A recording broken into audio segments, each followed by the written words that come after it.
have a few stories to go through. We'll start with Gisele Bündchen. She's expecting her third child, her first with her boyfriend, Joaquim Valente. The jiu-jitsu guy. Who she's been dating since last summer. The 44-year-old supermodel was confirmed to be expecting by a source close to her, who says the couple is happy for this new chapter and focused on creating a peaceful and loving environment for their family. She has 2 children from her marriage with Tom Brady, son Benjamin, who's 14, and 11-year-old daughter Vivian. Bündchen and Valente, her jiu-jitsu instructor, were first seen together in November of 2022 on a trip to Costa Rica with her kids. After initially denying their romance, the relationship became public. And in February this year, a source confirmed that they had been dating for several months. I love the Nikki Glaser joke from The Rose where she said, your ex's new boyfriend can lick her ass and beat yours. Wow. She split from Brady in 2022 after 13 years of marriage and reportedly feels secure and happy in her new relationship. So they got a baby on the way. Yeah, because you never knew where the money was going to come in when they were married before to Tom Brady. And, you know, things got tight for a while. Yeah, well, now she's secure and happy. Nearly 350,000 votes were cast in the People annual Sexiest Man Alive Reader's Choice poll. The highest participation in the whole poll's history, by the way. The official reveal for the main title will happen on November 12th, but some results for various categories leading up to the big announcement are out now. All right. The subcategories. Yeah, so there were 15 categories covering a wide range of interest from sexy musician to first-time dad, with fans relying on social media to support their picks. Jackie Oshry and Claudia Oshry from the Toast podcast apparently kicked off the announcement. So they revealed, I guess they got the exclusive on the first 5 winners of the poll. Lucky the Toast. Yeah, so here are the first 5 winners that I can pass along. Sexiest musician. After a competitive campaign against role model and Zach Bryan, Harry Styles takes home the title of sexiest musician once again. You agree with that case? He's pretty damn sexy. What about, who's the other guy? Shawn Mendes. You know what? I like Shawn Mendes, but I don't even know what he looks like. I just know his music. All right. He's a good-looking fellow. Is he? Harry Styles. No, I'm talking about Harry, obviously. Yeah, so I sure think, is. I think he deserves He's it. a good actor, too. Sexiest first-time dad. All right. Having recently welcomed a daughter with fiancée Suki Waterhouse earlier this year, Robert Pattinson beat out the Biebs and others for sexiest new dad. The Batman, yeah. Sexiest podcast host. Okay. And it's a 2-for-1 with New Heights, the Kelsey brothers. Travis and Jason Kelsey bested the competition to claim the title of sexiest podcast host.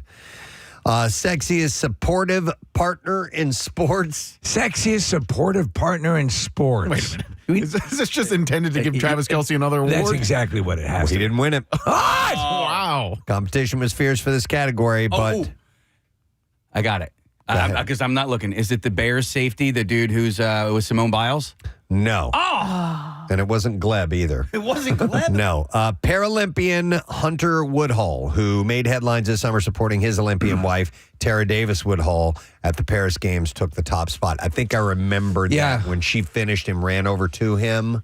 Okay. If I'm thinking of the right couple, maybe I'm wrong. All right. No, I don't recognize this guy. Never mind. All right. And then last but not least, sexiest TikTok star.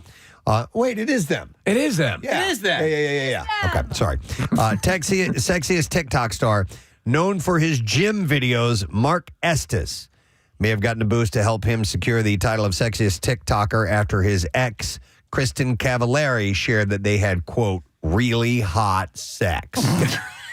Yeah, really hot sex. But they're broken up now. They broke up, right? Yeah, they're broken up. Yeah. So The dude is incredible. He's annoyingly hot. Yeah, he's super good knock looking. it off. Knock it off. Stop it. With that thing, with the, what are they? You're doing that on purpose. Yeah. Stop it. Yeah, that's not how a body. F you.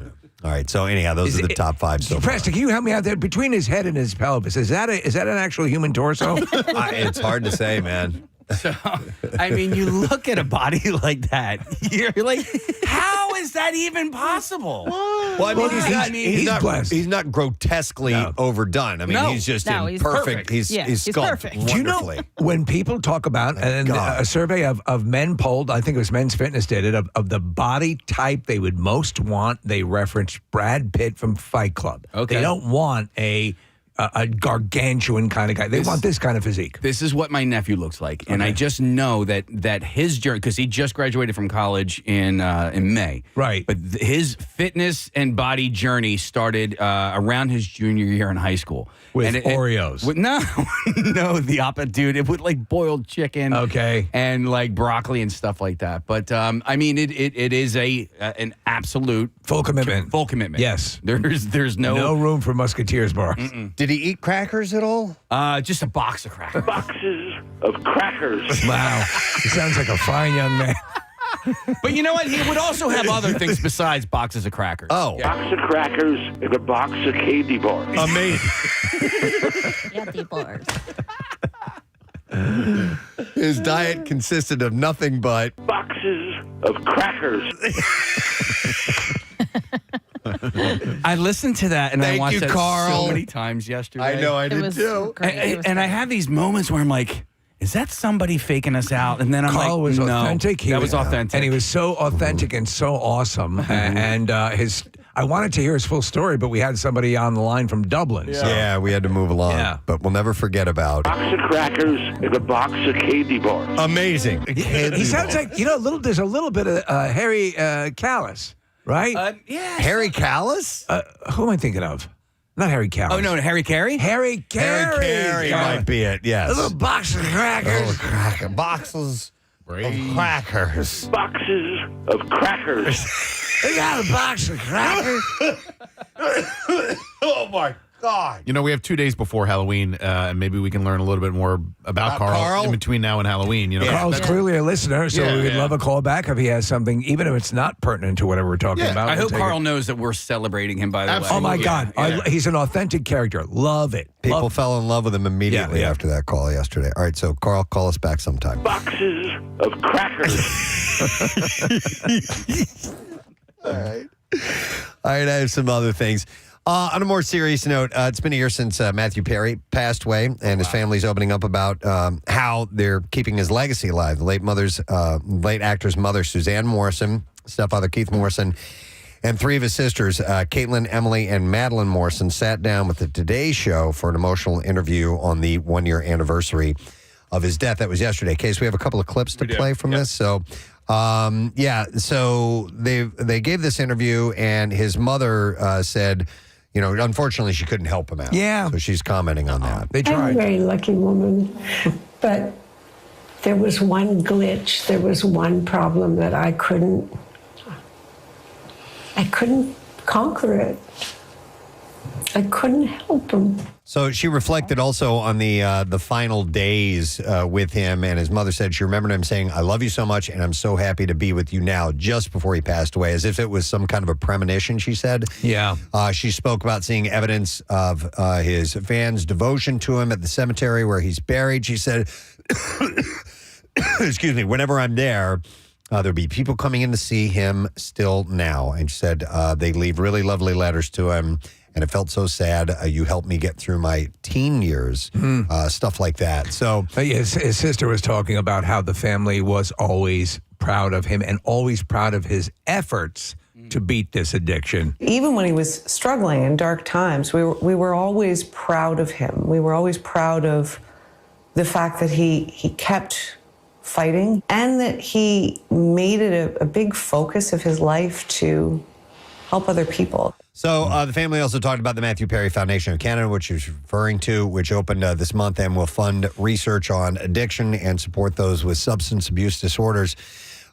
His sister, Caitlin, who serves as the executive director of the foundation, says helping people was very important to him. He made it a big focus of his life to help other people and encourage people to say, "I need help." And Jennifer Aniston posted a nice tribute, short and sweet. She wrote, 1 year, and alongside photos of he and her together.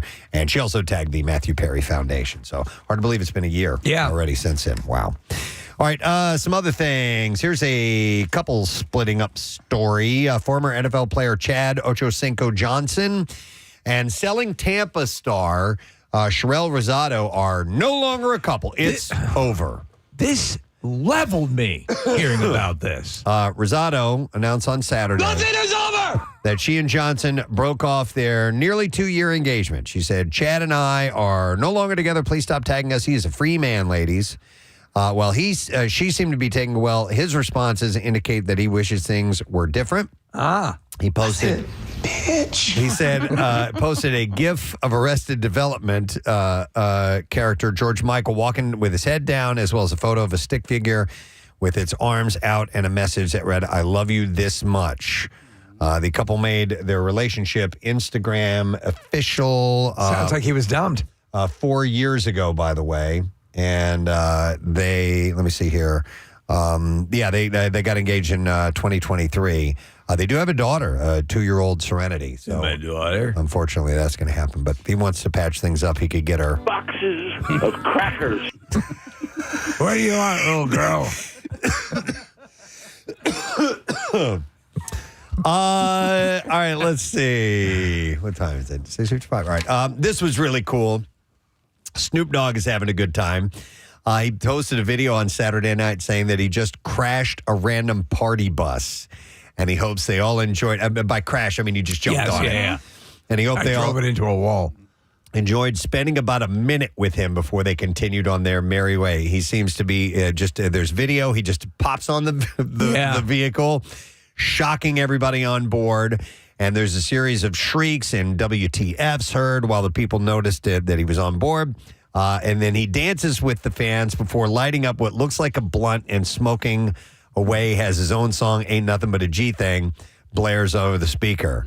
Some of that real sticky, icky. It's a short interaction with him hopping off the bus after about a minute instead of continuing on with them for their next little coverage. You imagine, he just pops on, Snoop Dogg, fires up, and then moves on. That's awesome when that stuff like that happens. Where did this take place again, Preston? Don't know. Okay. No idea, but he was having a good time. Tom Holland has already confirmed that Spider-Man 4 is happening, and now fans are getting more hyped up. Speaking on Good Morning America, he shared that the movie is different than what fans have seen before in a Spider-Man movie. He said, I think it's really worthy of the fans, but I think now we feel confident that the idea is strong enough that we can finally say that this is going ahead.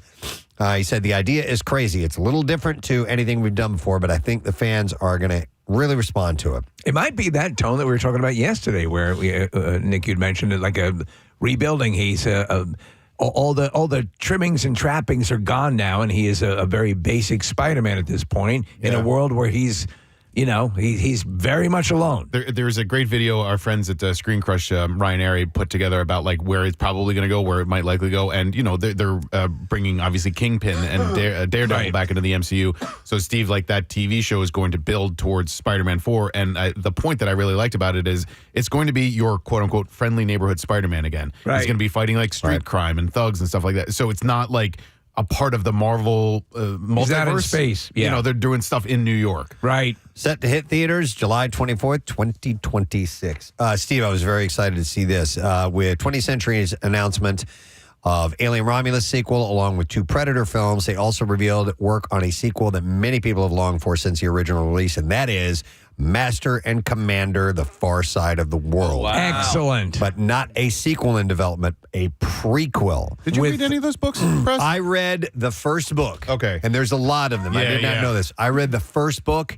It was one of the most laborious reads I've ever been across because of the 19th century jargon that it is so authentically written. Yeah. With the slang and nautical terms that I had a really hard time following it. I was constantly looking up words in the dictionary to find out what the hell they were talking about. I remember when you were going through that, you're like, man, this is a haul. But what was interesting about Far Side of the World and that book is they incorporated... They put little pieces of it in the movie. Like the overall story was totally different.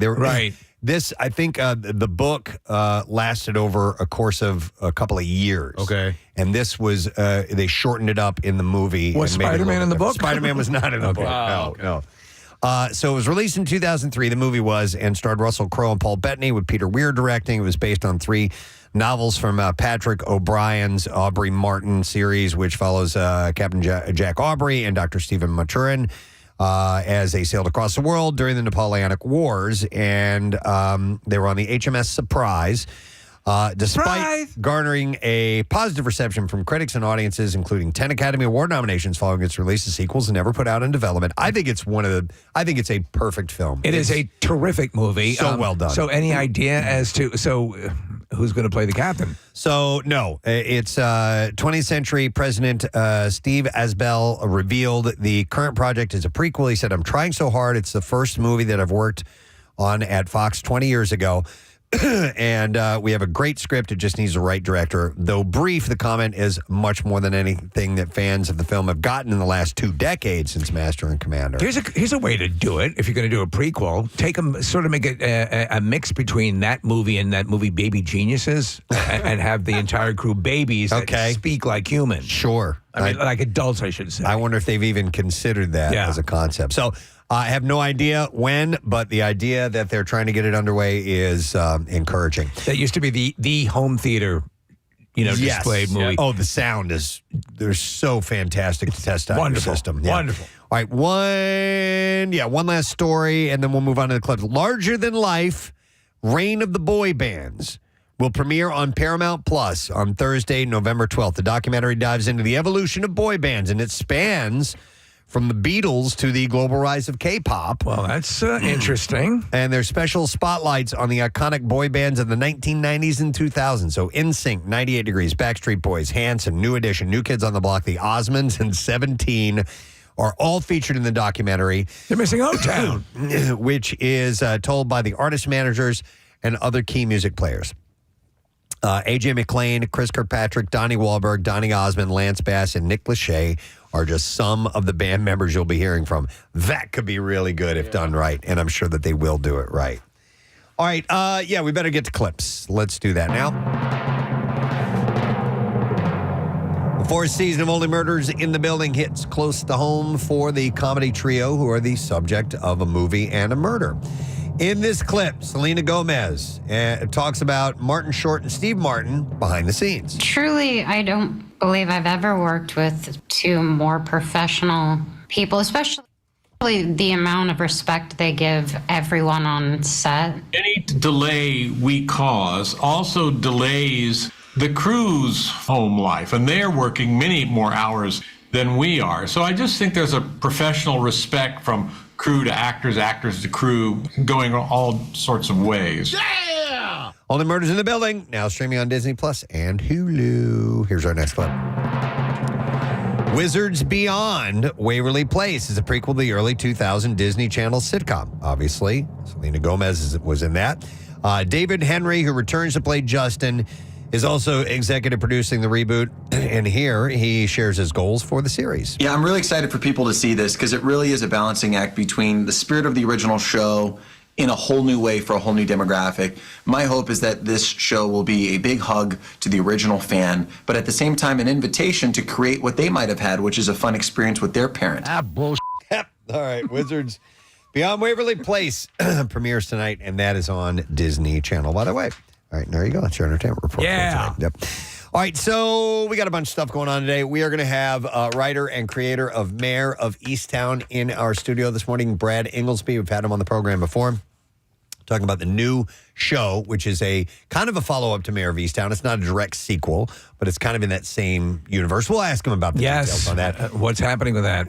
They're doing the editing for it. It's going to be in HBO Max. And David Cross is going to be joining us today, too. David has a gig at the Keswick Theater on Tuesday, November 12th. So we're looking forward to talking to both of those guys this morning. Let us take a break. We have the morning beginning with the sun starting to show above the horizon. We will return in a moment and hang out with you on your drive in. Stay right there. Preston and Steve. It's pretty strange, but probably more acceptable. Casey, there was something you wanted to show us? Well, I have a couple of things. I have another audio thing, something I had told you about off the air, and then I got this thing that I learned about yesterday. So I want everybody to take your iPhones out real quick and pull up an iTunes. Now take your tops off. Pull up an iTunes? Pull up your iTunes. Pick out any song on your iTunes. I don't care which song it is. I haven't used iTunes. I had to in a delete while. my iTunes. No. Really? Why? Storage concerns on my phone. I moved it all. Well, we don't need to hear about it on air. Gotcha. It's a porn thing. Yeah, way too much porn on my phone. Pull up anything you're saying? Anything, and also take your headphones off real quick. Well, just in a second, you're gonna have to take your headphones off. Okay. Does it matter what song I choose? No, it does not matter. Song? Whatever song you want to hear. Well, now I got to go through and find a song I want to Took the hear. first one that came up. All right, I got one. All right, you got one? All right, so take your headphones off. Yeah. All right. Yeah. All right, now press play on your iTunes and stick the speaker part of your iPhone in your mouth like this. Okay. And close your lips over it. What the hell is going on? Seriously. And we're all doing this at the same All time? do it at the same time. Everybody press play. All right, all the way. No. All right, now cover your ears, both your ears. I refuse to do this. Well, you can't hear it? Yeah, I can hear it. Yeah. Okay. It's like bone phones, earphones. Kathy, why are you not doing it? It won't fit in my mouth. Yes, it will. Oh my God, yes, it will. Say that again, real. Say that again. Okay, so I see what you're saying. You can hear it a little bit more. I could hear it even without putting my hands over my ears. Oh, really? Yeah. So what is if you're driving? Is there a way to listen to it without having the phone in your mouth? Right. It's like bone induction. Yeah, is what it's called. Bone induction speakers. We have a couple of the earphones my wife uses when she swims. Yeah. Well, how much did those cost? This is for free, you just bro. stick her phone in her mouth and look like an imbecile. You know what? You know how you have that keep warm function on your oven? Yeah. Try putting the dinner rolls in your ass. Kathy, why did you not do it? As this was all going on, I just hear, because we had to take our headphones off, I just hear Steve go, I refuse to do this. Yeah. Thanks for playing along, bro. Well, I couldn't get my Asia song to play, which would have been so cool. I did do it, Casey. Isn't that wild? Yeah. Put it in your mouth? Yeah. Okay. I didn't see it. I did. You didn't Preston. do it. All right, No. here's I the just thing. did it. Try this when you get home, Kathy. Okay. Draw a nice bath. Get in it. Yeah. Take your electric hair dryer. Dip it in the water. You'll be able to hear Prince. While it's plugged in. The speakers have gotten much better on these phones. My son was listening to, I was watching a YouTube video or something like that, and he was in the other room, and I was almost like, turn that damn music down. I'm trying to listen to my story. On my Stephen King story.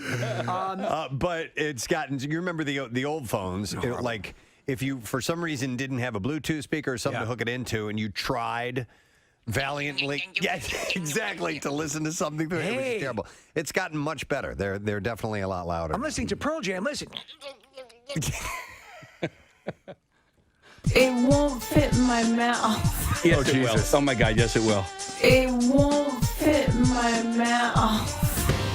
Presley Gerber, the son of supermodel Cindy Crawford, took to Instagram Live in order to clear up his reasons for getting a tattoo on his cheek. All right, hey guys. I want to let you know I wrote a word on my face. Which he has received backlash for. And I've not seen it. I've just read this story. That's it. And the only thing I have is a quote from him that says, if I thought it was going to ruin my face, I wouldn't have done it. Really? Well, that's how stupid he is. He what is the word that it's one word and it's It's what, the word on his face? yeah, do you Misunderstood. remember? Misunderstood, right. So it's under his eye high up on his cheek. It's a thin line, but it's still stupid. He's a male model, as is his sister, Kaya Gerber. And I don't know why you would do that. You're a model. Yeah. And you've just ruined your career. Ruined exactly your product. Oh my God. Now he has tattoos. He's got a lot of tattoos. He has no tattoos on his face. He's got some on his neck. Yeah. All over his hands. Yeah. I mean, I don't know. Okay. Did you see Amber Rose? Amber Rose has a tattoo along the top part of her, highest part of her forehead. Her hairline? Yeah. So Okay. her head's always shaved, and it's sort of calligraphy. It looks lovely. But what are you going to do with that? I couldn't even read what it said, but it's big. Okay. I'm sort of coming around on face tattoos. You gonna get one? Though. I wouldn't want any of my children to. Listen, if you're, I met these guys at the tattoo convention, right? They were the coolest guys. They were smoking cigarettes. they were smoking cigarettes, and they were wearing leather. I was like, wow, man, can you blow smoke rings? One guy, and they listen to the show. Their guy's name is Dave. Yeah. He's got a he's got a D that's kind of like tattooed into his beard line. For Dave? For Dave. And I could see why you're coming around. Listen, he and his buddy, they both like concrete. They're both just big. They are like concrete. It's not that they actually like concrete. I said lay. They both They're like fans of concrete, I thought he and did. various gravel. What did he say? Lay concrete. I thought you said like. I did thought too. they both I was like wondering- concrete. I'm a huge fan of cement. Big fans of concrete. They're big fans Just of love it. No, no. metamorphic and sedimentary and so okay. So What does that have to do with it anyway? Because listen, they lay concrete for a living. What the hell does it matter if they, they face tattoos or whatever? They're not your lawyer, They're not a judge on the bench or where, somebody that you would not want to have face tattoos. If someone wants to do it, that's absolutely fine. Yeah. In this case, we're questioning a male model whose livelihood depends on his looks getting a word tattooed on his face that will always have to be attended to whenever he does something. Sure, but he already has tattoos on his neck as well. I mean, so clearly it's not that big of a deal. Here's an argument for you for why it's a bad idea, okay? Yeah. So in human interaction, and when you start to meet someone for the first time, whatever the scenario may be, you engage in eye contact and facial reading of emotions and things like that. Yeah. If you have stuff written or placed on your face, it's a distraction from that. And Okay. I think it's a lack of being able to communicate effectively. But what about like a giant mole on somebody's face? You gonna tell them to get that removed because it's distracting? If possible, yes. Yes. Very distracting when we Yes. talk to you. Yes. Can you get that removed? I have a Facebook page. and take your called- friend with the face tattoo. You don't like There's a concrete, great Kathy. line from Uncle Buck where he goes, why don't you go down to the sump dump and have a rat gnaw that thing off your face? The woman's got a big mole on her face. Mole, mole, mole, mole. Mole. So here we are, Valentine's Day. You can feel the love in the air. Hopefully you have someone in your life today. If not, that's okay too. Yes. But we love you. Remember that. Yes. Just not in that way. No, but we can for the right amount of money. Yeah, exactly. And you know what? We had a nice discussion last week about first kisses and how well we remember them and how important they are in your life. Yeah. And you had a great one. Yeah, I had a wonderful. I had a great one. Yeah. And now, some people don't have great first kisses. In fact, some of them can be disastrous. I would say whoever kissed Harvey Weinstein. Probably dear a God. disastrous first kiss. Yeah. And I said mine. I was really, really nervous. And then after I did it, I was like, what the hell was I so nervous about? That was not a big deal. Yeah. It does happen, but and maybe that's part of the reason why some people wait so long to have their first kiss: the nervousness or the fear that it's going to go bad, or I don't know. So we started talking about it, and we got responses from people, from adults who have never kissed anyone in their lives. And we said, you know what, we could maybe have a couple people come in, and we can get that first kiss out of the way. Casey, give me some light love music here as we Five-finger death punch. That'd be nice, wouldn't it, though? No, there you go. That's perfect. We're going to meet our contestants, find out what they're all about, or who they are and what they're all about. Let's start with a phone call that we received when we initially talked about this on the air. This is Sophie who is here this morning. Hey, Sophie, how you doing? I'm good. So you gave us a call, and we had, we were just asking who hadn't ever kissed anybody who happens to be an adult. How old are you, by the way? I'm 21. You're 21 years old. All right. And so I assume you've never had a boyfriend then if you've never kissed anybody? No. Really? And why do you think that is? Why? Because, you're cute. And, you are. Yeah. You're adorable. Yeah. I probably just kind of thought like, oh, I'll get around to it later. And then in high school, I was like, oh, I'm going to get around to it later. In college, get around to it later. And Are you a serious student by any chance? Yes. Okay. Yeah, that's very time consuming, and sometimes it gets away from you. Yeah, I'm looking at you, and I couldn't help but sort of feel like this is by your choice because I feel like at any point, at any time, like you could You're probably. pretty. She's pretty. That's why I'm saying it's not like we have some hideous people in the Yeah. studio. She's very pretty. Yeah. Yeah, it's mostly just busy with school. I don't really have time to do anything. And then Preston had put out the suggestion when we were talking initially when we had that whole conversation. For a lot of people, it is exactly that. Life gets in the way, and you don't have time to do that. So, but it's you didn't impress us as someone who was like, oh my God, this is a disaster. It's like when it happens, it happens. Yeah. So and it's going to happen. Yeah. Have you been longing for it though? Have you been curious about it?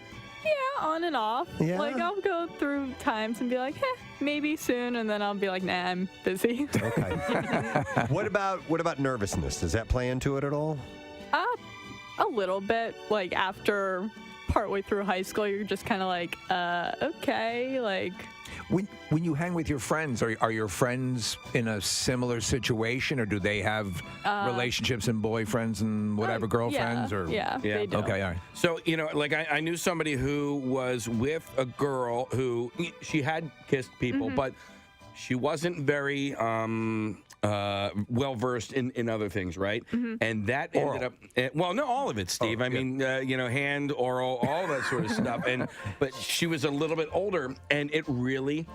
It played a part in all that sort of because she was second guessing everything and she was nervous. She wasn't doing it right and all that sort of stuff. So I'm sure at a certain point for you, you're like, oh man, I'm well behind the curve here. It's like going into a test that you haven't studied for. Yeah, pretty much. Yeah. But I figured, get it out of the way. Gotta do it at some point. Yes, because that's it. Honestly, a lot of it is what you think it is. It's like flying a plane. You could probably fly most major airliners without much coach, right, Preston? Right, sure. You've seen movies. Yeah. You pull back on the throttle and there's a couple of dials there. You just got to go for it. Practically flies You can itself. practically fly it. John Travolta told us that, Kathy. Where do you go to school, by the way, Sophie? Temple. You go to Temple. And Yes. what are you studying? Physics. Oh, you are a very Yeah, serious person. perfect. Okay. Yeah, I gotcha. yeah. All right, excellent. Well, thank you for sharing your story. And then we're going to meet Brandon, everybody. Brandon, how you doing, man? Good, how are you? Good. Brandon came dressed for love in his Iron Maiden t-shirt this morning. Hey, listen, I think it's a perfect match. Yeah. What we're about to do. Yeah, you're right. You're right. Who he gets to kiss in just a little bit. How old are you, Brandon? 20 years old. You're 20 years old. And what do you do? Are you a student as well, or are you a worker? I went to a vocational school. Okay. And took up electric. Okay. And I started working my 11th grade summer, and then worked all the way through 12th grade, and then worked in an electric company for like 2-3 years. So you've been busy. Yeah. You got into your career, and that's obviously consumed. Because again, you're a nice-looking guy. You're conversive. We were talking before we came on the air. It's not like you're seriously awkward. Steve, look how adorable he is. I want to tweak your. I mean, cheeks like nobody's business. Look at how it wouldn't be the first time. Look at how kind his eyes are. And Kath, look Casey's at. really looking into this. I know. I'm looking at him, and you look like you're a gentle soul. Have you ever lashed out in anger ever in your entire Have you ever life? killed a kitten? Have you ever killed a kitten? I mean, I used to work in construction, so there has been times where you get like angry. Yeah, exactly. It's normal. Yeah, but I mean, so you probably channel out your angst through the music you listen to, right? Exactly. All right. But I mean, you're. I think in both these cases, both of you just have had very active lives. You've been distracted by that. Do you feel that there's, as Casey described it, you're behind the curve, or do you take Sophie's angle on it that it'll happen when it happens? Kind of mixture of both. Okay. To be honest with you. All right. Are you? I asked this, and seriously. So, are you a little embarrassed about the fact that you haven't kissed anybody until? I'll be honest. Yes. Okay. Yeah. How about you, Sophie? Not really. No, she doesn't care. She's a physicist, for Christ's sake. I know.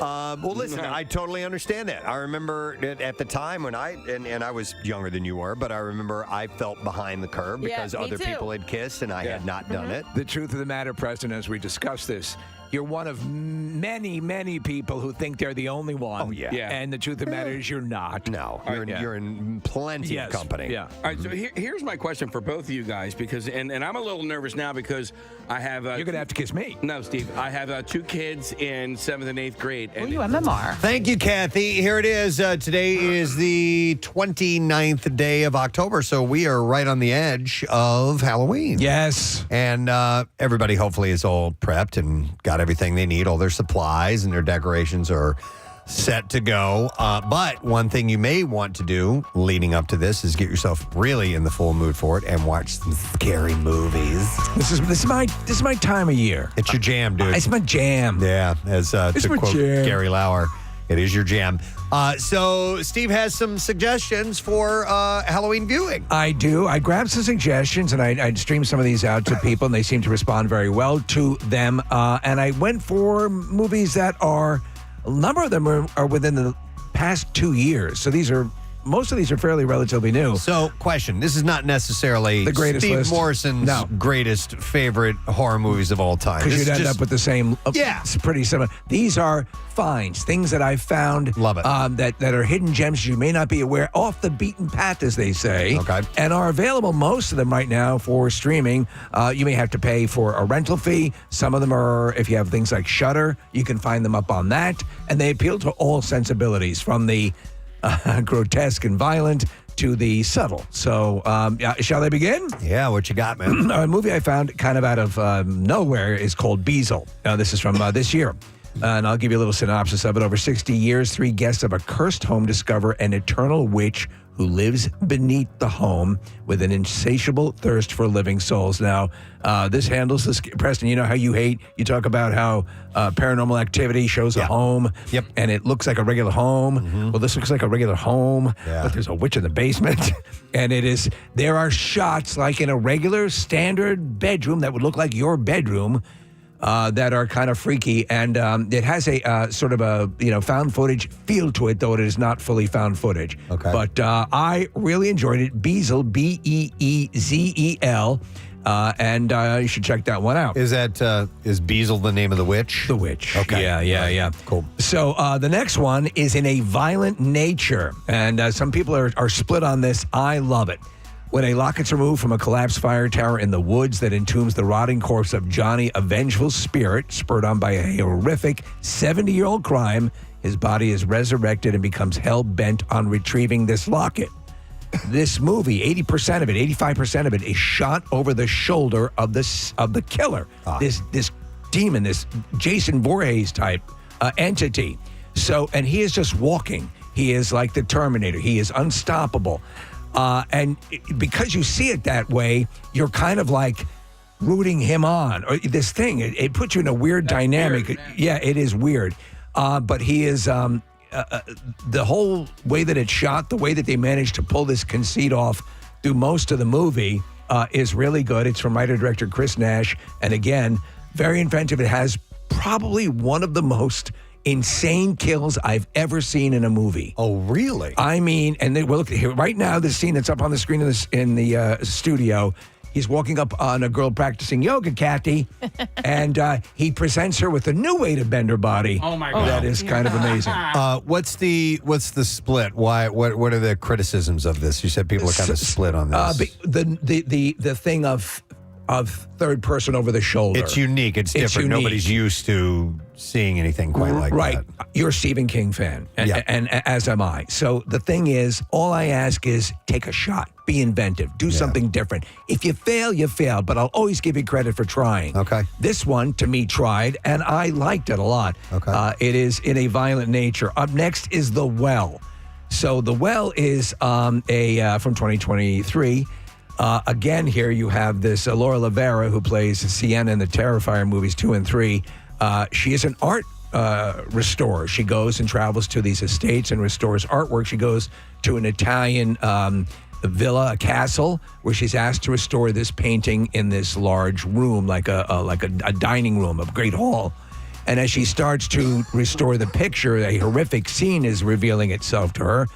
All the while that's happening, there is, again, in the basement, there is S going down, and there is a well, and there's something that apparently needs to be fed in that well. And so it is violent. It is, if you don't like body horror, if you don't like, hooks and things and stuff like that, it's not for you. But it reminded me of the great Italian horror movies from people like Mario Bava, Lucio Fulci, from the late 80s, early 90s. It is moody, it is gothic, and it is called The Well. Okay. The next up is Evil Dead Rise. So this came out a couple years ago, 2023. I'm a fan of the Evil Dead series. The first Evil Dead, which, as you'll recall, Stephen King called the most visceral, aggressive horror movie at the time that he had ever seen. He raved on it. That's my favorite. I love the comedy, and I love Ash, and I love all that stuff in the Evil Dead series. But I want it to be scare the F out of you. Right. And the original Evil Dead delivers. And this one, I didn't go into thinking it was going to be all that much. But it takes place in an apartment complex. There are wounded people, 2 estranged sisters, and the one sister's kids. The one sister is pregnant. Where this movie succeeds is that it makes the mother, who you normally believe is going to be the hero, the one who's going to protect her children, she is the one who is possessed by the demon, this force, this entity. And the actress, Alyssa Sutherland, is so great at being so menacing. And you're seeing her on the screen here, Preston, in the studio. She's the one who's right up close to the camera. Okay. She delivers such a great performance. The kids deliver a great performance. It's claustrophobic. It's brutal. And it kind of reminded me of the original, very close to the original. So that is Evil Dead Rise from last year. So this involves the Necronomicon and all of that. The whole thing, yes. Okay. Similar deal to the first one, which took place in a cabin. Yeah. This is in an apartment complex, condo complex, and it stays there. But the mother, the way she is looking through the door, let me in, sweetie, all that sort of stuff, just makes your skin crawl. Wow, we're looking at video clips of it. She looks terrifying. Yes, yeah. Wow. The next one, When Evil Lurks. This is from Demian Rugna. I hope I'm pronouncing that right. He's an Argentinian filmmaker. This is one of the most unique, thundering possession movies I've seen in a while. So, in a remote village, 2 brothers find a demon-infected man just about to give birth to a next iteration of the demon. So this is this mess of a guy in a bed, and he's possessed. They're told to get rid of the body, and they're told a specific way to do it. They don't follow the rules. Why didn't they follow the rules? If they just follow the rules! Wait. What's the name of this movie? When Evil Lurks. 2023. You watched it, Case. Yeah. Okay, this sounds... Yeah. I when I watch all these movies, like, through my hands... I remember you guys telling me about this. The goats. The goats. Yes. Yeah. So in this scene, the farmer is trying to determine the goat is now carrying the demon's spirit. And in this shot that we're looking at, he ratchets the gun, the other goats run, and this one goat who's possessed goes right up and puts its head to the barrel of the shotgun. The guy never gets a chance to shoot the guy because the wife, well, you watch. All right. Let's just say watch and see. Yeah, but there are so many scenes. He also, the same director, directed a movie that I've recommended in other lists called Terrified, which is another Preston in your home. Every part of your home is, the kind of stuff that just says, wait, that just looks like a regular kitchen, and why am I terrified of a regular kitchen? But he is an expert at creating that fear and that paranoia. Okay. All right, let me move over to the next list here and go to the top. Late Night with the Devil.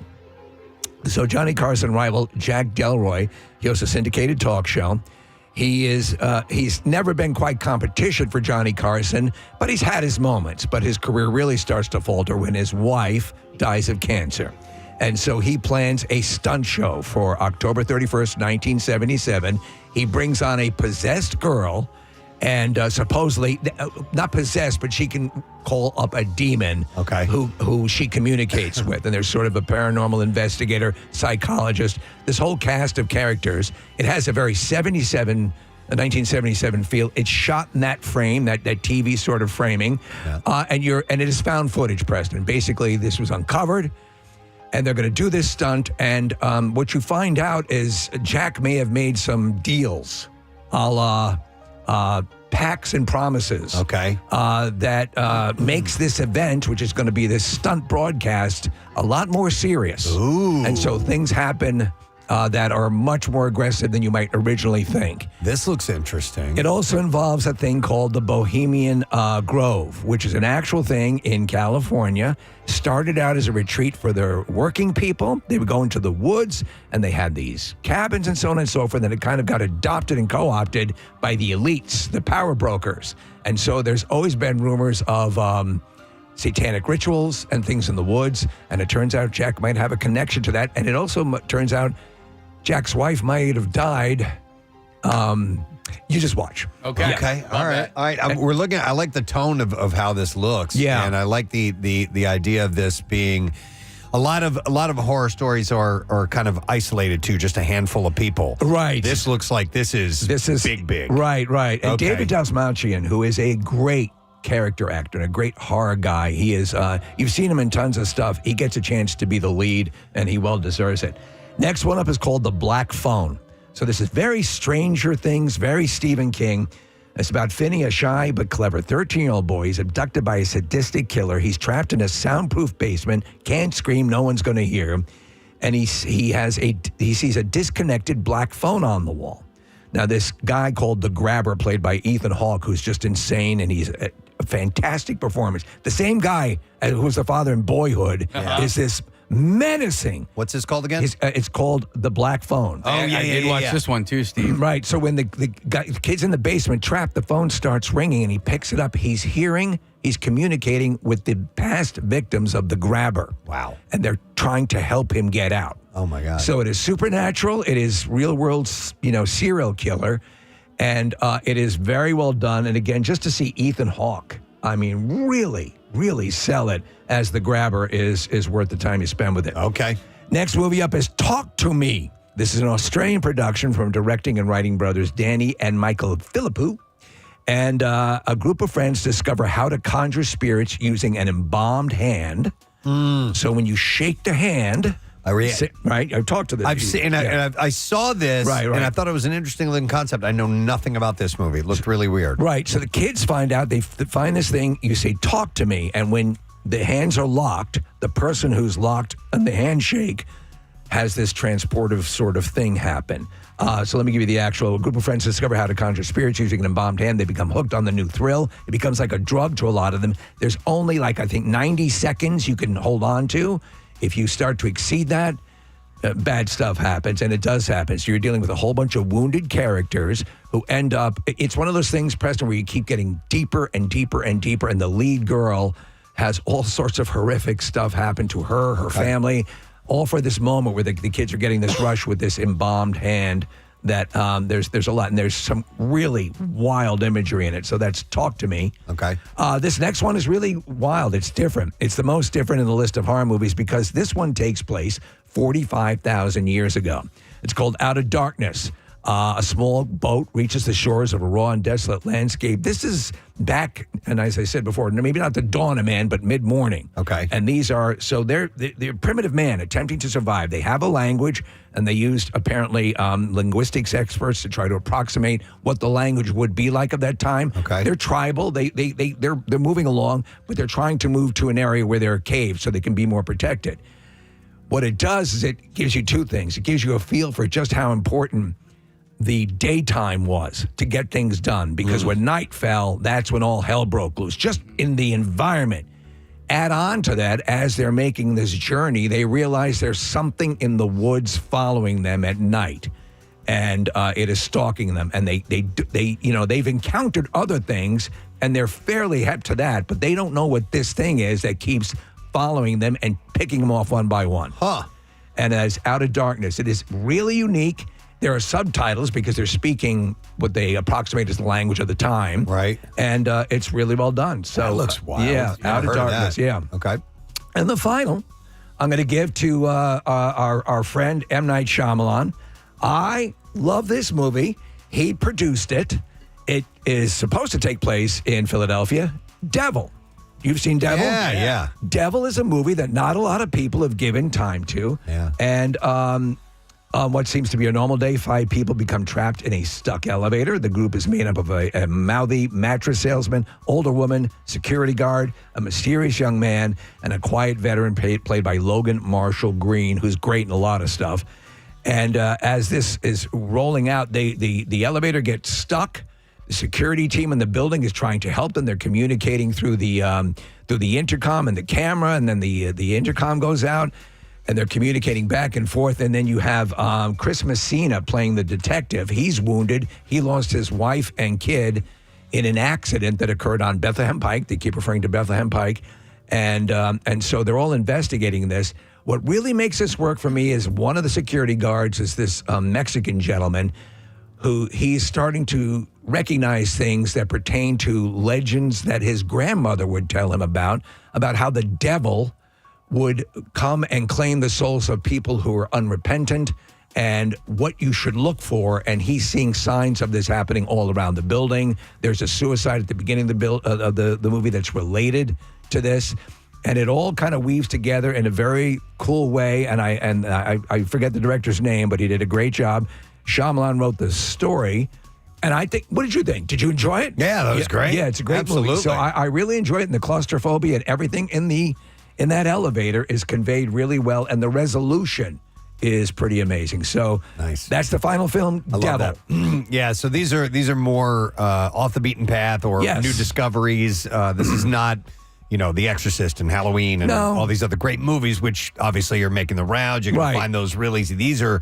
This is let's get together and watch this. We've never seen this before. Yeah, and there's a joy to watching something like watching the original Halloween. Okay, I'm going to sit down. But when you haven't seen something and it's fresh and it's sort of been, and I've pre-vetted these, I think at worst you might walk away and go, that was pretty good. But I think most of these are hitting solidly for your Halloween list. I think you're going to have a good experience. The list is on PrestonandSteve.com. Marissa has that up now. A lot of people have been texting and asking about that. Can we talk about a movie that's not on your list that Sure. I watched on Sunday based on your recommendation? I was watching you did an Instagram Live on Saturday night, and you had recommended this movie called No One Will Save You. No One Will Save You.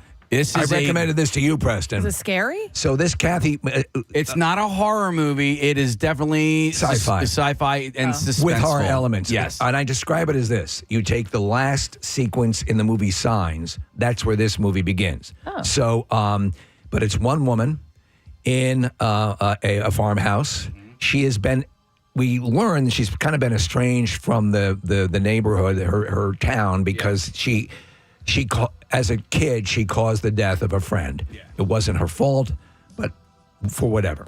But regardless, she's the outcast. She's the outcast. But she remains in the town regardless. She remains in the town.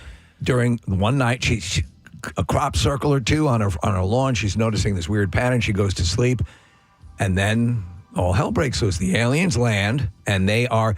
They're in the house, they're around, but she's doing smart things. She's responding in a smart way. Mm-hmm. And you noticed this, right? I did. And then I was 85% of the way through the movie before I realized there's virtually no dialogue. I mean, that's how the only dialogue you hear is stuff in the background. Talking about her. Yeah. I mean, you really, she doesn't say anything. And I thought it was amazing. And what you realize is that it's not just an alien invasion or aliens in her home. They might have gotten to the neighbors, and they might be affecting the way the neighbors are reacting in the town, and it's pretty amazing. And Preston, the lead actress, is going to be one of the leads on season 2 of The Last of Us. Oh, excellent. Yes. Excellent. All right. I have a couple of text messages, people asking some questions here, Steve. Yeah. And they're throwing some other titles out there, so I want to throw these at you and see if you've seen these yet. Somebody had asked, has Steve seen Abigail? It's a ballerina vampire girl who gets abducted for ransom, but all hell breaks loose. So I really enjoyed this. This is and the thing is, they kind of give away the conceit in the trailer. Yeah, she's a vampire girl, and so these people are they think that they are part of this big heist, and they're told to stay at this house. What they're really being is offered up as food for Abigail. So Abigail does her vampire type things. It's well done. I'd give it a solid 3 stars. It's not what I would call terrifying, but it's kind of cool. I like the concept of, they knew she was a vampire, though, because there was I told you about this before, there's a cool Stephen King short story called Poppy, where it's an abduction story. Right. But little do they know, they have abducted a baby vampire. That's this. That's exactly. And in fact, this probably where it was taken from, because she gets abducted, and and they're told to watch her, and hints are dropped, like in the trailer. They tell you that's what's happening. Let's see. Somebody is mentioning Lovely Molly. You ever heard of that? I've heard of it. I have not seen it. Somebody says there's a couple that have mentioned Depravity with Victoria Justice. Says movie sucked, but seeing her in bra and panties was on. Oh my God. Victoria Justice says yes. Might have to check that out. Did you see that one? Okay. No. Let's see here. Steve, have you seen a movie from Australia with the attack kangaroo?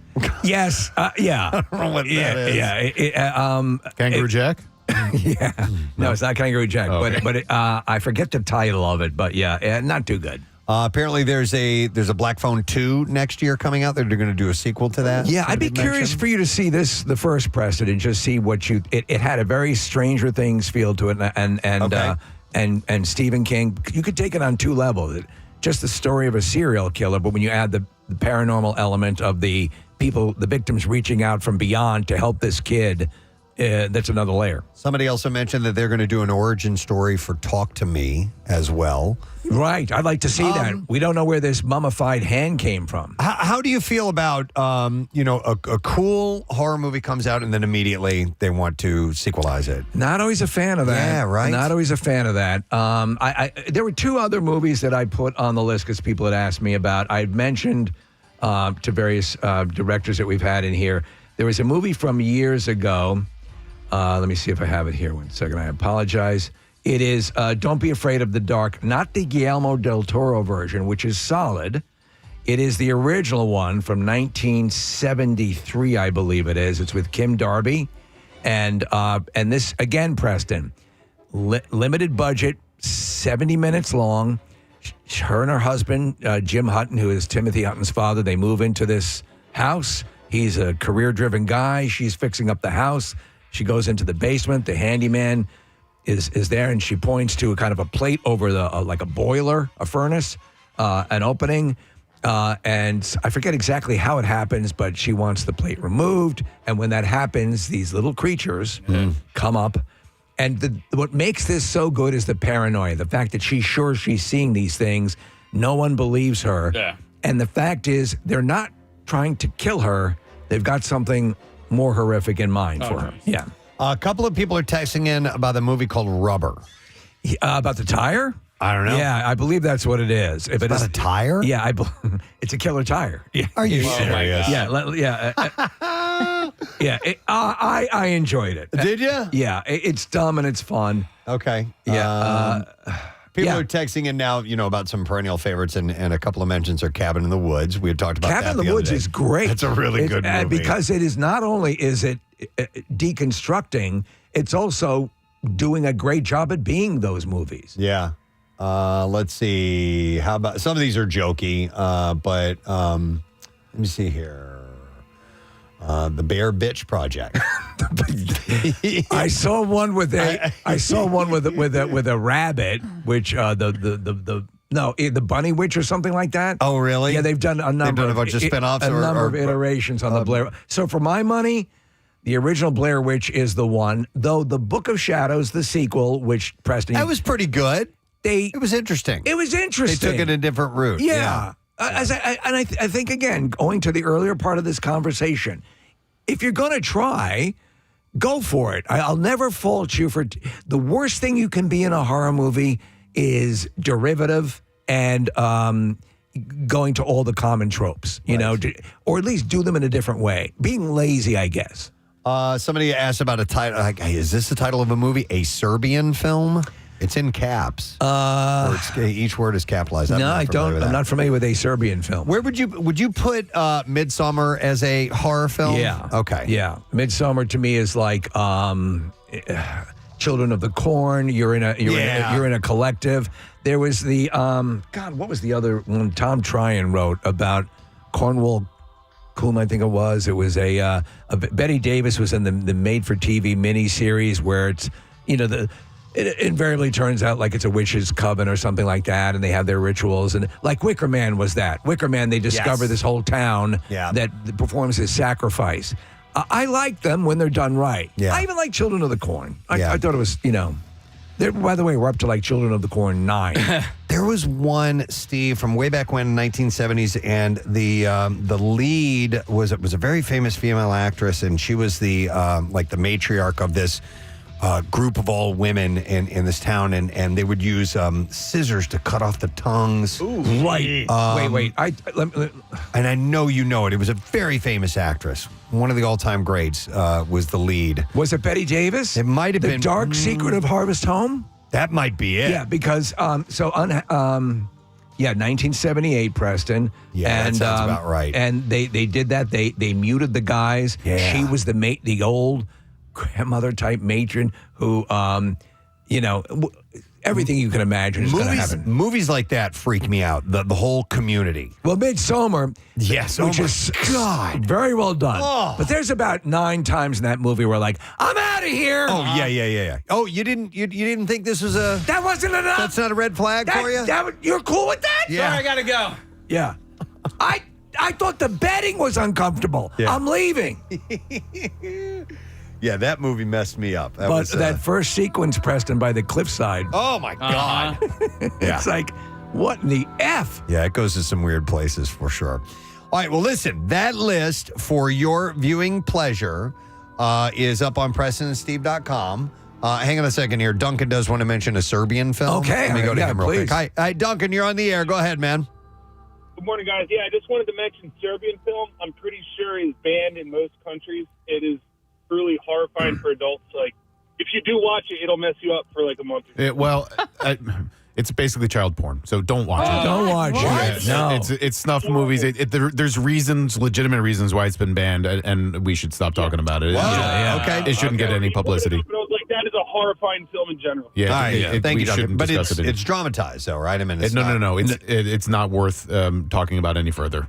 Okay, so it's when you're in snuff film territory and things like that, you're abetting criminals. So I think that's That's what I'm trying to say. It's legitimately illegal. Yes. And obviously, you don't want to. What? There was that's for a horrible. while. There was. You remember there were 1 or 2 snuff films that were being passed around, and they were on. Really? Yeah, and like I assume that's where the when you're interested in visiting the dark web, that's where you're going to go to Marissa? find it. I just have to take this opportunity, Steve. What do you think of the Ex-Pearl Maxine Love trilogy? it. Love them. I haven't watched the new one yet. Is it worth it? It's all good. So this is a series. It is God, I'm forgetting the actress's name. Oh, I don't know She's that terrific. her name. Yeah, but Jenna. Jenna Ortega's in is in the X. very first This one, yeah. is the one where they're going to film a porn movie. Again, takes place in the 70s. Yeah. The sequel to that, and another sequel in that realm. They're all solid. They're kind of like there's a sort of a Rob Zombie weird collection of people feel to it. But it is it's really well done, and X is great unto itself. Yeah, I don't love a super gory like House of a Thousand Corpses is like a little too much for me, but this was fun. Yeah. Okay. Yeah, a little campy. Ty like West, that's the guy's name. they're Yeah. awesome. Yeah. All right, PrestonandSteve.com to get Steve's definitive list. And once again, this is not the greatest horror films of all time No. list. This is something maybe off the beaten path that you did that got past you and you want to check out that's unique and maybe a different take on some horror tropes. The Exorcist and Halloween, they're all going to be on the list. So this is stuff you probably haven't seen yet. Nice. Thank you, Steve. Thank you. Love that. All right, we got to take a break. We'll come back in a moment. We have some bizarre file stories on the way, and then we are going to talk to writer and creator of Mayor of Easttown, Brad Ingelsby, will be by our studio. David Cross later on, too. Stay put. We'll be back in a moment. Preston and Steve on. There's a rite of passage around that time where you have kissing parties. I mean, essentially, kids design ways and reasons to like practice this stuff on each other, whether it be through spin the bottle or truth or dare or whatever it is. How did all of that time elude both of you guys? Well, we go one at a time. Sophie, okay. go ahead. I guess, I just got really lucky during Truth or Dare.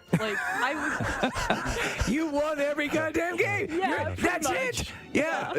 Oh my God, you're so adorable. Yes, you are. How about you, Brandon? I've been to a ton of parties, and there's never been any spin the bottle or any games like that. Not on the construction sites? No.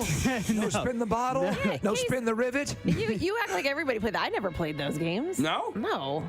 No. No, to be honest, there were very few of those when I was growing up. Kathy, I'm sure you and I both did the same thing. We went to physics parties. Well, I didn't fit in there either. All right, well, you know what? I think we need to get ourselves prepared for this. We've met them. We found out their stories, and now we got to get them in the proper shape. Yeah, training is everything. Yeah, so as with anything that you want to be good at, you've got to practice. Yeah, so what we're gonna do is we're gonna. So they're not going into this completely cold. No. We brought in some CPR dummies, which is basically it's a torso with a really weird looking face on it. They're both male. I thought we were going to get a male and female, but I guess we got to do what we are gotta do gender with. fluid, Preston. It's about time you get woke. Hold up, Marissa, where are those wigs? We have a wig. Oh, we have a wig to put on we one? have 2 blonde wigs. Okay, all right. So we can now just put one on one. Let's go with Sophie first. All right, Sophie. We have Joe. You can leave your headphones on. Yeah. Who's going to hold up the dummy? Wow, this is really setting the mood right, here. if You know what? Can we have some romantic music from Josh and Haley while we're doing this? So I think maybe that'll make you feel a little bit better. All right. So. All right. You're going to put. Can we get a profile on this? By the way, there we go. There you Thank go, you Joe. so much. Okay, so put your hands up around his neck, Sophie. Yeah. And you also have to lean your head one way. So that's perfect. She's leaning it to the right. And go in and just give a nice kiss, nice easy kiss. Aw, she's awesome. Yes. Yes. How did she do? She did great. How is Sophie? You're awesome. Yeah. Her approach was perfect. Her head tilt was perfect. You're adorable. And you know physics. The pressure that she applied to the dummy was perfect. The one thing that I saw, duration was too short. Oh, okay. Well, So it was if a you go in dummy. for the kiss, it's not going to be quick. You need to let it Preston, linger just a little It's bit. an eraser she's kissing. That's true. The That's next true. thing that she kisses will be kissing back. Yeah. But I do want her to be ready. So one more time, but just a smidge longer, okay? So she's leaning in, hands on. There you go. She's got a hand. That's better. Yeah. All right. Well Is done. that better? Is she leaning her head the right way? She was. Okay. And she put her hand on his cheek, too, Oh, which yeah. is very tender. sensual. Yeah. This is an unresponsive doll that she's kissing, so obviously it's the head tilt's not there. But bravo, well done. Well done. Thank you. Okay, now let's try Brandon. Brandon, first stick your first 2 fingers in her mouth. All right, yeah. It's To the side, to the side. Can we get a profile on it? Guys, can we turn profile, please? All right, Thank there you go. All right, hands on her hips, or its hips, and then, okay. He turned his head. He gave that was not bad. So a little softer. What do you want to say to this lifeless piece of plastic? I love you. All right, so it looks like Brandon's gonna turn his head to the left, which was the opposite of Sophia. So try that one more time, sir. Let's see you do it again. Yeah, same way. However you're comfortable.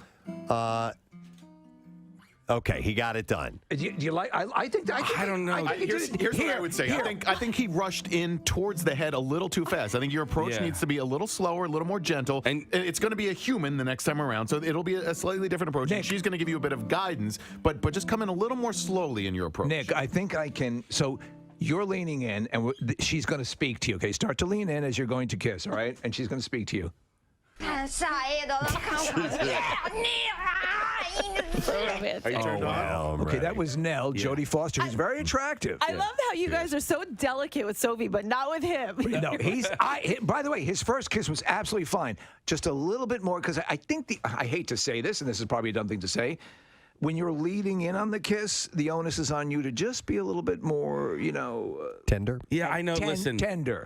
Because you're genuinely a nice, gentle guy, and I think you can rock a kiss. And in this social climate that we live in today, it looked like the mannequin didn't want that kiss. You know what I mean? I was reading it completely. You were Look reading at it the mannequin's differently? eyes are completely closed, and in fact, they're sealed over with a fleshy layer of skin. By the way, and also another suggestion as well is eyes closed. Yes. It helps. It just helps with the moment. Yeah, at that moment, just get lost in the kiss. Hang on.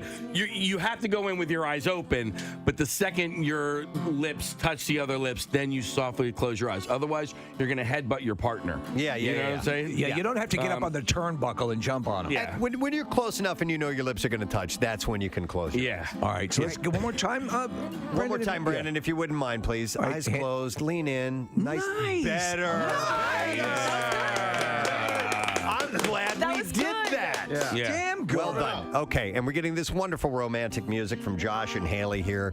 Okay, so I think we're set with the practice. We've got that out of the way. Uh-oh. Now we Both need our to. CPR dummies just secured lawyers, Preston. Oh, dear Lord! All right. Well, now we need to freshen. Now we need to make sure that we're ready. Right. Yeah. So we have a variety of oral products here to make sure that the mouth is fresh, and set and pleasant for everyone. For the person, and this is good advice for anyone this weekend who or today, and in general, when you're with someone, you want to make sure that they know that you cared enough to make sure your breath is fresh. Yeah. So we're going to start with a little antiseptic generic CVS mouthwash here. Oh, yeah. Which is only the good stuff. Smells lovely. I'm going to give you guys. It's just as good as Listerine. It's the same ingredients. It absolutely is. You're just not paying the same, you know? So open that up, and we're going to have you gargle. If you can, make the noise when you gargle, Like so we want to Chewbacca. hear all that. By the way, I was always a Scope guy. I always thought like that minty flavor of Scope. I wanted basically, and I was for the longest time until for Listerine, you just get the sensation that you're boraxing out your mouth. I agree. Yeah, I feel like it's better. All right, gargle. Very good. So, Sophia almost swallowed it when Casey played the Chewbacca bit. All right. Brandon, gargle, please. You spit in that. I started laughing when I heard Chewbacca. Did you swallow it? No, I spit it out. All right. All right, and do you think they need breath mints, or is that good? Would you guys like a breath mint, or you're fine? I think if you're good, you're good. I think I'm good. Okay. Okay. All right. So Are we ready for the? I think we're ready. Yes, and you know what? By the way, webcam's on, so if you're listening in at home, you can watch this too. Oh, we've got this romantic music. It's fantastic. I'm loving it. Okay, so the first one of these two that's going to get their kiss is going to be Sophia. So we're going to bring in our first professional kisser this morning. He's a very good friend of the Preston and Steve show. He's a good-looking guy. He is a very good-looking He's guy. had many kisses in his time. Our good friend Kyle McCarty is here this morning. Handsome. So, Brandon, we're going to have you step away from the microphone a little bit, and we're going to have Kyle step up. And Kyle's a professional singer. He's an amazing videographer and editor as well, and also does a fantastic podcast. What's the name of that show, by the way? The podcast is called the Tri-Jam Podcast. And he's a great host, and he's one of the nicest guys I've ever met. Beautiful eyes. He's got gorgeous eyes. Thank you so much. Well groomed, his head shaved. And I approve of that. And he's the guy, just to remind you, I know you probably already know this, but he gave us Kathy's fall activities. He does the jingles. He does the Delco jingle, has sung with the Temptations. I have. Yeah, he's amazing. So you're getting a really thank you. quality guy here, Nice. Sophia. Okay. He's building this up a lot. I want to. So, do you remember your first kiss? I do. And was it a pleasant experience, a memorable experience? Yes, it's actually, I don't know, it's kind of a hefty story. I got to bridge it if you actually want to hear it. Sure. I was actually 19 years old, so kind of a little late bloomer for myself. Sophie, and listen to this. So here's a guy, again, like as with you, a very good-looking guy, but 19 years old. Okay. I kind of grew into myself as I progressed through my teenage years. So you had a lot of hanging foreskin and stuff. Yes, yes. Grew into it. Yeah, I kind of snipped that off and got it. Okay. So I had actually met someone online. I was living in New Jersey at the time, and she lived in Washington State. Wow. Whoa. So I wanted to go meet her. I wanted to go. We've been talking for months. So I'm an artist too. I drew a couple of cartoons, sold it to my cousin's auto decal company. So he was making like decals, and he paid me enough money so I could buy a plane ticket. And I went out to Washington State, and that's where I met her. And I had my first kiss. There was a connection. Yeah. There was something that said I need to go see. And, yes. And did that blossom into a relationship? Was it or was it just a kiss? And it blossomed into a very short, week-long relationship. And, okay. Yeah, she kind of cheated on me the day after I left Washington State. Well, let me ask you this: was at least the initial kiss well worth the trip? Yes. Okay. Yes. That's all you want. She put a pillow over my face. I didn't even see it. There you go. Yeah. All right. It was nice. Well, listen, part of the leading up to this is the anticipation. And certainly we've teased you with enough of that. We've been doing 30 minutes about talking, kissing, and now it's time to actually kiss. Let's get to kiss it. So, did you hear us talking about the type of kiss we want to go for in this first run? Yes, a little bit. A screen kiss, a tender lip kiss. A tender lip kiss. And then we'll see how that goes, and maybe we'll go for an open mouth kiss. An open mouth kiss? Yes. It can be of some duration. Do you need some Listerine? Are you good? You know what? Where's that Listerine? It's right, well, it was right here. All right. Listerine! Who drank it? We need some. All right. Just because it's only proper that both parties be hygienic. This is true. Yes. Okay. And I know you were gargling liver back there. I was. And he's actually, Kyle's very generous. He's also, yes, he is. So he wants to make sure that he gives as well as gets. Yes. All right. So he's. Okay. Wow. All right. Okay. That was aesthetically pleasing, I'm sure. He did it over the actual gargle. Okay. All right, you ready? Yeah. Okay. All right, well, guys. let's have this moment. We're going to bring the music down, and Do we're we going to want have. the lights down as well, or would that be bad for video? It might be bad for Okay, video. all I right. don't know, Kyle. You're the video guy. I mean, I'm sure Nick Murphy would rather have the lights on. Okay. Okay. Yes, he's not- shaking his head. Yeah, because he likes to watch. Okay. Sophia, are you ready? Yep. All right. Let's do this. Here it comes. All right. They're leaning in. Oh, that was That's sweet. nice. Very sweet. Sophia, come over here. How did that feel? Not bad. Not bad. Yeah. Not Yes. bad. Did it feel anything like you thought it would? Vaguely, I guess. Yeah. Okay, Not really all sure right. what I expected. So you got the first one out of the Yeah. way, and I'm going to ask this. And how did you feel? Was it now you're a kissing machine now? So, Thanks, yeah. So how did it feel to you? It felt nice. Yeah. Okay. Yeah, she A has nice lips. Very good. Encouraging, Sophie. Sophie, what about the stubble of the mustache and beard and stuff? Did you feel that? No, you don't really notice it too much. Okay. All right. All right. Sophie, do you want to try a little bit more passionate kiss on this second one? Why not? Okay. All right, let's go for a couple of seconds here, and then that can go into 1 hour. No, go for a couple. Kyle, jam your tongue down. All right. You got don't it. do that. All right. A nice, tender, open mouth kiss. Now, this is going to feel totally different. Okay. And you just want your tongues to play a little. Don't even think of us here. Yeah. You get lost in that they don't think of the thousands and thousands and thousands of people listening. Right. You just have your tongues do a little dance. It's nice and light and easy. You don't want to like that. Just nice movements. I Sorry. would Did say- I get you turned on, Kyle? Yeah, that's so hot. I would say you have to follow what Kyle's going to do. Yes, exactly. Remember, this lunatic flew to Washington for a kiss. All right. All right, let's try this. This is the real.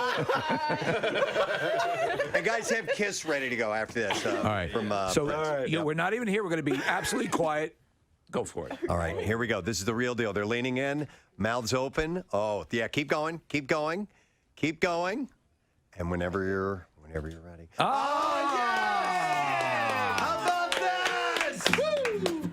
Nice. Yeah, damn good. Did that work? Absolutely. Okay, good. I got a couple of notes here that I want to just give. If we're doing this like this like a play or something like that. So I'm going to give you some notes. I think the kiss needs to end. The kiss needs to be tapered. Yes. All right. That's the one thing. On both sides. He's right. Right. All right. So I couldn't think of the right word. So here, you want us to show you? You don't go. Yeah. You don't go in mouths open and you don't end mouths open. So- right, Preston? A light kiss to start, then the open mouth kiss, then a light little signature kiss. Right. So, so as you're pulling away, it's and because you're lost in each other. So as you're pulling away. Yesterday on our program, we had a chance to talk to a couple of. I'm going to do that in a minute. A couple of interesting characters. One of them was Carl, who called in. You remember he told us this. Boxes of crackers. Yes. Love Carl. And there was more than just crackers, he said. Box of crackers and a box of candy bars. Amazing. Yeah, it was amazing, wasn't it?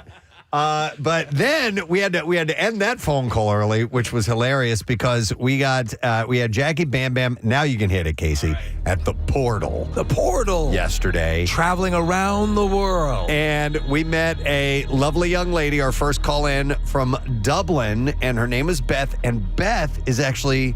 She ended up jumping on to our YouTube community and chatting with them for a bit. And now we have her via Zoom from a coffee shop in Dublin. This is Beth. Good morning, Beth. Hi, how are you? I'm good, thanks. How are you? We're doing wonderful. Okay, so yesterday when you called in to the portal, did you think that it was a joke or the scam? Okay, you did, really? I thought it was going to be a joke and someone was going to hack my phone and take all my money. No, you're called anyway. Is this your husband or boyfriend with you here? This is my boyfriend. Hey, how are you, man? Connor. Oh my God, Connor, you're a lucky guy. She's gorgeous. He's nodding away. Yeah. Beth, how old are you? 27. 27 years old. And what do you do for a living in Dublin? I'm actually from England. I'm from a city called Derby. Okay. Just near Birmingham. Okay. I'm a receptionist for a mortgage company. Very nice. You're just visiting Dublin? Yes, we come for a little holiday. Oh. Our first holiday together. New relationship? Yeah. How long have you guys been together? 4 months. Yeah, about 4 months. Wow. All right, let's see. All right. Me already.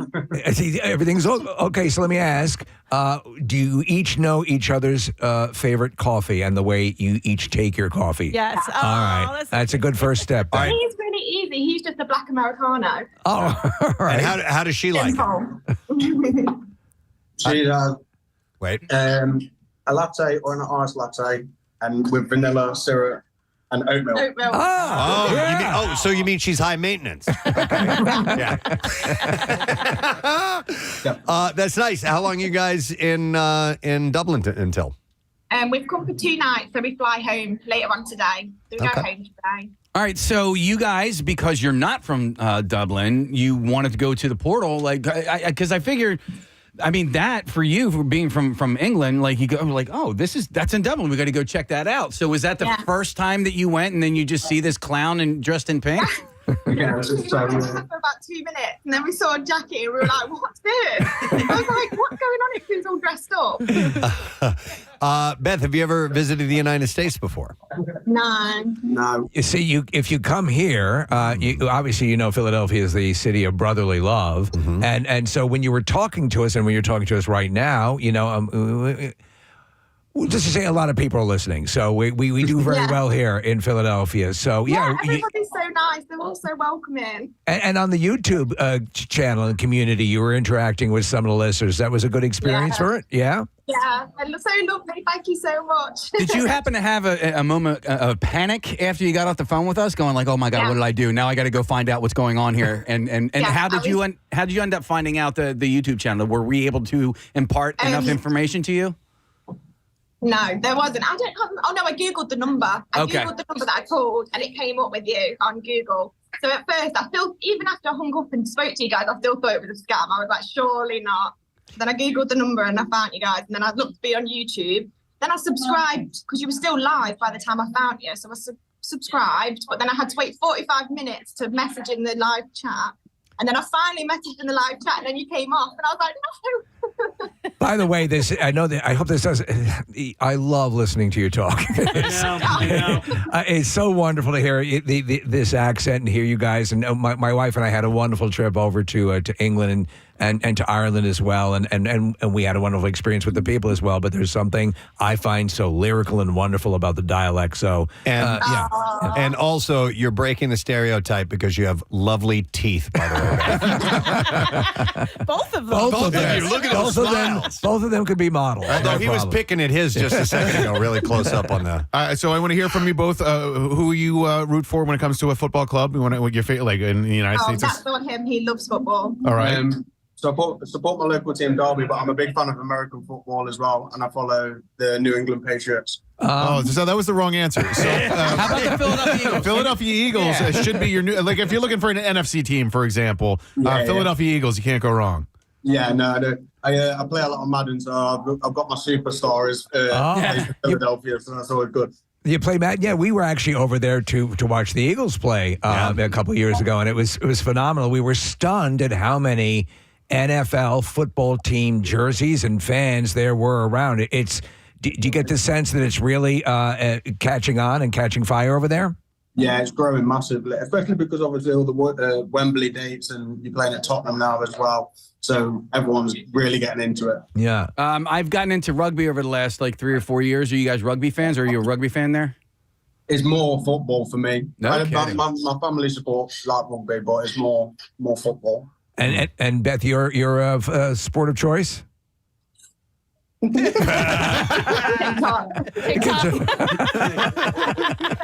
Nice. What kind of music are you into, Beth? All sorts, really. I'm quite a classic girl, a bit of Taylor Swift. Okay. Sabrina. Yeah, Sabrina. I love a bit of Sabrina. Okay. Chaperone. Pardon? Chaperone. Yes. Okay. Oh my God, I love her so much. She comes up on my TikTok all the time. Yes.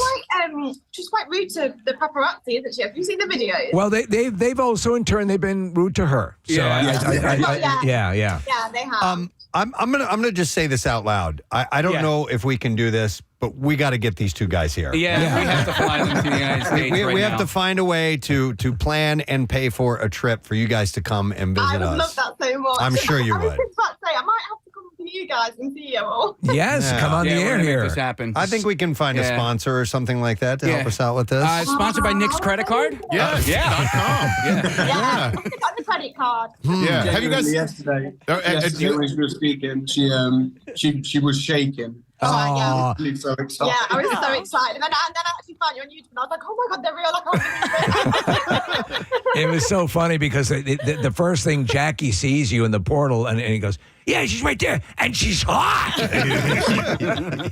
Smoking hot.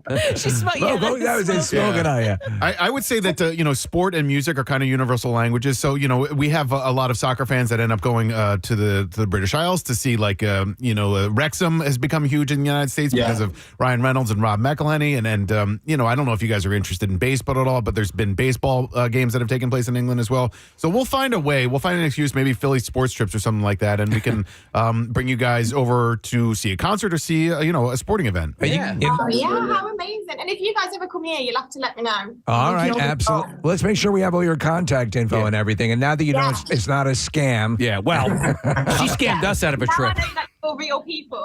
Yeah. How much room do you have at your flat, by the way? Because we're like a group of 7 or 8, and can we all fit in your apartment?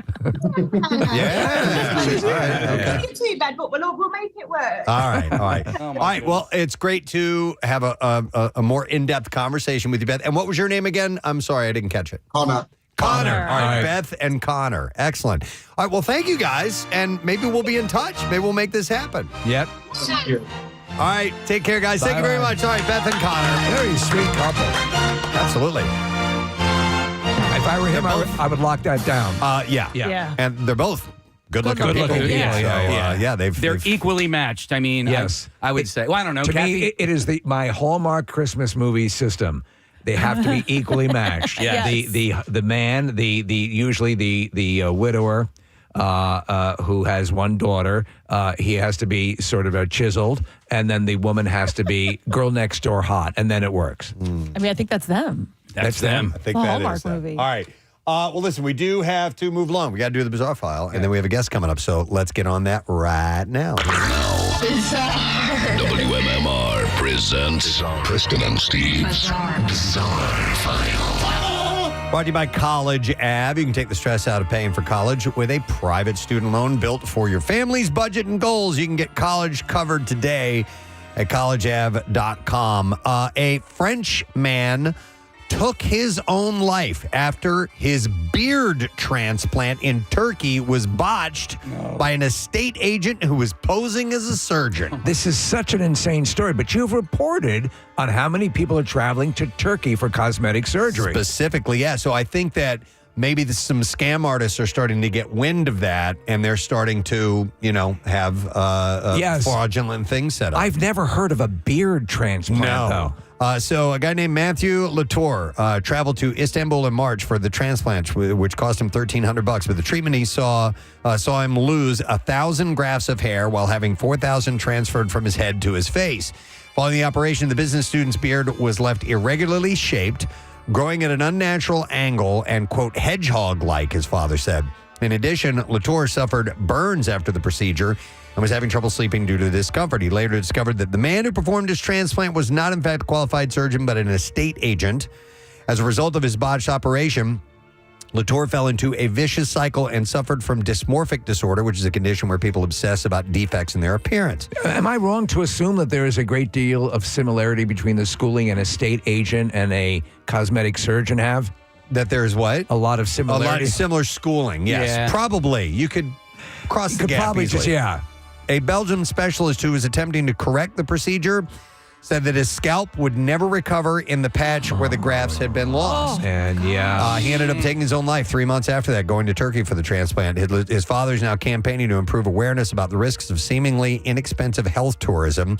He said it would be a tribute to Matthew if his son's shocking experience could help prevent similar tragedies from happening again. If I want a beard, I use a magic marker. It's the safest way to do it. It is the safest.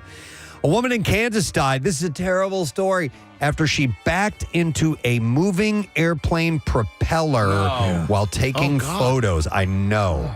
37-year-old Amanda Gallagher was taking photos at the Air Capital Drop Zone of people getting on and off planes, and she backed into the propeller while it was rotating.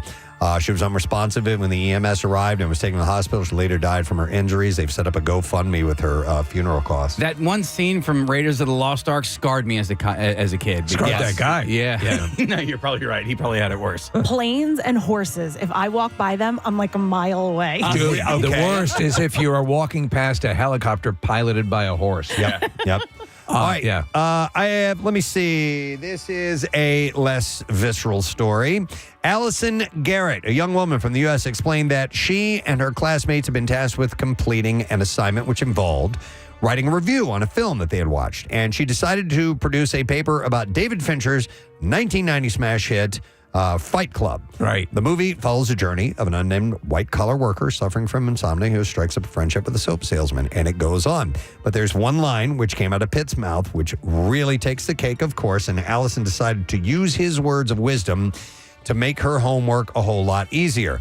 She said the assignment description for Essay 5 was to write a review on my movie that I had seen, on the movie I'd seen. The opportunity arose, and I took my chances. She then managed to complete her film review in just 19 words, and she got a 100 out of 100 by simply writing, the first rule of Fight Club is you don't talk about Fight Club. And then she wrote, that is it. That's my essay. She is correct. And she got a good grade. Giving her some feedback on how she bagged full marks, the teacher wrote, I struggled over this grade for a long time. I finally decided you get a grade for a laugh and how relevant your review is for this particular movie. And then he writes, let me warn you, do not try this kind of thing with other professors. They may not have my sense of humor.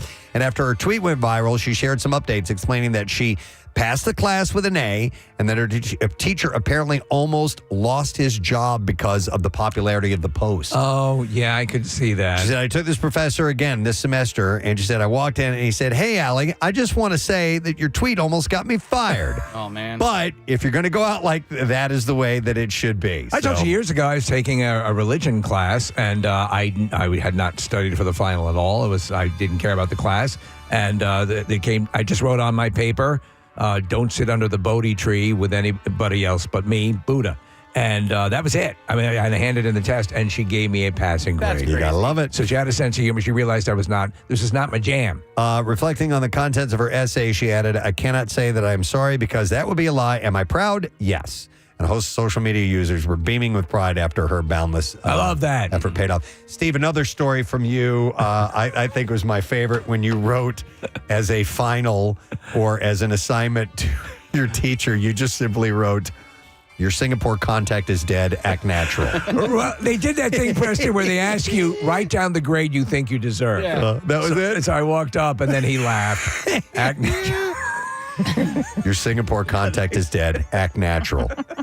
That's great. He busted out loud. That's what I have in the Bizarre File for you. Let us take a break because we are going to have on the writer and creator of Mayor of Easttown and another show called Task for HBO Max. Mr. Brad Ingelsby will be in our studio in just a moment. Stay with us.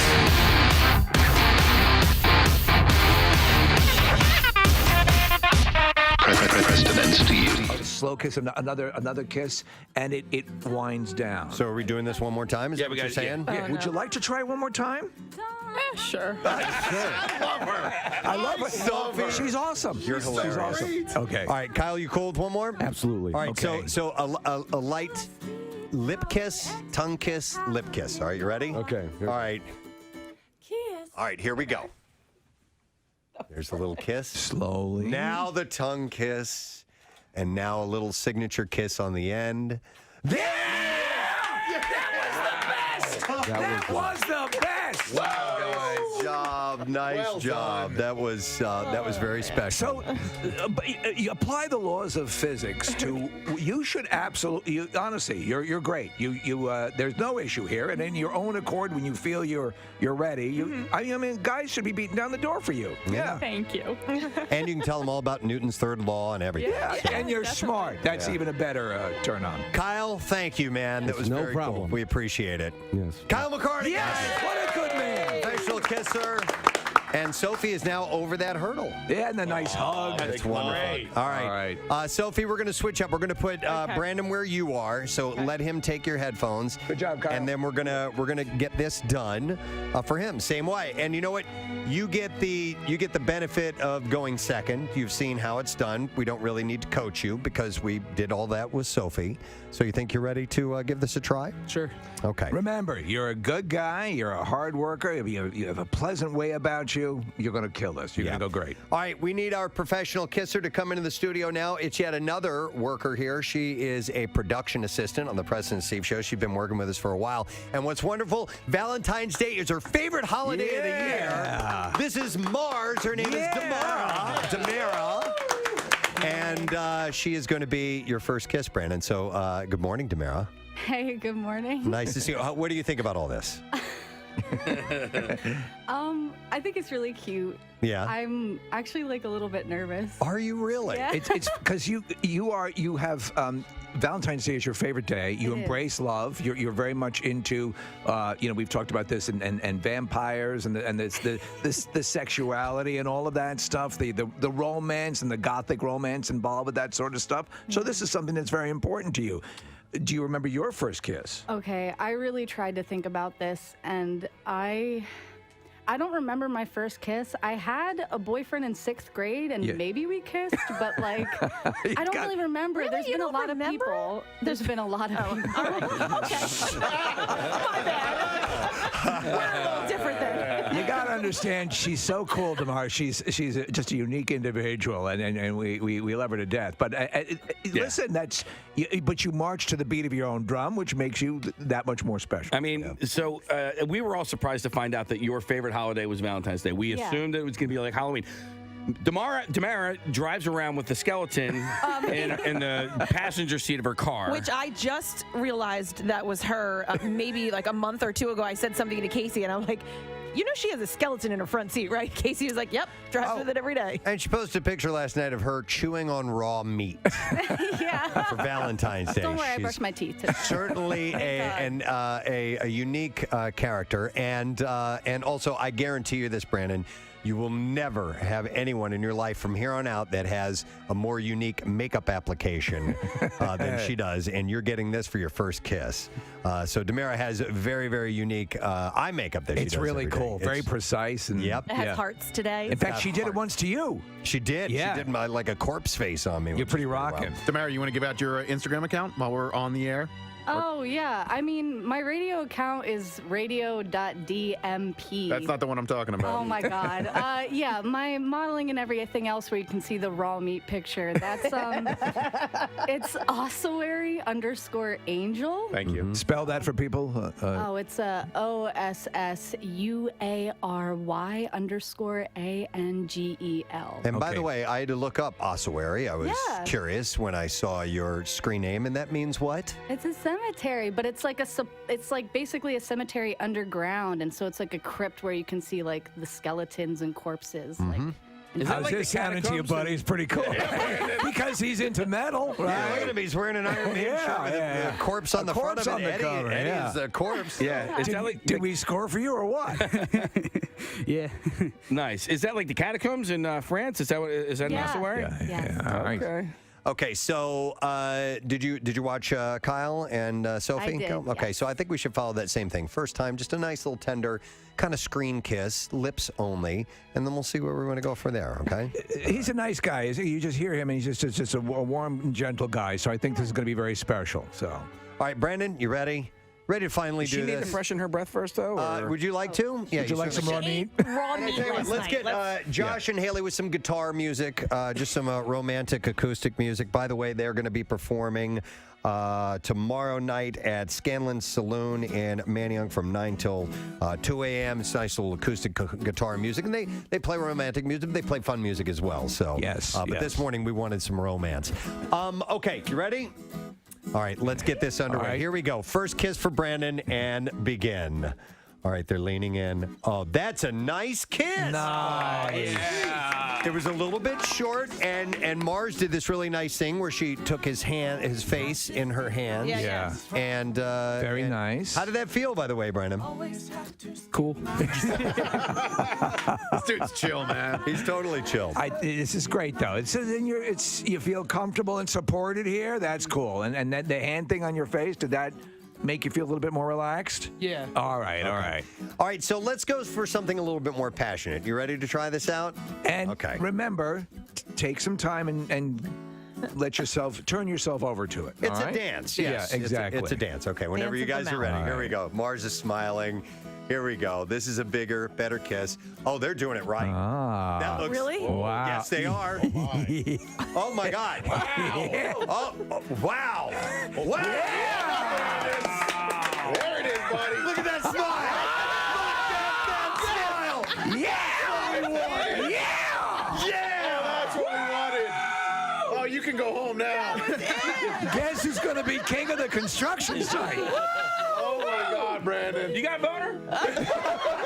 I was kind of thinking the same thing. I didn't even think about that. Because we do. I do. Brandon, he's blushing. That's awesome. Honestly, that was wonderful. Get over to this mic. Is your heart racing a little bit? A little bit, yeah. What'd you think? Oh my God. That was pretty cool. I mean, the texture of somebody else's tongue on your tongue is there's nothing else like it, right? No, it's not weird. Like you think it's like something weird, but it's not. Do you know what it is? It's honestly, people. It's an expression of coming together. It's a physicality. There's nothing like it. You know. Mars, by the way, how did he do? What do you think? I think you did pretty well. You're kind of like going a little harder with your tongue than you need to, but otherwise it was fine. So you would say, a little softer. and Soften up the tongue. And wouldn't you say that that's the key to any bit of intimacy? Yeah, Right? ease up, and then if you feel the other person going for it, that's when you make the move to go a little more forcefully. Do we want to try again by any chance? Would you be okay with that, Mars? That's just a little bit All of notes. All right, I mean, that was a soften home tongue. run, but I don't. Right? Yeah. All right, let's try this one more time. A little softer. Whenever you guys are ready, let's go ahead. Here we go. There we go. Remember what you said. Mars and Brennan, a little softer, a little easier. Wow. And see, Mars is doing. Yeah. Oh, wow. That's.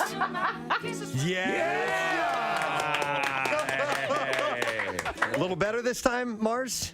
yeah, much better. Brandon, did you learn something on that last time? Yeah. All right. Oh my God, that's wonderful. I'm so happy for you because I you're am such a too. nice guy, and she's very she was very caring and took care of you. That's Absolutely. wonderful. I mean, he's going to be out all weekend kissing.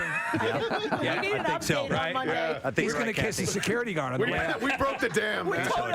Yeah. Mars, you're the best. Thank you so Yeah. much. We appreciate it. We have another friend that we're going to have over for this momentous occasion who's Another going to kiss. step up to the microphone right now. Ladies and gentlemen, our good friend, he was here just the other day. Steven Singer is here. Good morning, guys. Nice to see you, sir. Wow, is that a gold rose in your pocket, or you just happen to see me? Steven This is exciting. Steven wanted to be here because it's all about love, and you guys are, well, you're love experts down to Steven Singer. I am in the love business. Buddy Love is here. He thought he was going to have to stand in and kiss somebody, but That's your dog. he's available. Yeah. Buddy the jeweler, he is here, kissing all the girls and flirting. Wow, you guys did great. Yeah, thank you. I don't know how you made something out of this bit, but you did. Yeah. God bless you. Brandon and Sophie, come up over here by Steven, because I think the reason we have him here is you've got something for these guys to mark this occasion. Absolutely do. And this has inspired me here. Okay. This whole setup. Like He's opening up a box. this is like the Condoms. Oh, diamond encrusted rubbers. extra large. Wow. This is like the. Rose gold condoms. No, Steven, I'll go ahead and say it because he's taking the time to open up the I feel boxes. like the 40-year-old virgin here. Yeah. Steven is opening up his world famous gold roses, and I think you're gonna give them each a rose. Is that how this is working? Yeah. Here, I give you a frozen rose because you've been frozen out for all these years, and a Valentine's Day red love rose for you. And you can both start your Valentine's Day quest, but we're going to have to give Our kissers? The kissers are going to have to get. She's got to get a black diamond rose with that makeup. Man, I have a black diamond with platinum rose. Oh, because she'd love that. That's killer with that look. Yeah, Man. Nicole. And then we'll Man. get Kyle one as well. Absolutely, we're going to give Kyle. They were great. That was I was surprised of how well that actually worked out. Weren't You they guys very did it. generous? I mean, to me, these couldn't be two sweeter people to have They're their both, first. and the blood is rushing back into their faces. They are a shade of red I've never seen before. I was impressed. And the dimples, I didn't realize when we were sitting out in the green room that these I just thought they were listeners coming to watch the show. Right. Yeah. And this has been, wow, what an experience. This is something, huh? It's a special moment in their lives. This is a special moment. Wait until the first time you have sex. That'll be great. Well, that's tomorrow. Yeah, that's tomorrow. We're gonna We love everybody. Thanks so much for having me in. Congratulations, guys. And we love Preston and Steve. Thank you, sir. We love you. Steven Singer, guys. All right, I think this has been tremendously successful. I'm very happy for these guys. Wonderful. I'd love to have them keep kissing, but we're way over budget on time, and we got to take a Well, break. they can certainly hang out. We'd love to have them. Absolutely. Yes, We our highly, guests. highly suggest that they do. And thank you to Josh and Haley for supplying the live music this morning. You can hire them. We'll get the details. In fact, do we have that information on PrestonandSteve.com, No, Nick? we'll post it, but they're fantastic. I saw them perform live at Harvest a few weeks ago. They're great live, and if you get a chance, go see them. Yeah, and Josh does 5 Minutes of Fame, and we'll be at, how do you even say this, VOIX? Is that... Voix. Voix Karaoke Lounge tonight from 9 till 1 a.m. And then tomorrow night they'll be at Scanlon Saloon in Manayunk from 9 till midnight. All right, we're going to take a break. That was wonderful. It was great. Congratulations, everybody. Coming back with the B-Files. Stay with us. So here's what I saw this article, this other article. That was a different one. This one Is this a better article? This is a better article. And it is essentially a quick way that you can do a mental health check. All right. So this is a way that you can find out where you are. And use the healing powers of alcohol to help you through it? Of course. Didn't we all learn that that's the key to it all? Yes. No, but... okay, so let's hear it. So you can do sort of a diagnostic. Yes. And see where you fall, how you're holding up. Because I think more people would be amazed to find out that they're actually doing better than they think they are. All right, so yeah, do I still find joy in the things that once brought me joy? So that's a question. Okay. Am I being irritable or snapping at people? Yeah, sometimes I know why that's happening to me, though. And it's usually that time of the month. No, it's usually hunger. Yeah. You get hangry. Mhm. Oh, okay. You're prone to hangry? I'm prone to hangry. He's like a 5-year-old that needs his snacks. No, I'm like a human being, Kathy. I'm like a human He gets being. fussy. No, my wife is the same. Yeah. And she admits it. Yeah, me She too. admits it. If she gets pangs of hunger, it'll manifest. Here's the other thing. My son, and I've had to say to him time and time again when I'm eating, because he's affectionate with me, right? And the hugging. All right, thank you very much, Kath. Our next guest in the studio is here to talk about his next project, which is called Task, and it stars Mark Ruffalo, amongst other awesome names, and was shot right here in our area earlier this year.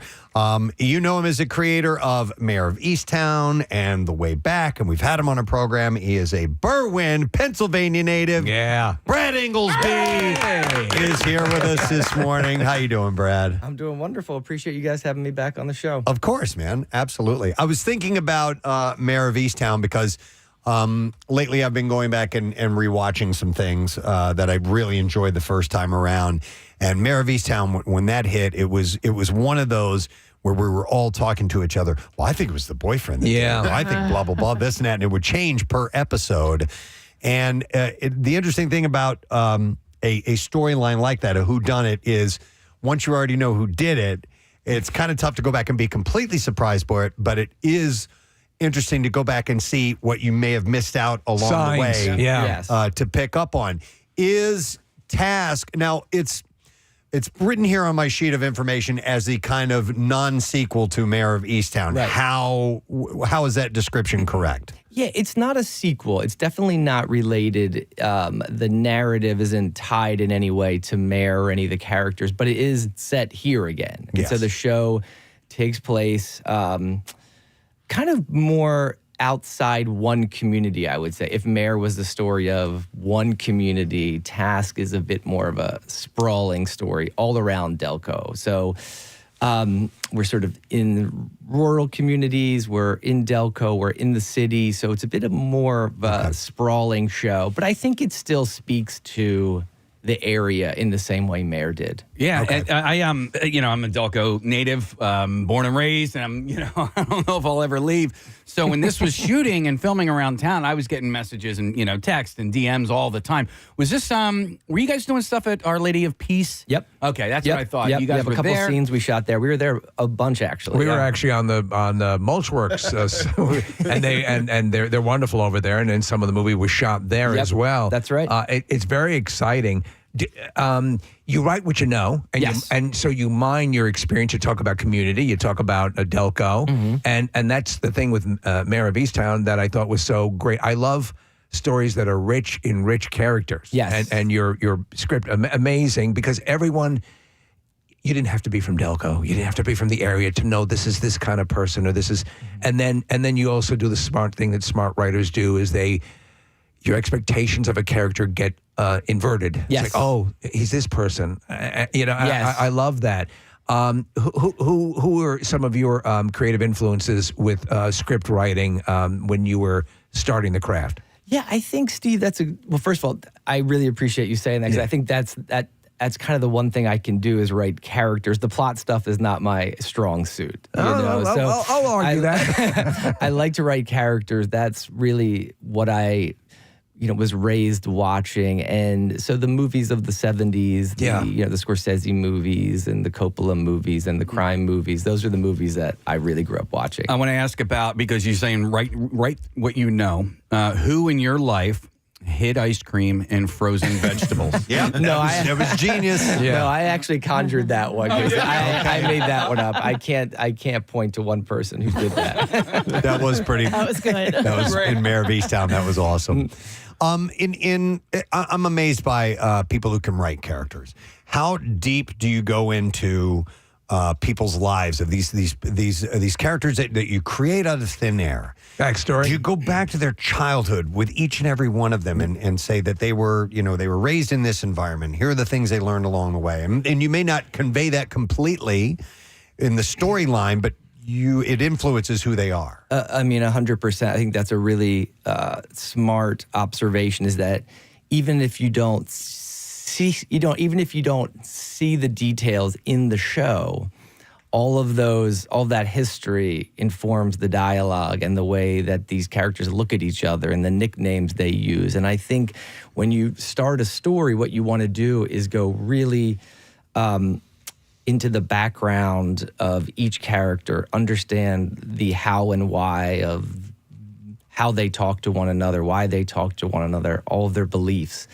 And then once you have a foundation, it informs the way all the scenes are played. And, this thing happened in this person's childhood, so it's going to inform a scene about this, or they've experienced a trauma, so when they see something like this, it's going to inform how they react to that situation. So it's really important to get into the backstory. And you as the writer, as you're writing, have to say, and I'm sure you've encountered points where you've written something down and you say, no, that's not true to this. Yes. They would never do that. 100%. Yeah.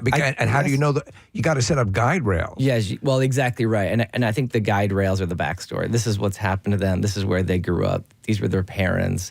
How would they react in these situations? And I always feel like if I'm able to do my homework, that at the time we're doing the filming, right, I could put these characters in any situation and know how they would react and what they would say. But that's because I've spent so much time with them in my head that it informs all their decisions within the scenes of the story. Which makes sense. Yep. When you're on, so a lot of times we hear, again, there's the multiple steps. We're all fans of the process of filmmaking. And then you get an actress like Kate Winslet, who can do things that I'm sure that you, are you on set, I assume, punching up script, and she just did something I have to incorporate. Yes. But I think what you said, Steve, is important. It's the guardrail. So if an actor has an idea that is inside those guardrails that makes it richer or deeper or more complex, then it's something that we can incorporate. If it's outside of the guardrails, then you say, listen, I don't think this is the character, We got to lose the unicycle. Yeah. So as Stephen mentioned, Kate Winslet, obviously an absolute home run as mayor. And so I'm sure once you heard that that's who was being cast, you're like, yeah. This is it. How about Mark Ruffalo in Task? Is he the perfect person to play the character? He's such a, listen, his career, he's been able to play so many incredible parts, but also just such a lovely person to work with. Well, give us who his character is, what the story is about. Let's find out what Task is. And so Task is a crime story that is about an FBI agent who is played by Mark Ruffalo, who's kind of outside the front lines, I would say. He's taken a back seat in his career for reasons that kind of gradually reveal themselves over the course of the series. And his boss in the FBI calls him into her office one day and says, "Listen, I need to get you back into the field."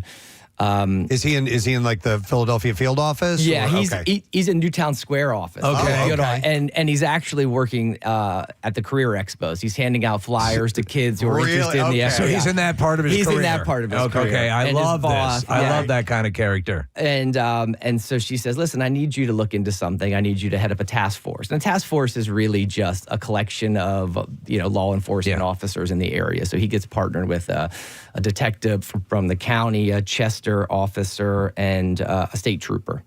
And she says there's a group of guys who are going into these area drug houses and they're robbing them. And we don't really know why, but because these area drug houses are getting robbed, all these bodies are starting to turn up. And the gangs in the area are starting to blame each other. And so we need to figure out who these guys are.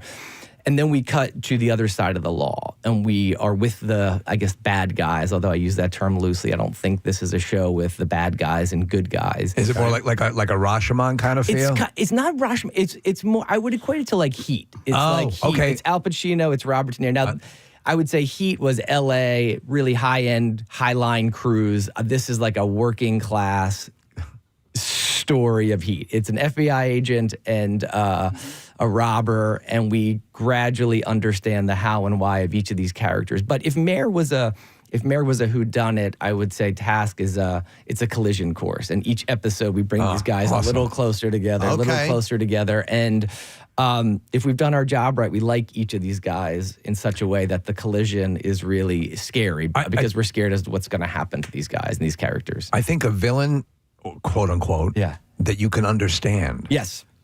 So, again, you don't have to approve, but if you see, to me, the mustache twirler is easily dismissible. But somebody who's got, I can kind of see. Yes. I don't like it, but I can kind of see But I understand it. Yeah. Exactly right. And so that becomes what happens in the show is it's a collision course. I love how Mayor of Easttown has become this cultural touchstone. I mean, it was, there was a Murder Dirter skit on SNL. It was also not, lampooned isn't the right word, but sort of it showed up in Agatha All Along. Yes. The opening scenes of that were basically a direct ripoff of Mayor of Easttown. What does that mean to you to have like these cultural moments that are that's something you created?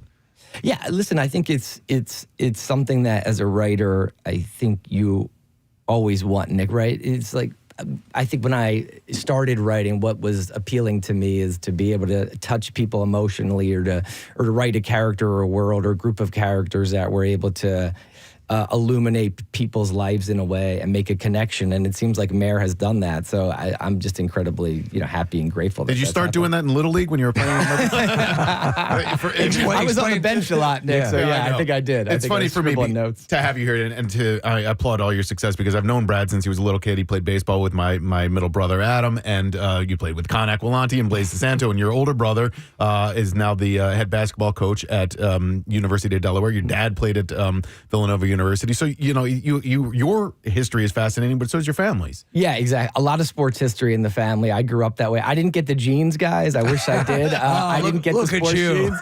But I still watch a ton of basketball. I still love basketball, and it's a big part of how I grew up. Wanted to ask a little bit more about the cast. There's a young lady named Amelia Jones who plays the character Maeve. I've watched the movie Coda, I kid you not, at least 10 times.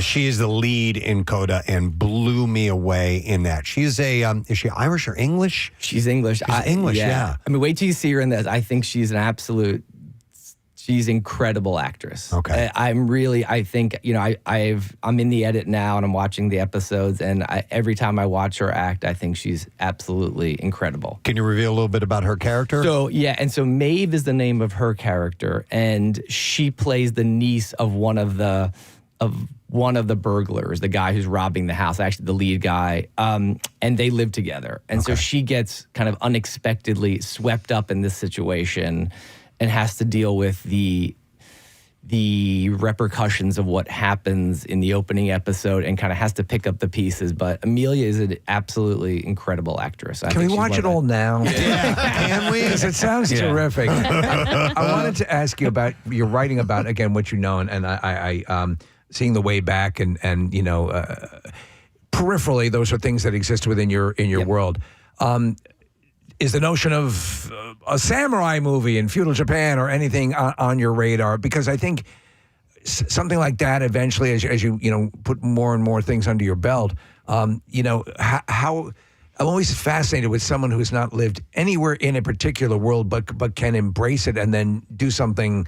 Like James Michener was legendary for, you talk about the research where each character, not only did you have the characters' history, the history back to primitive man, he writes these long things. Is that something that appeals to you, or are you going to kind of stay in this lane for a while? I think that's a good question, Steve. I like to write about home, but every now and then there comes a story or an idea that comes my way that I think, I can attach to that or I can access that emotionally. I wrote a movie for Apple that's called The Lost Bus, which was about the fire, the Paradise, California. It ravaged the town in 2018 or 2019, and I wrote that movie, an area I really didn't know about a bus driver, but I could access that story emotionally because really it was about a dad and his son and a relationship. How are your research chops, or do you have people research for you? No, I go That's to my the question, place. because it seems like such a daunting thing. Yeah, no, it is. To get that together, and you're committed to being correct. It seems a lot of work. It is a lot of work. I'm too lazy for you. No, I mean, on that one, I went to California. I sat with the bus driver. I spent a lot of time in the town. Yeah. So, you commit to doing it. And then on the shows like Task, I have lots of tech advisors who are available to me, and I can chat with them anytime, which is lovely. I'm glad Steve brought up the way back. Ben Affleck is the star of that, and Gavin O'Connor's the director, and it's a basketball movie, but it's really about, an alcoholic and his struggles with it. And you've worked with Gavin a few times. Mm-hmm. We had him in studio to promote that movie. Yeah. How do relationships like that begin? Because we're really fascinated in sort of the behind-the-scenes stuff. So how long have you known Gavin? And he's involved in Task as well. Isn't he one of the producers? He's not involved in Task, but we worked together on Mayor. He was he was involved in that, and then we did The Way Back together. It really is just like you have to search out people who think the same way you do, who come from the same place you do. And listen, at times it's really nice to work with someone who is completely outside of your zone. And so I think with Gavin, though, as soon as we met, we just had a connection that we grew up the same way. He was a sports player. He played at Penn. And so we shared a lot of ideas about writing a sports movie that wasn't really a sports movie. And I think that's really what I like about this business is over time I've been able to have these relationships that I've been able to come back to time and time again. I work with the same group of people over and over again, and I'm really happy that I kind of have a core group that I can go back to when I have a story. If you're just tuning in, it's Brad Ingelsby that we're talking to, who's a writer and creator of Mayor of Easttown. His next project is called Task. They're in the editing stages of this. It's going to be HBO Max. When is this scheduled to be out? Preston, I think it's going to be September, so we have a little bit of a wait, guys. Okay, that's all right. Well, listen, that's when those screener copies are going to come in. Like Nick said, we're fascinated by the behind-the-scenes stuff, and I'm curious about what it's like on set for a writer, because the only thing I really know about writers on set is, have you ever seen the movie For Your Consideration, the Christopher Guest film? Oh, I've seen his other mockumentaries. Yeah, well, there's one about movie making, and Bob Balaban and Michael McKean are the writers, and they're on stage, or they're on set, and they're watching their movie, what they've written, just be contorted and switched and destroyed into something else, and they're just sitting there going, "Oh my God, oh my God, oh my God." What is it like for you? Are you actively contributing with the director, with the actors? Are you in there, as part of that creative process while it's happening? Especially in TV. In movies, it's a little bit different because the director is the boss in movies. And if you think about, movies, it's the Spielbergs that you know. But in TV, the writer is the boss. Okay.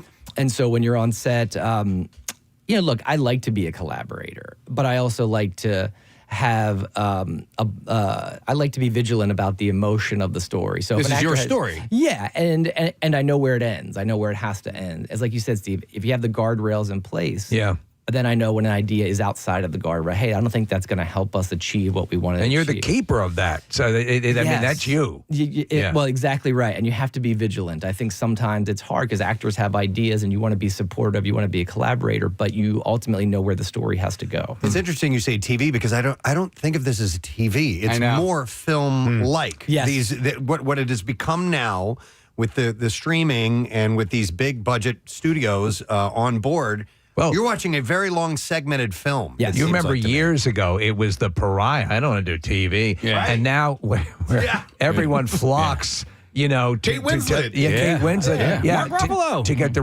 the real deal, but I mean, it speaks to the it's something we've said for years. Why take some time with this story? Yeah. Just let it breathe. Yeah. Let it breathe. We don't need 9 years of the story, 35 episodes a year. No. Just do it right. Yeah, we don't want to spend 3 hours in a movie theater. We want to spend 10 hours on our couch. Right. So speaking of that, when you go to the Max or whatever, and you say, okay, I have this 8-episode series that I'm working on, do they go, yeah, we need 10? I would say the sweet spot is 8. And so if you could give them 8, I think they would be happy. And when this you're is 7. watching, like you could have taken some stuff out. This didn't need to be 10. You made it drag on a little bit too long. Oh, that's my greatest. That's the fear of mine. I never want to have a show that drags. I really want every episode to have a lot of incident. That's a big thing as a writer that I have. I really want each episode momentum. to have momentum and have an audience go, wow, that was worth watching. That wasn't if I tuned in for 1 minute of the show, I would have gotten the one piece of information that was vital. I want you to have to feel like, man, if I miss a minute of this show, I'm going to miss it. And so I really don't want it to sag. So I would rather have 7 really good episodes than 10 Right. I thought there were some good ones, but I want them all to be really rich and complex. Well, I know what you mean. If you go into the kitchen to grab something, like Rochelle will still be watching. Like, what did they say? What happened? Like, why is she on a unicycle? Like literally one line. Right. You can miss out on something big. Yes. So Brad, Tom Pelfrey's in this as well in Task, and Casey and I were huge fans. I think Kathy as well of Ozark. He's so good in that show. He's the brother, and he's just a sad character, but he's excellent in it. I heard tale from the set of Task that Kaley Cuoco was on set quite a bit, and they have a little baby daughter together. Yes. And so the people that I know that were working with you on Task, they were saying that like Tom and Kaley just could not be nicer people, which wonderful people. It makes us feel good. Like we don't know them at all, but like I love her. And we hear these stories and we're like, oh, that's heartwarming, No, he's really the second lead of the show, Tom. He plays the lead kind of robber in the show. He's just such a wonderful guy. I've met Kaley a bunch now. She's equally wonderful. I really think that just from all the footage I've seen, the episodes we've edited, that Tom will have a huge pop on this one. I mean, he's that's awesome. He's already a great actor. He's been in a ton of stuff, but I really think he crushes this performance, and I think audiences will love him. Well, I mean, the reality is his story arc on Ozark. I think it is an absolute travesty that he was not only not nominated for an Emmy, but I mean, he really should have won the Emmy for that one. I know. Yeah. So, I hope we can make it up to him here. I hope we can give him. Listen, the odds are pretty good with you. I wanted to ask you, as you're writing out a story and as you're parsing out, a mystery or whatever, as with Mayor of Easttown, a whodunit, in the pacing. I assume there must be a lot of hand-wringing about, did I give too much? Yes.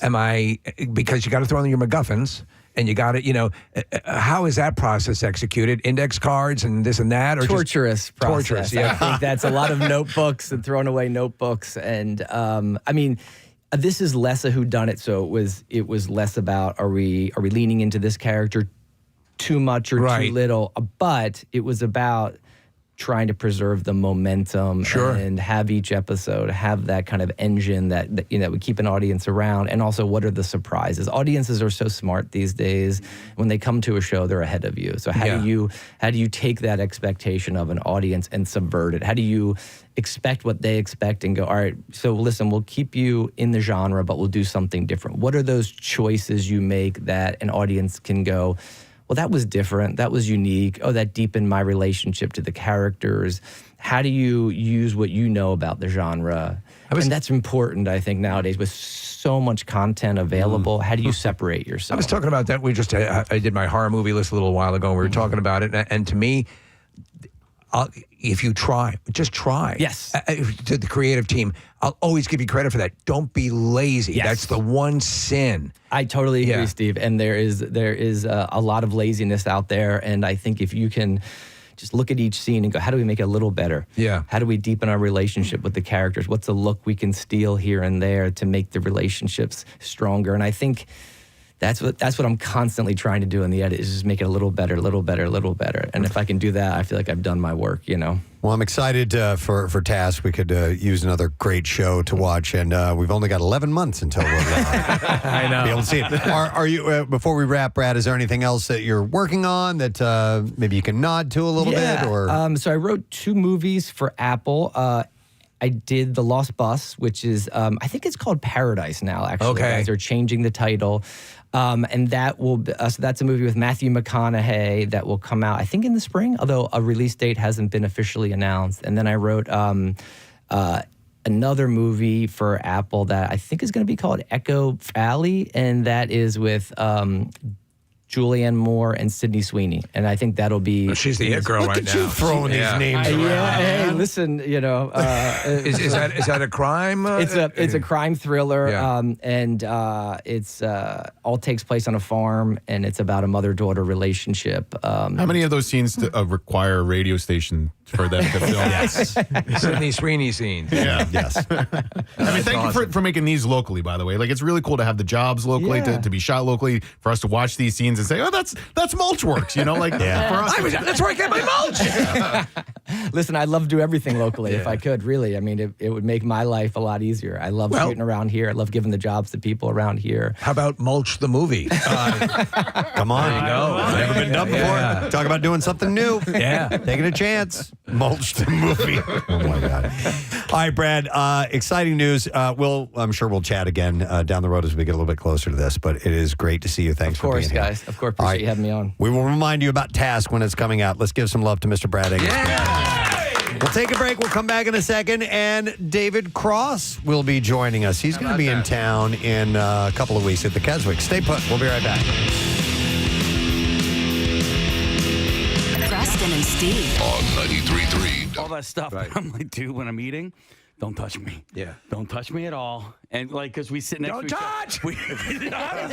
We sit next to each other at the dinner table, and he thinks it's like huggy, like wrestle time. And I'm like, dude, I don't love you. I don't love you. Not right now. Right now, I don't love you. I don't even want to know you. Kathy, do you remember the time? I was just curious what Casey's little protein bar tasted like. Can I take a bite of that? No. No, I said just tear off an Just itty bitty little crumb for me. And He said, "This is all I get. I'm not sharing it with you." He just goes, I can't do that, man. I offered you a full one. I offered you a full bar. Not that day. That day. Case? I have a box of them. I support that. Because Yeah. a lot of times, if we go out to like, and I've done it, I love my wife dearly, as I'll just have somebody who goes, no, I'm going to get you a whole order of it. I don't like sharing my food. If this turns into a daily rush, I'm showing the camera the size of this tiny little bar, this tiny little 200-calorie bar that I allow myself for breakfast every day. He wanted to take a bite of that. I offered him a full one instead, and he said no. And then I said no, too. Don't turn this into a... I get it. He just wanted, you wanted like a tiny little break of it. Like not even a bite, like a quarter of a bite. Which would have been. The answer's still no. A morsel, I know. That would have been, what, Case, 20 calories if you're allotted 200? But listen, I'm very covetous of my own food. You're like me. I don't want. I like put my arms around the plate. I'm like, go get your own. I totally commiserate with I'll that. buy you any. If you want to taste it, I have this, and you'd like to try some. Yeah. I'll get you. Especially if you're looking forward to it. Sometimes I'll okay, have a little bit, but for the most part, no. My buddy Jeff, when we go out to dinner, we'll ask for bites of my dinner. No, all the time. No, that is not okay ever, got unless such it food envy. is your husband Yeah. or wife or significant other that you share other things with. You should not be sharing your food with people, No. even before the pandemic. Kathy, he has food envy. He has food regret. No. Right? He'll order something and then. I wish I got and then that. he'll go, oh man, I should have got the gnocchi instead. You tell me you go straight to hell. Go straight to And I help people with their ordering. I always say this. Here's my system.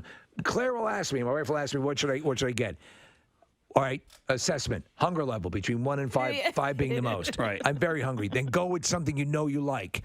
Yeah. Okay, hunger level, 2.5. You can be adventurous. Right. You're not going to get burned. But you know you're going to regret it if you're really hungry and you get something that sucks.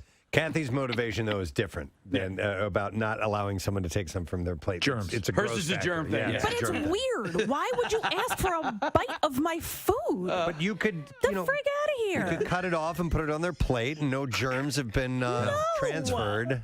Buy one of these yourself. Why would you ordered what you ordered? I'm not asking for a bite of your food. I dick. win. I pay. Yeah, I bought food I actually want. Yeah, seriously. Marissa, what's your take on this? Because you were shaking your head as well or something. She What? shares all the time. Oh, I they do. share with a whole table of people. I hate all of you guys. Table we can't be pancakes. friends. Yeah, we can't be friends. I literally, when I go out to dinner with my friends, the first thing we say is, so are we sharing? Are we getting picky? Preston, don't you remember the table pancakes? Yeah. I remember talking about it. No, I'm the same way. We'll buy. Let's just buy a bunch of stuff. Yeah. And we'll If you do that, if that's the agreement at the beginning of the meal, absolutely. If you're going like tapas style, and that's part of the deal. And you're just going out for like For friends, appetizers. yes, but Not if you're- everybody's getting. But if everyone gets their own meal, I'm not going to be like, Marissa, can I taste your vegan whatever you're doing? Literally, every meal we go to, everybody's sharing everything. Okay. No. I'm on board with that. I like If you've ordered an entree, I'm with Kathy 1,000%. All right, back to mental health. We took a little journey there for a moment. Am I being irritable or snapping at people? That's a question to ask yourself. Check. And Casey does, yes. Check. All right, this is a cool thing from the Just Saying Institute. Just saying. And this is about medical advancements, and this is encouraging. Now, there's going to be a long way to go, but German researchers have enabled mice that are paralyzed after spinal cord injuries to be able to walk again. I mean, oh my God. Reestablishing a neural link hitherto considered irreparable in mammals by using a designer protein injected into the brain. You know the ramifications of that? Yeah, it's going to destroy the mouse wheelchair industry.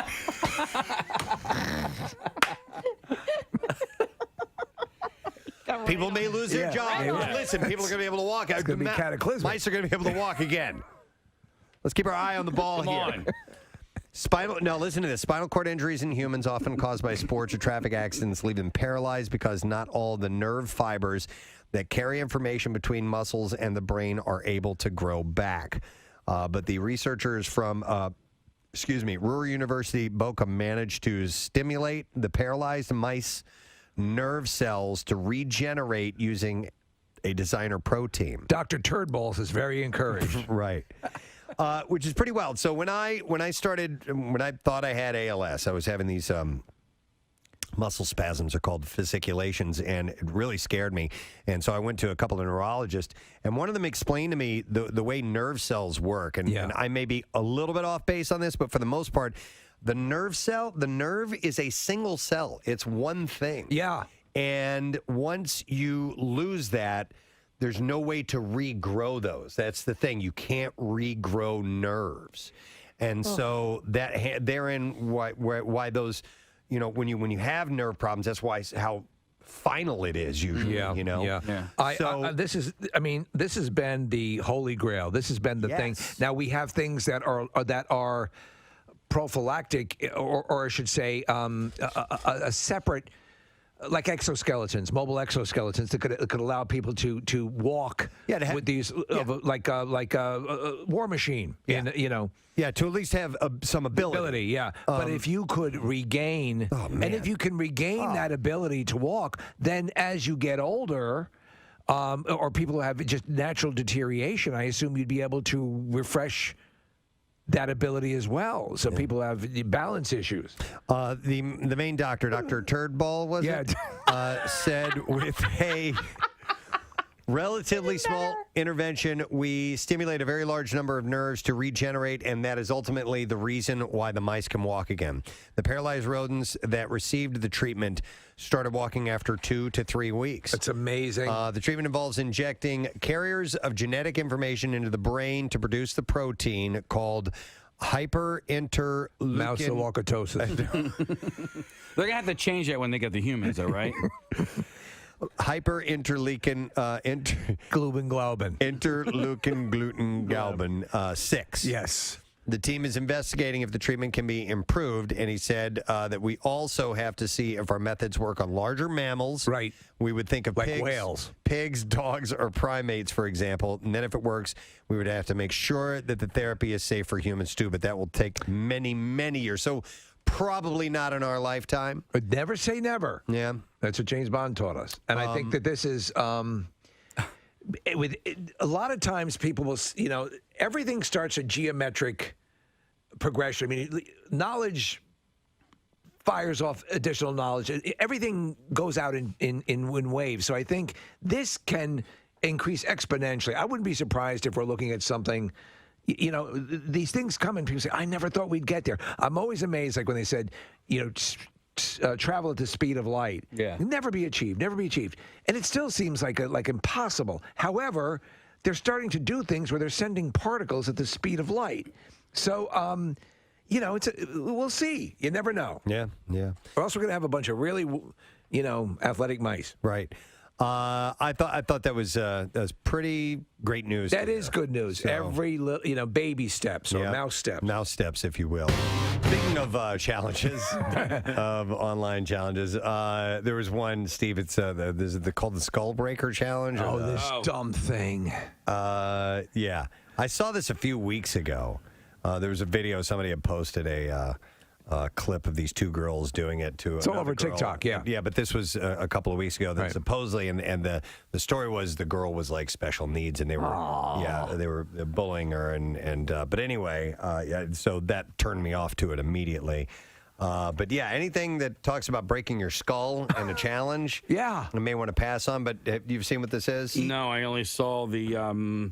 That there's like a big up in arms about this. Yeah, so it's 3 people. 2 people are in on it, 1 person isn't. So you stand side by side, you're facing a camera, and the idea is the 2 people on the outside jump up in the air, and then after they jump, the person in the middle jumps by themselves up. And I guess they tell them, they give them some kind of setup to make them do it.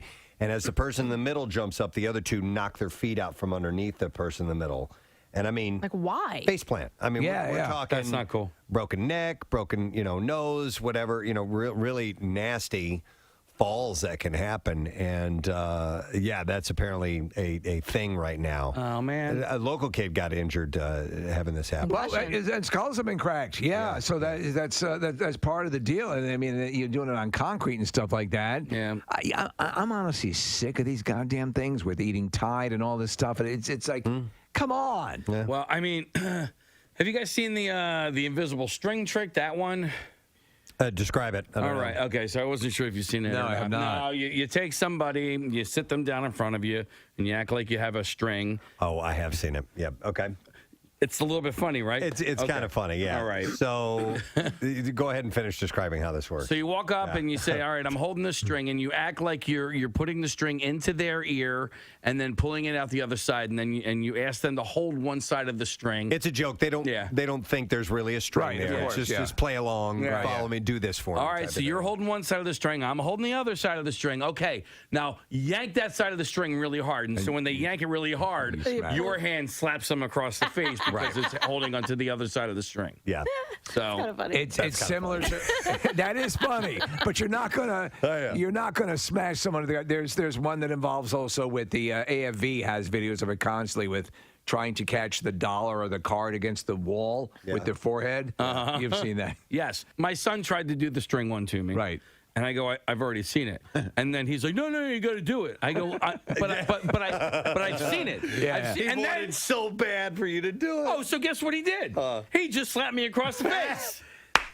Why not just cut out the whole act? Just and do punch that you in the face. Or, hey, you want to see something? Whap. I've tied an invisible string to the end of this baseball bat, and I'm going to put it through your ear. So yank on it hard. I saw this other one. A mother's been filmed letting her teenage son slap her breasts to the tune of a song as part of a TikTok challenge. What? Uh-huh. No. No. Aiden Ridings, who is 17, filmed the video and uploaded it last week in a strange attempt to gain more followers. The 8-second video starts with the two standing opposite each other as the 2008 hit Undercover Martin by Two Door Cinema Club plays.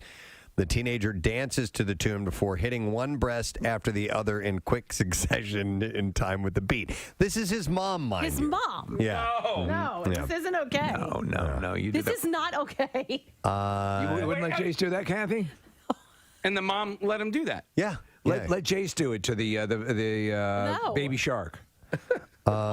So let's see here. What does it say? He said both he and his mother were happy with the video and they found it amusing. So is this a challenge? Slapping the birds? It is now. I don't know. We should create listen, I think there's no challenge you could create on social media, especially on TikTok, that somebody would not try to emulate. No matter how patently, obviously, dangerous and harmful. Ace, what about the one that I've been sending you that I want to do with you? The I want to do light that one. switch. The switch one, yeah. I hit the switch. It's some song. I don't know what it is. Or I hit the light switch or something like that. And it's just people swapping. So it's two people in the video. The song says hit the switch or I hit the switch. It goes to black for a second, comes back. And then the two people have basically reversed roles. So like people are changing clothes. One is like a father and a son. It's kind of cute. All right, it's a little video. Yeah. Finagling. When do you get to hit someone's breasts? All right. Yeah. When do I get to hit somebody's boobs? What is this? I've never heard the song This before. is the song. so, all right. yeah. This is the hit your mom's boobs song. I guess it happens right here. Oh, whap whap. Yeah, that's you can also finger your grandmother. Oh my God, Steve! I don't. Yeah, that's another riff. not. You guys have not seen that? Nope. Oh. Not once. Yeah. It's very funny. That's on TikTok? Yeah, TikTok. And I even gave him a kiss on the cheek. We should go home. Yeah. It's called the finger gum gum. Yeah, finger gum gum. There's gum on my finger. WMMR. All right, thank you very much, Kath. Waiting on David Cross to get him on here in just a few minutes. I'm a little hungry. I could use. Oh, come on. Man. Come on. Boxes of crackers. I'm not kidding. I want him to complete the story. It was. I know. He was talking about. The trick-or-treaters coming up to the house, and that apparently an old woman who worked across the way would supply vending machines. Was that the gist of what I was getting? Her son or something like that. And so there were candy crackers machines, and candy. Yeah. Boxes of crackers. That was Carl yesterday, and we had to stop because we got the call from Dublin. I want a movie about that because he was so sincere and so authentic. But I'm conflicted because we stopped that conversation to take a call from the now we know stunningly beautiful Beth from the UK who was in Dublin at the time at the portal. Maybe should I suggest something? What? Maybe Carl and Beth get together? Oh. Yeah, what about Connor? Connor could jump in there too because he's got plenty to eat. Box of crackers and a box of candy bars. Which, by the way, we do need to find a way to get Beth and Connor here to the States. They've never been to the States, and if we could find some way to sponsor a trip to fly them out here and they're delightful, give them the American experience. They've never been over. We'd love to do that. And by the way, Marissa, she clipped that and our conversation with Beth, and so our experience with Carl.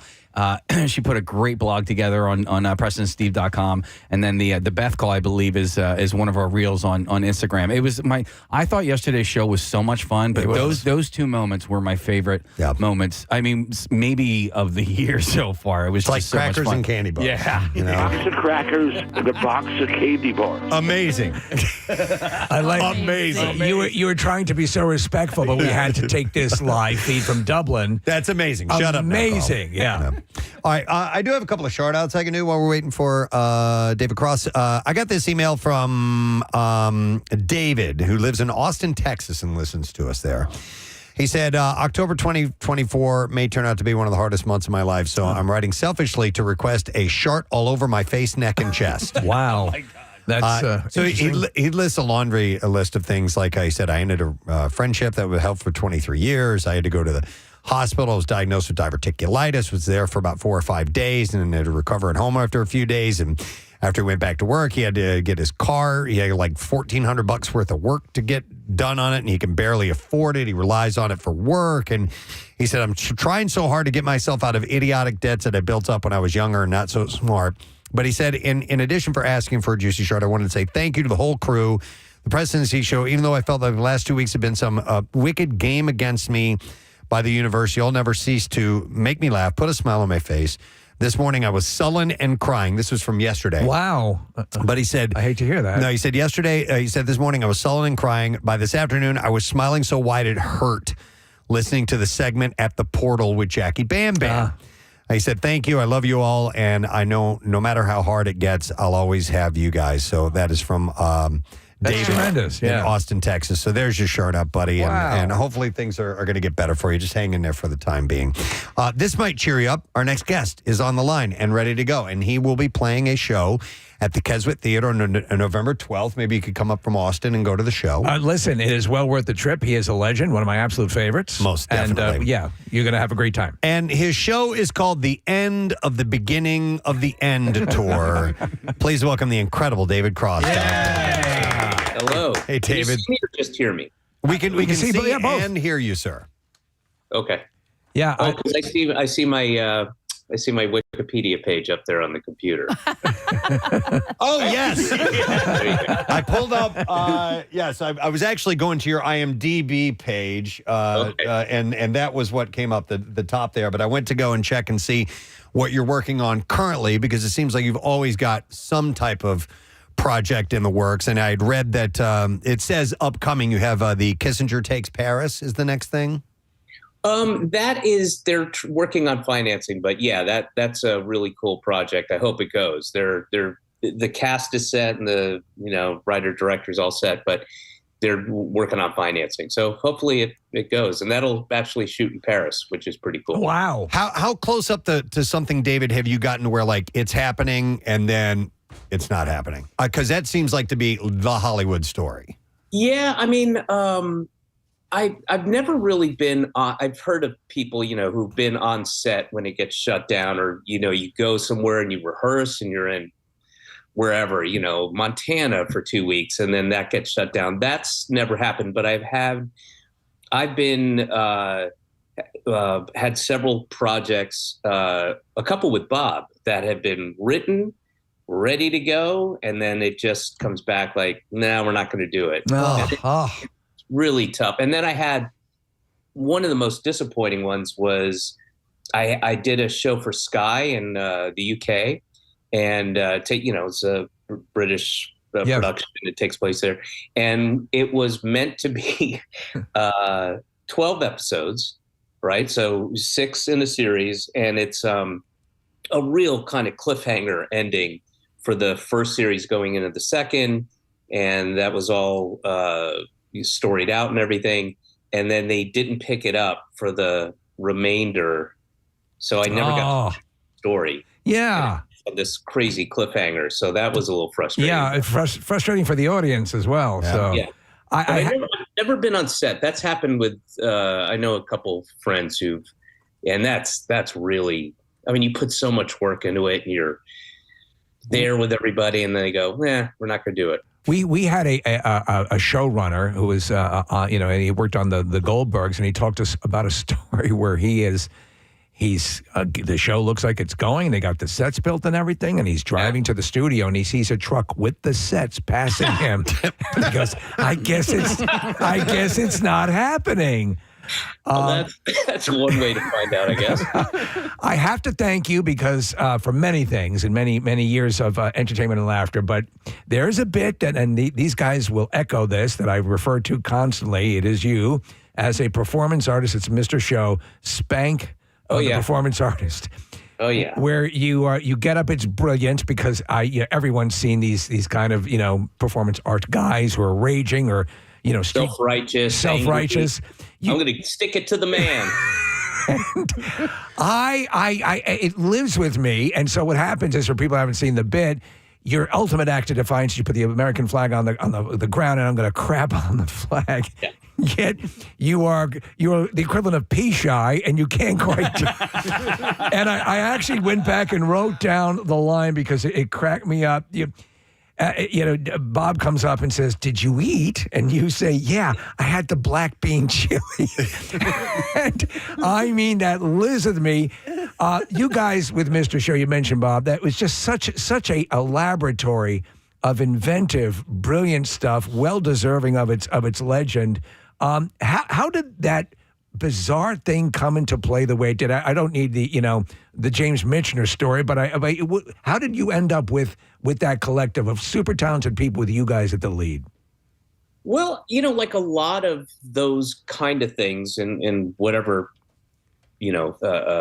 faction of the arts they're in, it was like a kind of a little scene that just grew because we were all like-minded. And initially we were just doing shows with each other, for each other. And, we all have lots of friends. So we would do these shows in these spaces in LA. I mean, just ridiculous spaces. And then this one in particular caught on, and Bob had his little show and I had my little show, and we would write things together, and I'd do stuff on his show. He'd do stuff on my show. And then with all these other people that eventually became part of the cast, Brian Posehn and John Ennis and Mary Lynn Rice Cub and Paul and Jay and,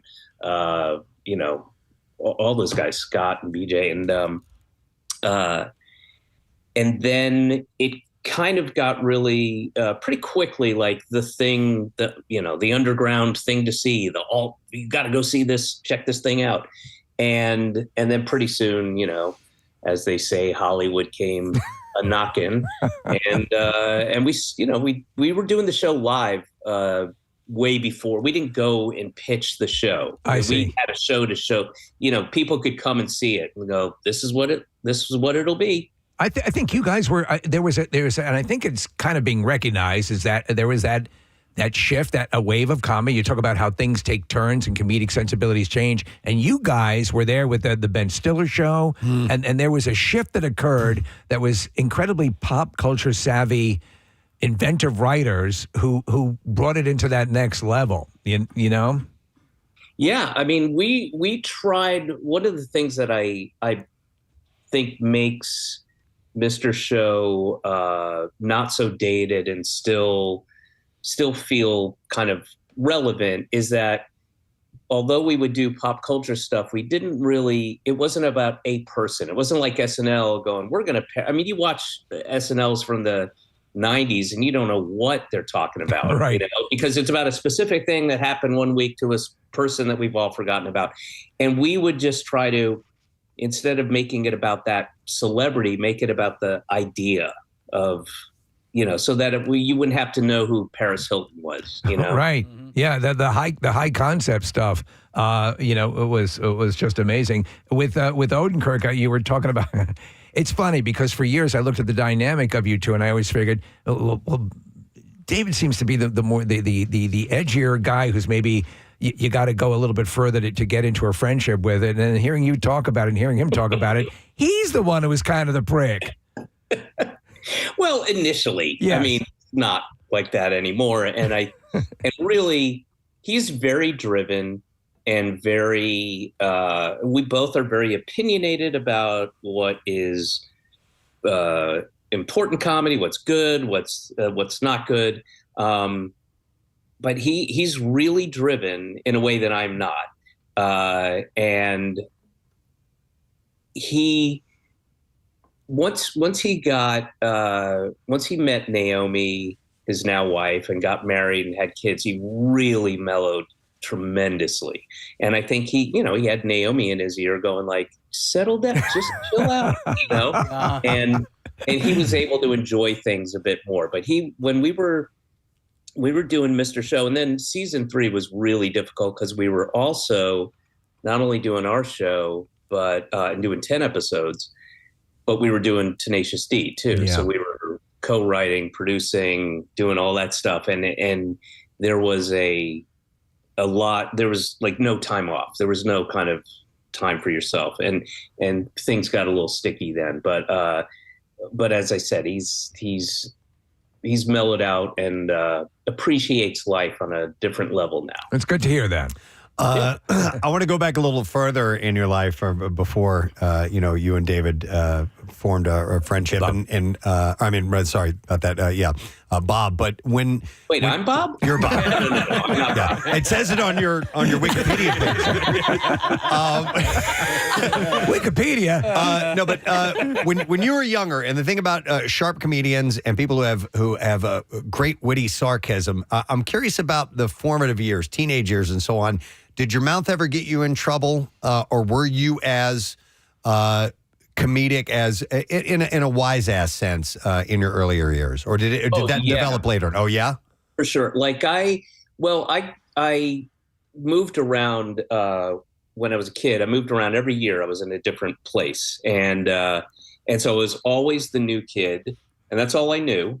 New kid in school, strange kids, whatever, or strangers, and then and that wasn't a big deal. But then when I moved from Syracuse, New York, when I was 9, back to Georgia, where I was born, that was a really, it was very foreign. Like, it was the first time I felt like, oh, I'm different than everybody. And everybody knows I'm different. It was a really kind of rural, suburban, very Baptist, and I looked different. I had a different viewpoint. The idea of speaking my mind was not something that you did in the 70s in Roswell, Georgia. And I got in trouble for things I would never have gotten in trouble in other places. Like you were like Ren in Footloose. Yeah, exactly. Except instead of dancing, I was trying to do jokes. But I said the word transvestite in I want to say 6th grade, Miss Coleman's class. I remember that. I said the word transvestite, and she made me get out of the class and go stand outside because I said the word transvestite, which is a real thing. Yeah. And so I had a lot of that.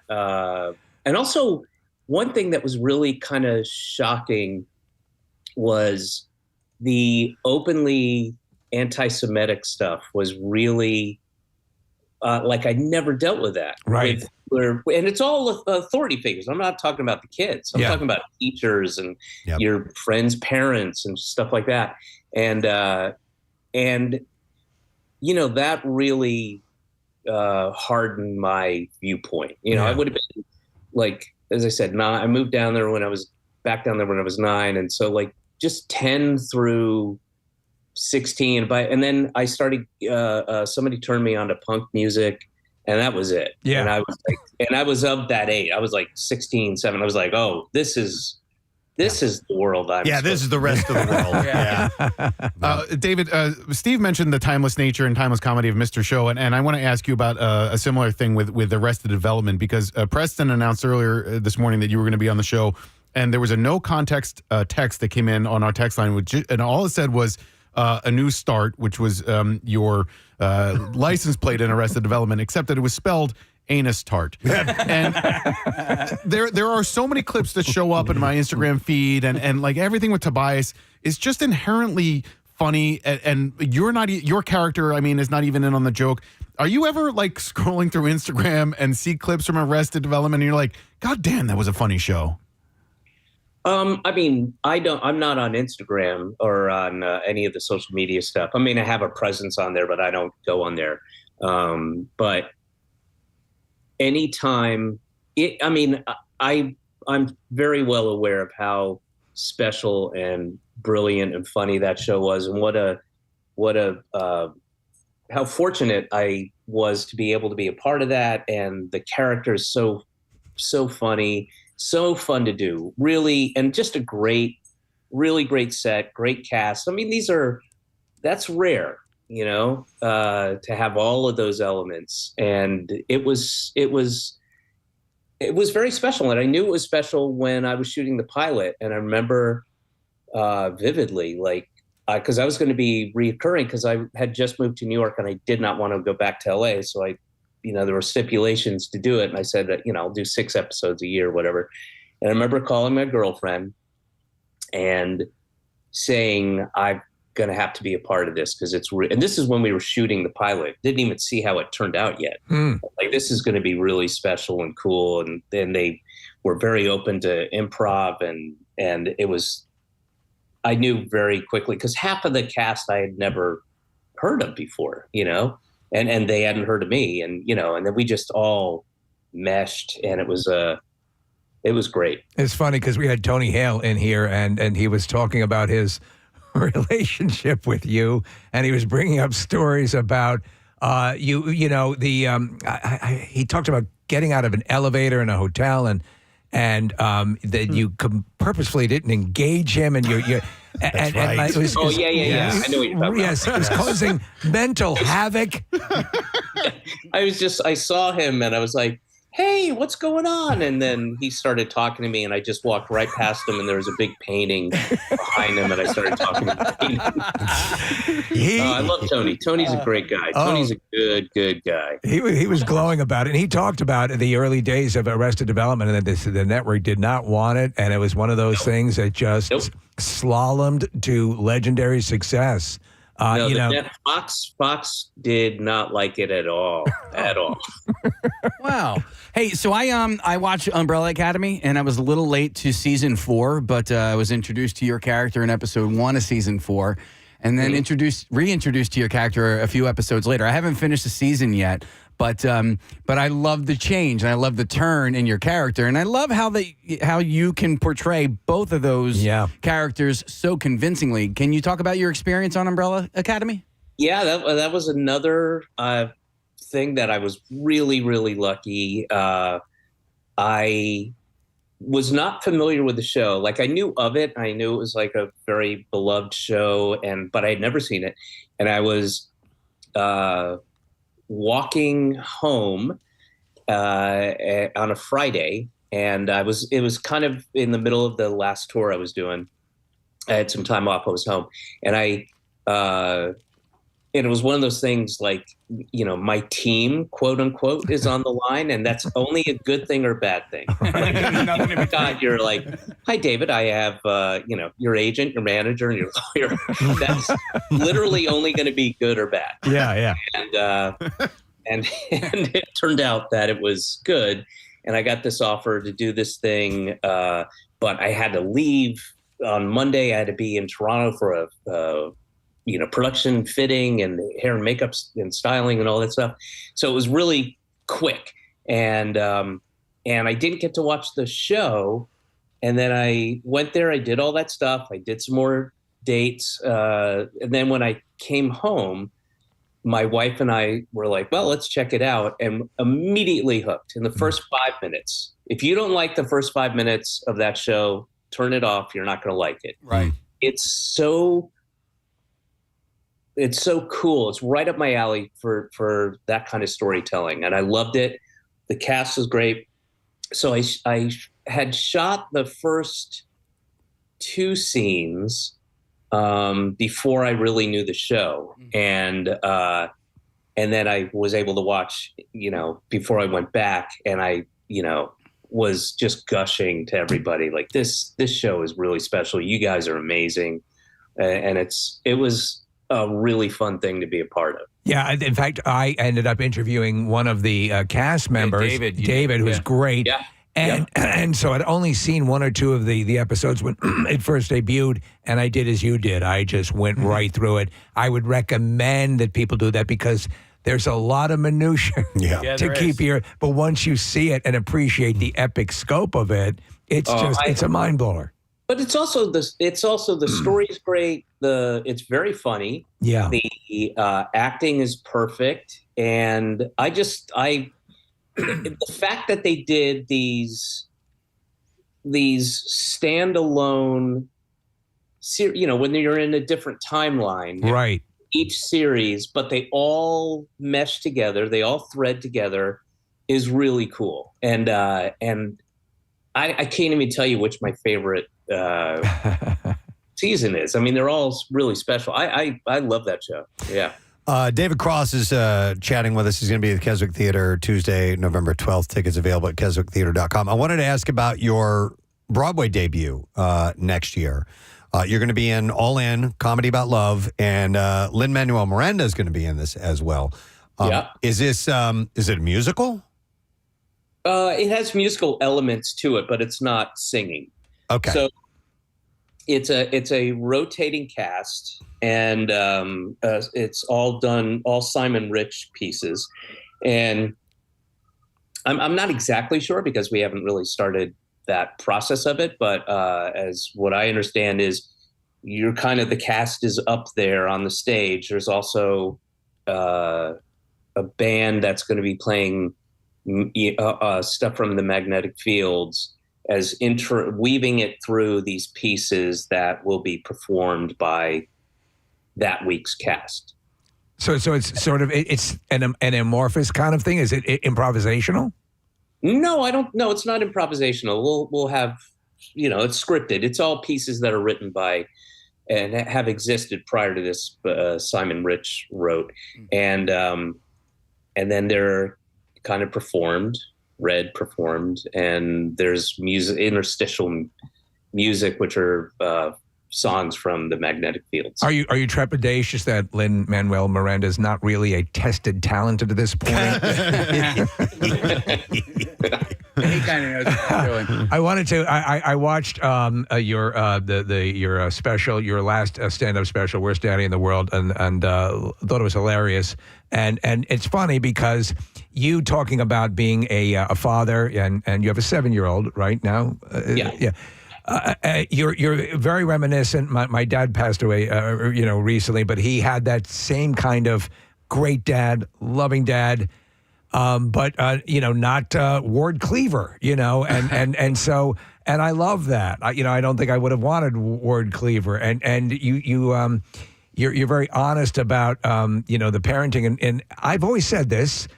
And eventually parents start to admit it. When kids are really, really young, they're boring as hell until they can start. Oh, yeah. So you have your daughter.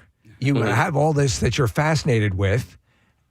Do you have to fight the urge to Frankenstein her into the comedian you want, or the comedic sensibilities that you want? How do you walk that tightrope? Because I'm sure there are times where you're like, oh.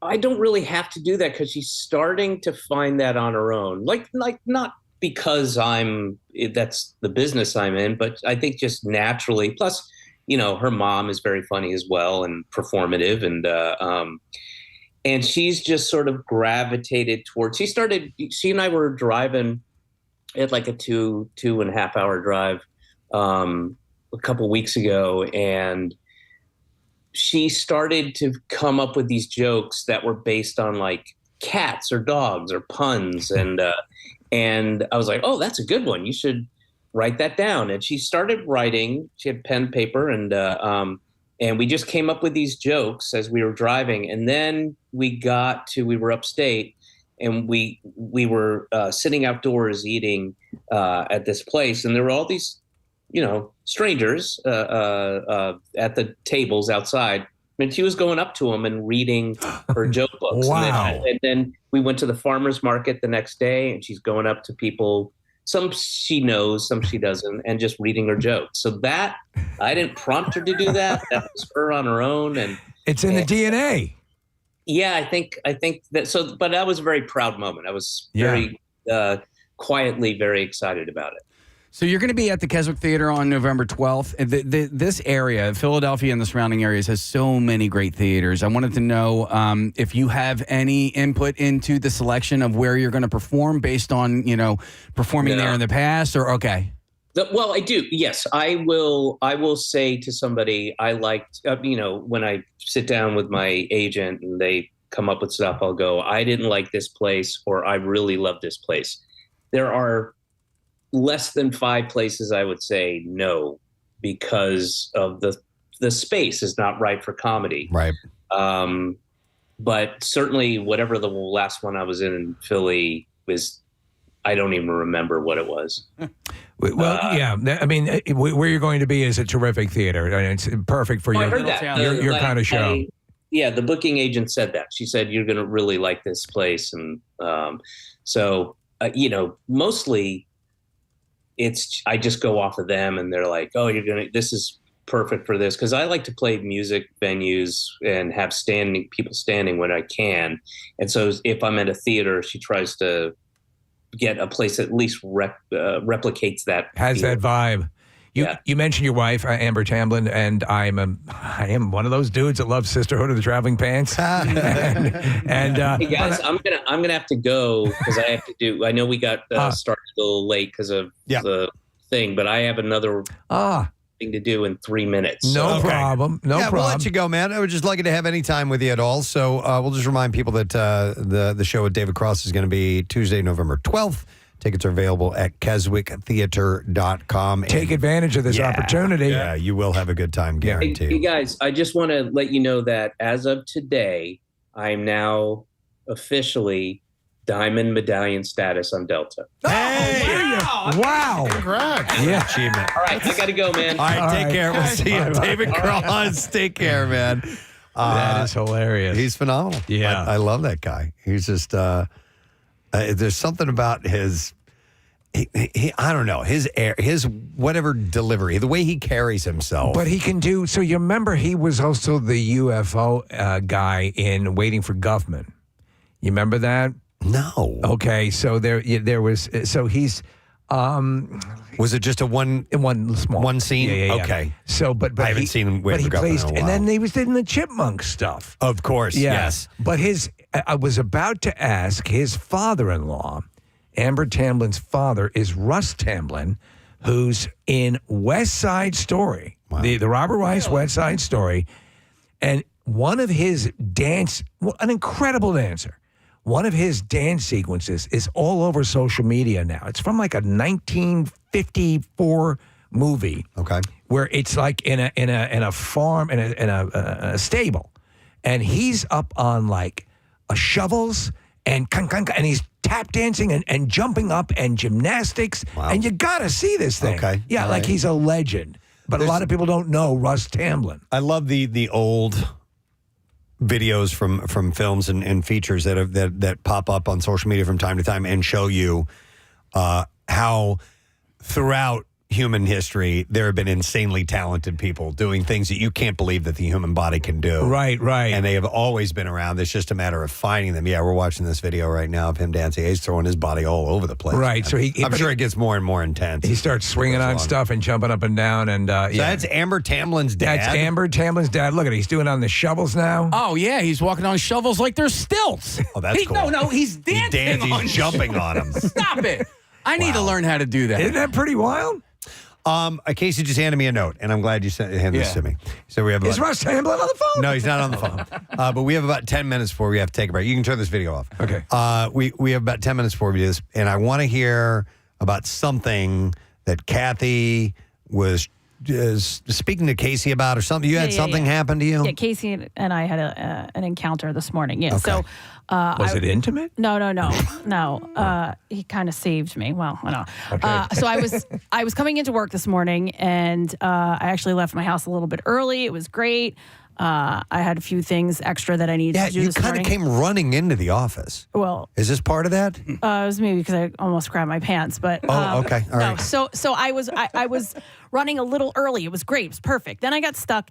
at a light up the street from my house, and it went through the cycle, and it never gave me a green light. I ended up having to do a U-turn. So now I'm running a few minutes late. Okay, so I come up. I'm coming up Belmont, and I make a left into the parking lot here, and there was this big, like, black SUV, tinted windows, look like tinted windows anyway. And the target is here. well, yeah, whatever. And so it was coming in the opposite direction of me, and it was about the distance away that I was like, do I make the left-hand turn? Like, do I go, or do I wait for this car to pass? And I'm like, I'm late, and I go, right? Well, this car comes screaming after me into the parking lot. Really? I mean, comes up beside me. I hear the tires screech, and I'm like, oh my God, they're going to shoot me. Yeah. They're going to kill me. Yeah. And so I just keep driving, and I go to my spot. I back in, right? So I back in. Now the car pulls in next to me, and then they start backing out. So I'm like, okay, they're not staying here. I pull my phone out to call one of you guys. I'm like, I shouldn't have pulled into the spot. Yeah. You know, and I was like, oh my God. It was Casey in a car that I didn't recognize because he doesn't normally drive it into work every day. I don't. Casey? So you should have called me. Call Casey. There's this guy. I'd be like, run! He's got me! Do you like scary movies? He gets out of the car. He goes, did I scare you? I go, yes! I thought I was going to get killed. And I do, and I immediately felt terrible. And I'll tell you the moment that I actually felt terrible, because I thought it was really funny up until this one point. So just a quick backstory. My wife's, the fan in her car is going off for something crazy. And it just, the second you turn the car on, it's like, so I took her car into work this morning so if I could diagnose it. So I'm in her giant black SUV, and I come, I'm going to turn into the parking lot. And Kathy does this move, and I'm like, oh, I'm gonna tailgate her, and I don't realize that, like, I'm not in a car that she recognizes, right? So big black SUV. So I come screaming into the parking lot, and I'm just riding her ass into the parking lot. Let me jump in here. He legit felt bad because he came in, and the first thing he said to me, he goes, I scared the crap out of Kathy, and it's funny. He goes, but I feel bad now because I think she was really scared. Yeah, I'm really sorry. But tell So she turns into the parking lot and then just hightails it, and then I hightail it behind her, right? He's like tailing me. So I'm like, wait, so now she's got to make this left, right? So she makes a really tight left, and I make a really, like, round left. And that's when you hear the tire screech, because I literally this is how fast I was going. I fishtailed it. I'm like, ah! And I pull up next to her. Next to me. Okay. Not realizing that she can't see in the windows. So I'm smiling the biggest I can smile at her. I'm like, ah! She can't see me. And she looks at me, and I can see the terror in her eyes. And I'm like, oh, shoot. Oh, man. Did you roll down the window? No, because at this point now she's going back into the spot. I have something for you. Boxes of crackers. Now, in my mind, I'm like, do you like crackers? Because I'm a backer in her as well. And I'm like, I can't back in right next to her because that's going to scare her even more, I'm thinking. Well, and that was the thing. So he pulled into the spot that if it was Casey, he wouldn't normally have pulled into. So I'm like, who is this person? I've never seen this car before. Like, I was all out of sorts. And yes, I was terrified. I thought someone was coming after me. I tried to get out of the car as quickly as possible so that you would see it was me. It's me. And she's like, she was, she's got a light concealed carry permit. I mean, that's why, honestly, I never do stuff. I never do stuff like jump out and scare people because, I mean, what if that day someone just came, found out there's a hole in your heart. Yeah. And I'm gonna do it. It was but once I saw the door open, I'm like, okay, that's someone that works here. But I was confused because I'm like, I know what, like, other people that come at that time, like, we know all the cars in the lot. Like Donnie maybe would joke at with me, time. I'm like, it's not his car. It wasn't Nick's car. Like, I'm like, who is that? But I knew once the door was open, I'm like, okay, this person is going into the building. And sure enough, he's like, did I scare you? Like, you didn't think they were gonna get out because they were pissed off that you cut them off? No, because, you know why? Because they took their time to back into the spot at that point. He took his time to back into the spot at that point. So once he left my side, I was like, okay, this is somebody joking around. I just didn't realize till the very end Kathy, that it was Casey. I've known you for over 2 decades now, And I've never seen that look on your face before. And I was like, you were going to shoot me. I know. I'm sorry. Oh my God. You know what I mean? Any prank that you ever do comes at somebody else's expense, right? Like, and so there's always going to be a little bit of hurt feelings or whatever, but most of the time you get over it. But sometimes pranks just completely backfire. You know, the funny thing is, Nick, like I love a show called Scare Tactics, and I get it. It's friends having fun with friends. I couldn't do that to someone. Yeah. I don't. Yet I'll laugh when I see it done well. I was thinking about the prank wars that Casey had for a long time with the former sales guy that works here named Matt Rovine. I forgot. You won that war. It wasn't even really a you war. won every round. Yeah, it was not. There weren't even any battles. It was Casey won, Matt nothing. But did you ever feel bad about any of them? No. Okay. All right. No. Because those were all in good fun. And the best is when he saran wrapped my car. Yeah. And he's like, I got you so bad. I didn't even have to clean it up. I think the security ended up cleaning it up. So because they saw him do it, so they cleaned it up. So I just walked out to a car that had been saran wrapped at some point. So he had to do all of that work. You know what? So speaking of all of that work, I saw something and said, because my kids constantly leave boxes in like the refrigerator or the freezer, empty boxes, right? And somebody's like, you should take all of those empty boxes and wrap them up for Christmas and give them to them for Christmas. And I'm like, that's great. But you know how much work it is to wrap a Christmas present? I'm like, that's not a funny joke. Not enough of a payoff. So I apologize. No, it was, in the end. You didn't get shot in the parking lot. It's a win. In the end, it was funny. And once I saw it was him, like, I just was relieved and started, like, hysterical laughing. Wow. All right. He was like, the face. I'm the tired. Wow. I've never fishtailed like that before. That was kind of cool. And I didn't realize it was the car that I had kind of cut off until I was in the parking lot and you were on my tail. I'm like, oh my God, it's the truck. Like, I didn't think, because you didn't, I didn't think you were making a right-hand turn into the parking lot. So I was like, oh my God, they followed me. There's that viral clip going around of Saoirse Ronan talking about, she's on the one of the British talk shows.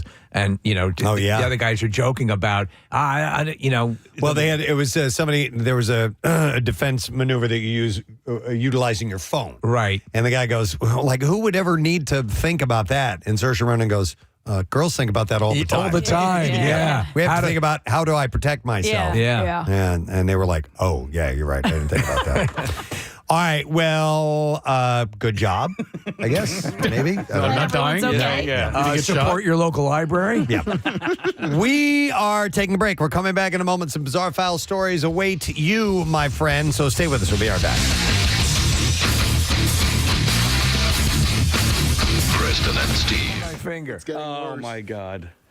Wow.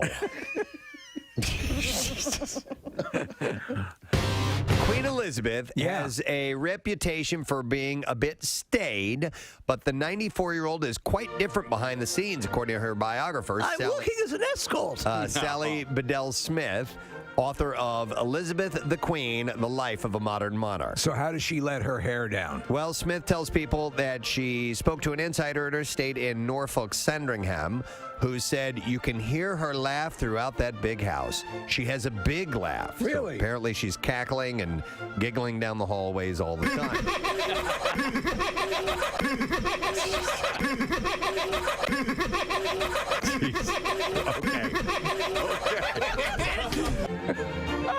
That is a big laugh for the Queen. All over the palace.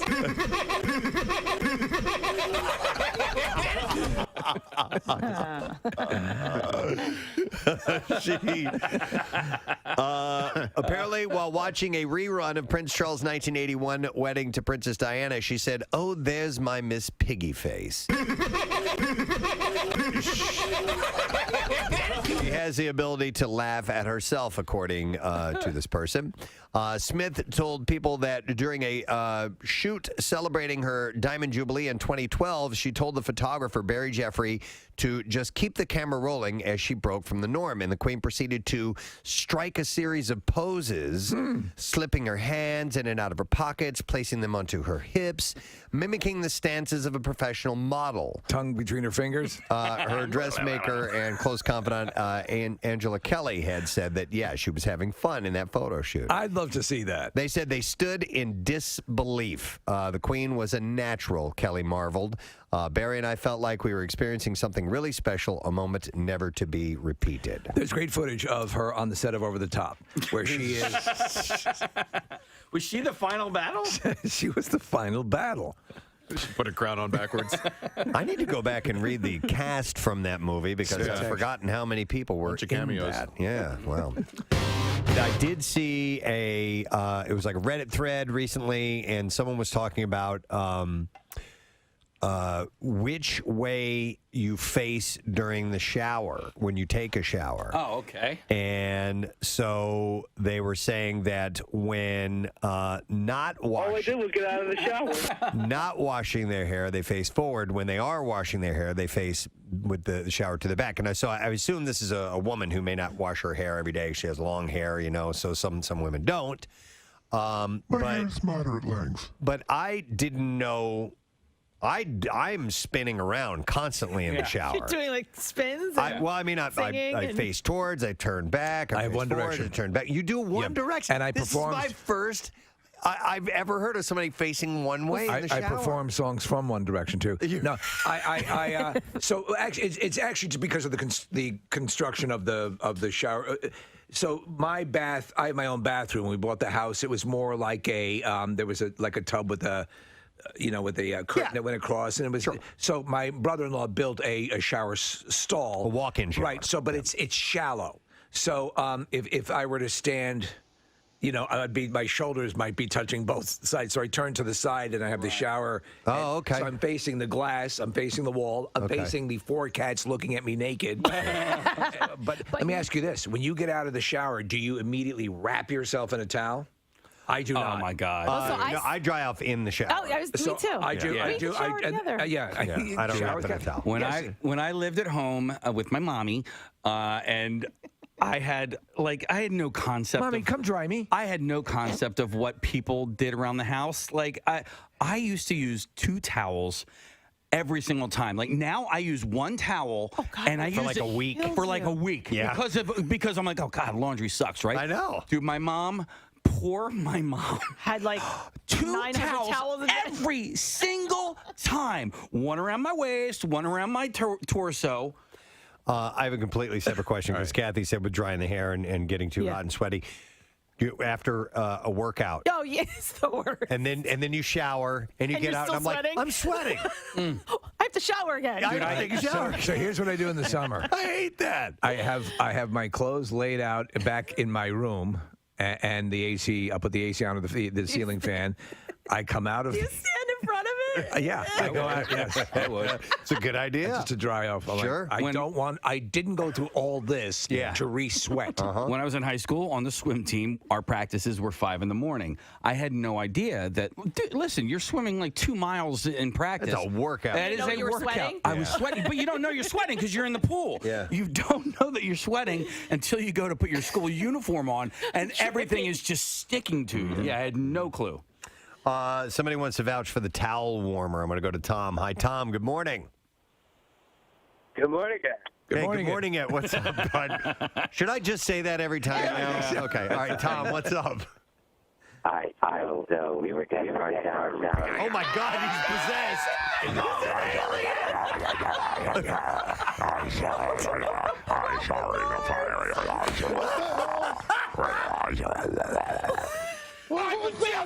Tom? He still sounds like it. Tom, are you there? Yeah. Oh, my God. Your connection is horrible, Tom. WMMR goes into lockdown. It's horrible. I heat my towels in fire. Coming to kill all of you. I bathe in the river Styx, which is molten fire. Oh, my God. That is the most terrifying phone line I've ever heard. I feel like we need to get clips from him. Let's see if it clears up. Tom, are you still there? Yeah. Oh my God! I'm still here. It's a better now. He's calling from Jupiter. Wow, Tom, your phone line. Your phone line sucks, bud. So. Oh man. But it's awfully entertaining.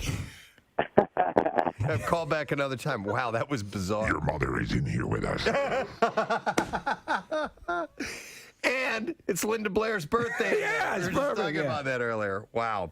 All right, let me see. We're going to have to wrap up here in just a second, right, Case? 'Cause we gotta get to No Sad Bro coming up. No Sad Doe, No Sad Bro. Hang on a second here. I'll go to Sean real quick. Sean, good morning. It's shower time, bitch. It's shower time, bitch. All I did was get out of the sun. William Shatner and his ex-wife Elizabeth are dividing up everything in their estate, from dogs to land to ashes of exes to horse semen. Wow. TMZ reports. Okay, yeah, because he loves it. He's a breeder. Yeah. He loves He puts it in his cereal. Love horse semen. I tell you, I love it in my cereal. It's so thick and creamy. Wow. There's just something about waking up to horse jizz. Oh my God. Elizabeth. Spock, what's this in your coffee cup? Elizabeth gets 2 horses. William gets all the dogs, 2 horses, and all of the horse semen. He gets Who gets the Geo? He gets all of the horse semen and equipment, the horse semen equipment. He gets all the dogs? He gets all the dogs, yeah. Seems unfair. Semen? It's horse semen in my big, piping hot mug of coffee. And these are per the papers obtained by TMZ. Elizabeth gets... Yes, I'd like a bear claw and a coffee with horse semen. You don't have horse semen? You don't know how delicious it is in a cup of coffee? So Elizabeth, gets a Malibu and a Versailles, Kentucky home. By the way, in Kentucky, it's pronounced Versailles, not Versailles. Plus her family farm in Indiana, while he gets a ranch and their Studio City home. But I got the semen, correct? He gets all the semen. Their agreement also spelled out animal visitation rights because they don't have children. So Preston, you know what I love to do? I love to drink horse semen through a crazy straw. Crazy straw. Through a crazy straw. It looks wild. Yeah, I can imagine. Wow. All right, we're going to leave with this. Johnny Depp has launched a $50 million defamation suit against his ex-wife Amber Heard. He claims she lied about him abusing her, and furthermore claims that she cheated on him within 1 month of their marriage in 2015 with Tesla founder Elon Musk. He claims that Heard... I have proof. He claimed that Heard received late-night visits from Musk. Where did you get that segue? At the at the L.A. Bitch, where'd you get this segue? He got... What's with all the rockets? She had late-night visits from Musk at their L.A. home. I'm a cowboy! That Depp and Heard shared while he was traveling. Are you a cowboy or a pirate? Make up your mind. Pie boy. A pie boy, okay. A pirate. The 55-year-old suit against his 32-year-old ex reportedly stems from an op-ed that she wrote for the Washington Post in December, in which she said, "I spoke up against sexual violence and faced our culture's wrath. That has to change." His career, he claims, has been damaged by the allegations and led to him being dropped from his lucrative role in the Pirates of the Caribbean films. I think actually if he had just let this go, he'd draw less attention to it. By engaging in this, he's drawing more attention to it. Kind of let it just go inert. Who would have read that op-ed piece? Yeah, but you know what? But the thing is, if he truly is innocent of all of these things, thank you. It doesn't matter if he lets it go because 1 year, 2 years, 5 years, 10 years, 20 years down the road, that's going to be his legacy, and I guess he doesn't want to stand for that. If indeed he is, can I tell you something? Yeah, I love you, roast beef. Thanks. Thank you, Preston. The claim adds Ms. Heard is not a victim of domestic abuse. She is a perpetrator. She is a perpetrator. Yeah, Depp report. What? I don't know. I was just waiting for a Yosemite Sam moment. I don't know what that was, but it was, because of the classic Johnny Depp Yosemite Sam. Yeah, well, it was a cowboy thing. Oh, okay, I got you. I mean, really, any moment is a good Yosemite Sam. He's been a pirate, too. He has been a pirate, I don't think that you can go wrong with Yosemite Sam. It's just perfect. Let me know if there's anything else you're waiting for, and I'll set you up, okay? All right, good. Cool. Yeah. Mr. Depp's actions prove that he is unable to accept the truth of his ongoing abusive behavior. This is according to, the other side. Yes. But we've seen what appears to be damning video of him going on a tirade. And in the tirade, he's just slamming things down. Where are the Cocoa Puffs? And he's not actually being physical with her. Little doggy. He looks so. It's just him waking up, and he's in a bad mood. His mother, somebody he's just wearing died, a cowboy hat. Did his mom just die? I don't. Yeah, I think so. It might have been shortly after that. But yeah, he's wearing the cowboy hat and sunglasses, and he's just. Yeah. Where are my spurs? Yeah. He's got his cap gun Where six-shooter. are my spurs? I don't want to look like some cowpoke. She's always leaving them laying around somewhere. You can't find them. They're supposed to be. God damn it! I just stepped on my spurs. Here they are. They're supposed to be Give in me the my spurs. supposed to be in the laundry room. Look at that. Yeah. They're walking over on their own. I guess so. I got the new ones from Nike. They're autonomous. Boy, ladies and gentlemen, what a treat.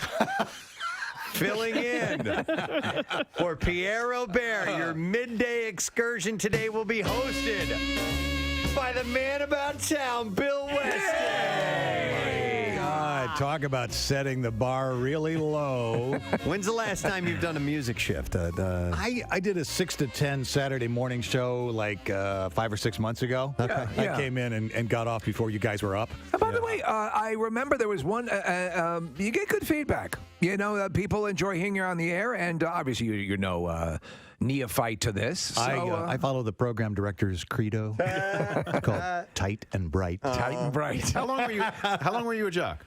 Oh, gosh. Maybe 10 years. Okay. Yeah. Was it most of that in Buffalo? Most of that was Love Lines, Nick. I did top 40 in Erie, the worst 2 years of my life. I did a couple years on a rock station in Buffalo, best years of my life. And then started getting into programming because I realized I was an okay jock, but I was probably a better programmer. Okay. Yeah, you're a great programmer. I have a question about, we have this thing, it's called the Zeta system, which is the software system that has all the music and commercials and all that stuff. You know how to run it pretty well? Yeah, pretty much. There's the amount of dead air that Pierre manages to eke out of that system? Because truth be told, I couldn't run this. There's no way. I could. Casey does all the. I just hit the buttons to put everything in motion. If I had to do this on my own, I wouldn't be able to do it. Well, yeah, Pancake will I don't do it enough. But Pancake, you got a great producer. Yeah, and you know what? Following you up there. Chuck schedules a lot of stuff, and Todd in promotions. And if you don't change it, if you kind of run it the way it's supposed to run, you don't have to do a whole lot. Just stop it and start it, right? So now, are you going to do your usual War of the Roses and Hot Girl Check-In? Hot girl check-in. I'm going to be celebrating National French Bread Day. What is it, like Baguette Day today? We've got these 19-foot loaves of French bread out in the green room, plus chocolate chip cookies the size of manhole covers. You know what? It's also National Ravioli Day, so you can celebrate so we're going to be a big block of songs about ravioli. 3 WMMR. All right, thank you very much, Kathy. Would you like some crackers for the trip? Get out of here. We can set you up with a box. Boxes of crackers. And Anything else? Yeah, I think there's something else Box too. of crackers and a box of candy bars. Amazing. Perfect. Well, you got something to nosh on. Yeah, thank you. All right, thank you, Kathy. By the way, so I had to leave on Friday. Bring some crackers with early. Nope. And I had to take a flight. Usually, I would take a box of crackers on the flight with me. And Box of crackers and a box of candy bars. Amazing. But anyway, I listened to you guys do the wrap-up break without me. And, Case, you did a fine job. Oh, really? You did a fine job. Really? In fact, I think my work here is done. Ah. I think God. I think we have a new dawn of the new radio outro. program. No. As a matter of fact, I was just thinking about this. I really need to ask all of you guys to remain doing what you do because I can't do anything else. I can't do anything else either. I can barely do this. You guys have allowed me to do whatever it is I do here for however many years, but I have no discernible skills. We are in our lanes. So Yes. when, for example, when you, Preston, there were times when you were sick for a while. I remember when the Eagles were in the Super Bowl. There was some time where we were taking in calls and so on and so forth, and it's hard for me to joke without a straight man, you know, and it's like I can't. It's like it works better this way. Yeah. It works better this way It definitely with crackers and candy bars. And a box of candy bars. Boxes of crackers. I would really like to speak with him again. Carl, if you can, sometime in the near future, call. If we can't take your call at that point in time, we will get your phone number. And Carl, as said earlier, we think you're awesome. We love you. You're just authentic and gave us some great audio, and you're just telling stories, and we love the way you tell stories. And if you don't want to work for free, I have Box of crackers and a box of candy bars. He's just a great character voice. It's His like voice. Flossie, or who else? so my wife's favorite is Michelle. Michelle. Oh my God! Just Yeah. real American heroes. Lou's another one of them. Even Yeah. Gary. Yeah. Gary's very distinguished. Oh, Yeah, dear. you can hear it. Go. That's a little bit of cracker in that. I want to hear the candy bars again. Box of crackers and a box of candy bars. Amazing. And you trying to be amazing. We have to go now, Carl, because we had the call from Dublin that we had to take yesterday, which we met earlier. The young lady Beth who called in through the portal, who is it turns out is English and just happened to be holidaying, in Dublin, and she was on Zoom earlier, and she is beautiful and a sweetheart. A lot of fun, too. Absolutely. She was very sweet. And her boyfriend, Connor, super good-looking guy who had a great personality, too. Yeah. We want to get them here. We would like to find a way to fly them out here. Bring us some Toblerone. Let's start a GoFundMe. That's right. To fly them out here. Listen, people aren't. Strapped enough. Listen, I know times are tight. We have sponsors. We should be able to frame this some way to get them out here. You know, hey, listen, anybody listening here who owns a private jet? Or owns an airline. Yeah, or an airline. Yeah. Or has a box of crackers. Yeah. Whatever you got, we'll take it. Box of crackers and a box of candy bars. Okay. We should do the bizarre file. Yes. Now. Here we go. WMMR presents Preston and Steve's Bizarre File. It's brought to you by Helium Comedy Club, bringing the laughs to Philly for many years. Helium Comedy Club has the best comics of today and tomorrow. Live every week. I'm so sorry. Tickets and lineup at heliumcomedy.com. Okay, this was a story in our area. A man was hospitalized after being attacked by another individual wielding a mop. Yeah. In an incident that happened near the stadiums in South Philly on Monday morning. What? The incident happened around 4:20 a.m. near Broad and Pattison. At the time, police said a man sitting on a bench at NRG station was approached by another individual and an altercation ensued. During the course of that altercation, police claimed the man who was initially sitting on the bench found a mop on the ground and attacked the victim with this improvised weapon. There's just mops laying on the ground over there? Laying around, yeah. It was a mop. Maybe that's where they grow. Following the incident, the victim was taken to a nearby hospital for observation. The other man was taken in for questioning, and officials said he told officers he used the mop in self-defense. That's why I always carry a defensive Swifter. Law enforcement officials are reviewing surveillance cameras for information. A mop would hurt.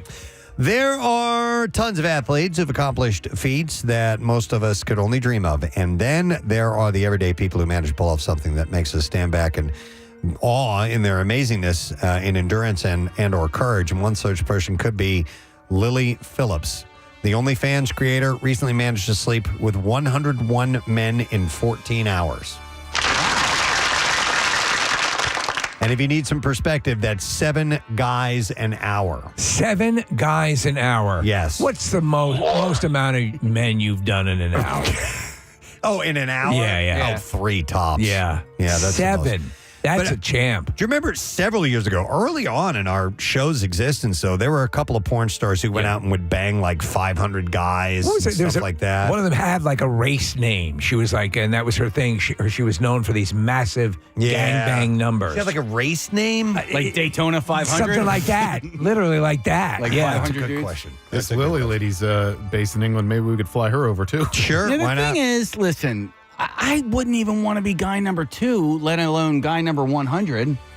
Well, that's that's there's a whole bunch of stuff to consider in that lineup. Yeah. But I mean, Did they specify the procedure involved? Was she literally going from one to the other? No, you don't it have doesn't. time to shower. It doesn't, but I know that the when those other marathon things happen, it's literally guys standing in line. Yeah. She stays in one spot. Talking about stuff. One after another. And now I don't know how long they are making love for, because that's what they're doing. They're making love. I have a special set of skills. Yeah. So by the time the action was completed, Phillips admitted to being, quote, a tad achy. Yeah, I would imagine. Yeah. Houston 500, Steve. Houston 500. That was her That's name? It. Yes. Oh, my God. Oh, and then she one-upped herself and did the Houston 620. Oh, there we go. Okay. Now she's just being greedy. In Florida, a woman's hankering for a late-night snack ended with her allegedly ducking for cover as an Uber Eats driver spit in her face and stole her fall yard decor after she confronted the woman about taking some of her food. So this delivery person ate some of her food? Yeah, documents show last month that Alexandra Aguilar. Here's your crackers and a box of candy bars. An Uber Eats driver went to... Knock, knock. What? Hello, who's there? Go ahead. Orange. Box of crackers with a box of candy bars. All right, so anyhow... the Uber Eats driver, Alexandra. I understand you had sex with 500 men. You probably packaged. How about a box of crackers? And Alexandra Aguilar, an Uber Eats driver, went to a home shortly before midnight to make a delivery. And a woman inside the home said she went outside and confronted Aguilar after seeing the woman take some of her food from the bag she ordered. You can't do that. When both women were were under the overhang above the entrance of the front door of the home, the victim said she saw Aguilar holding her $10 Happy Fall Y'all sign. When the victim grabbed the sign, she said the pair began arguing and Aguilar spit in her face. That's not happy. After being spat on, the victim said she covered herself with the sign and moved to the furthest point from the suspect before being stopped by the closed front door. Aguilar took a decorative urn from the victim's yard and walked back to her car. Well, I'm taking this. Sir, yeah. And this chair and this lamp. She saw her decorative column by the suspect's vehicle. So after Aguilar left, the victim said that she was missing 4 decorative plaster pumpkins. Investigators Son of a bitch. tracked Aguilar to her home, and they say she admitted to making delivery to the victim's address. Investigators arrested Aguilar based on the victim's statement. So I get the delivery fairly often. You sometimes, order from Caviar and Uber Eats and so on and so forth, and I've never had any food pinched. And nobody spit on you. Nobody either, spit or stole my Happy Fall Y'all sign. A manhunt was underway Monday in Tennessee for a slaying suspect who police say used a bogus identity when he made a bizarre 911 call claiming that he fell off a cliff while running from a bear. He fell off a cliff? Yeah, near the scenic Chirola Skyway in rural southeast Tennessee. Call came in the foothills. This Jason, the guy who just fell off a cliff, and I think he needs help.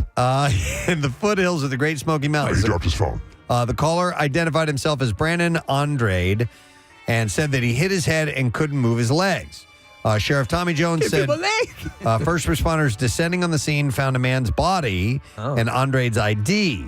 Detectives determined the victim was not Andrade and had been murdered. Wow. And 10 days later, the identity of the victim remains a mystery. Sheriff's detectives... Talk about a coincidence. Discovered the ID had been stolen and used several times by Nicholas Hamlet, who was wanted by police in Alabama for parole violation. Jones said Hamlet used another false name when speaking with detectives after the 911 call. By the time his real identity had been verified, Hamlet had fled the area. An arrest warrant charging first-degree murder has been issued for Hamlet. The FBI, state, and local authorities are now looking for Hamlet and the identity of the victim. It's just a weird all the way around. All right, and then one last story, and then we will wrap it up. And maybe I don't have time for one more quick story here. All right, hang on a second. Let's go with... Oh, man, there's... All right, here we go. There we go. A team in China has succeeded in reviving a pig's brain activity after it died, keeping it going for almost an hour. Previous studies have shown that the brain can only keep going for 5 to 8 minutes after its blood supply is limited, but this experiment beat that by quite a lot, went for an hour. Your experiment has increased my intelligence. I only have a few minutes left, but I want to know what the world is about. It gets more interesting when you hear this. While the longest time that one of the dead pig's brains came back after being connected to the liver system was about 50 minutes. I've surmised that life is basically a box of crackers. The brain had electrical activity for around 6 hours. Boxes of crackers. Brains. Exactly, my friend. Brains that had no oxygen for an hour were still active for 3 hours after that. As expected, the team says more research is needed before we start making zombie pigs. So we'll see. Wow. Yeah, that is interesting, encouraging, and chilling all in one story. Yeah. And that is what we have in the bizarre file as the music fades. All right, we will take another break. And when we return, we'll see how closely you have been listening to the program. We'll have the lesson question. We'll get some trash and music news, too. And don't forget Tattoo Tuesday. So your last chance to text in the word tattoo to 39333 is coming up. We'll be right back. Preston and Steve. Right, at 12 noon. And Bill. Hi, we're Warren, and we love ravioli. A 10-minute version of Bill's Bulletin. Oh, Instead wow. of Pierce Planner. Bill's Bulletin. No, we're not going. We're not doing that. Bill's Bulletin. I like that. Oh, boy. We're going to play a lot of music. And then the farm Bulletin report. There we go. Ladies and gentlemen, Bill Weston with the Bill's Bulletin. Good evening, Mr. America. Mr. And all the ships at sea. Ships at sea. This one goes out to Lottie in Kansas, who's having her hip replacement surgery today. Lottie, we're pulling for ya. Do you want me to run sound effects for you? No, it's good. I will, in honor of Chester Bennington's birthday today, we'll get some Linkin Park on. We're going to do some blocks for The Clash, one of my favorite bands ever. Since we missed out on World Clash Day a couple weeks ago, we're going to make up for it today in a big block of Clash. Did you ever see The Clash perform live? I did not. That is one of my greatest concert experiences. I did see them. Oh, God. I just realized I did see The Clash. Really? You just blocked it out of your favorite band, or you blocked it out of your mind? It was at a stadium. They were at a part of a stadium tour with The Who. That's when I saw it. It was David Johansen, and then The Clash, and then The Who. Yeah. So that was very Rocky V. It was like, I love this. I was looking on our next guest Twitter account, and he's got a tweet from Ryan Reynolds. Yes. It says, excited to see the Snyder Cut, but ahead of its debut, and with the aid of a good amount of aviation gin, tonight at 6 p.m., I'll do something I've never done. Actually watch The Green Lantern. Happy St. Patrick's Day. That was sent to Zack Snyder. Ladies and gentlemen, we're very fortunate to have this gentleman on. He was gracious enough to give us this wonderful interview at the Camp Out for Hunger. It was fantastic. So cool. And we're stoked on the day that this big event that we've long awaited, that he is joining us this morning. It's very, very cool. I mean, the stuff that so many people thought would never happen, and here it is. Please welcome Zack Snyder to the show this morning. Zack. Hey, guys. Hey, how you doing, man? Doing great. Doing really great this morning. It is an exciting day for a lot of people, including most of all you.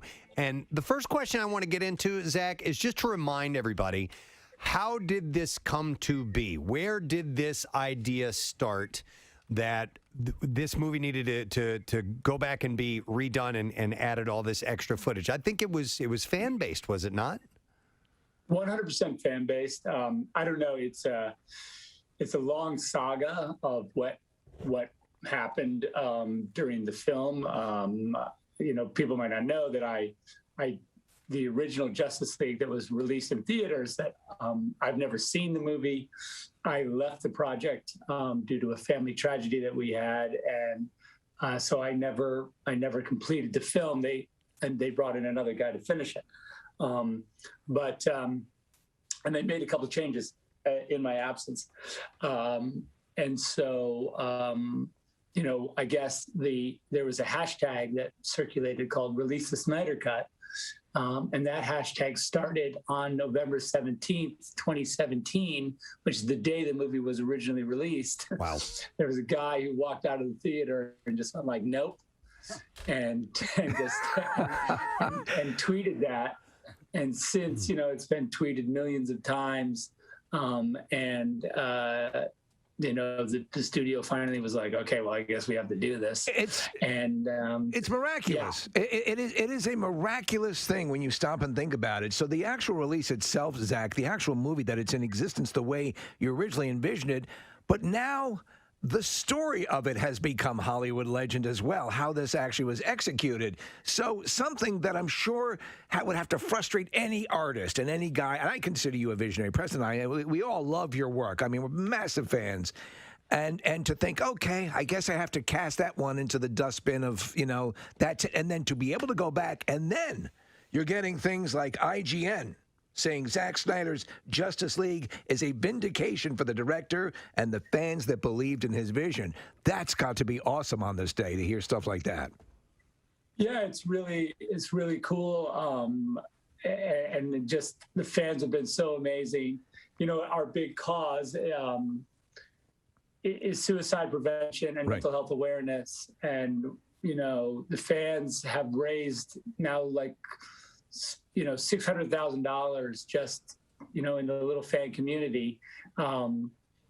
Because every time they did an activation, like if they bought a billboard, half the money would go to AFSP and the other half of the money would be like a billboard, or like whatever they do, half of the money goes to, AFSP and, for suicide prevention and mental health awareness. And it's just an incredible, I've said 100 times, like, well, if there was no movie, what the fans have done is incredible, especially during this pandemic where there's a lot of people suffering, through some hard times, on top of the, this virus, there's also just the impact on all of us as people.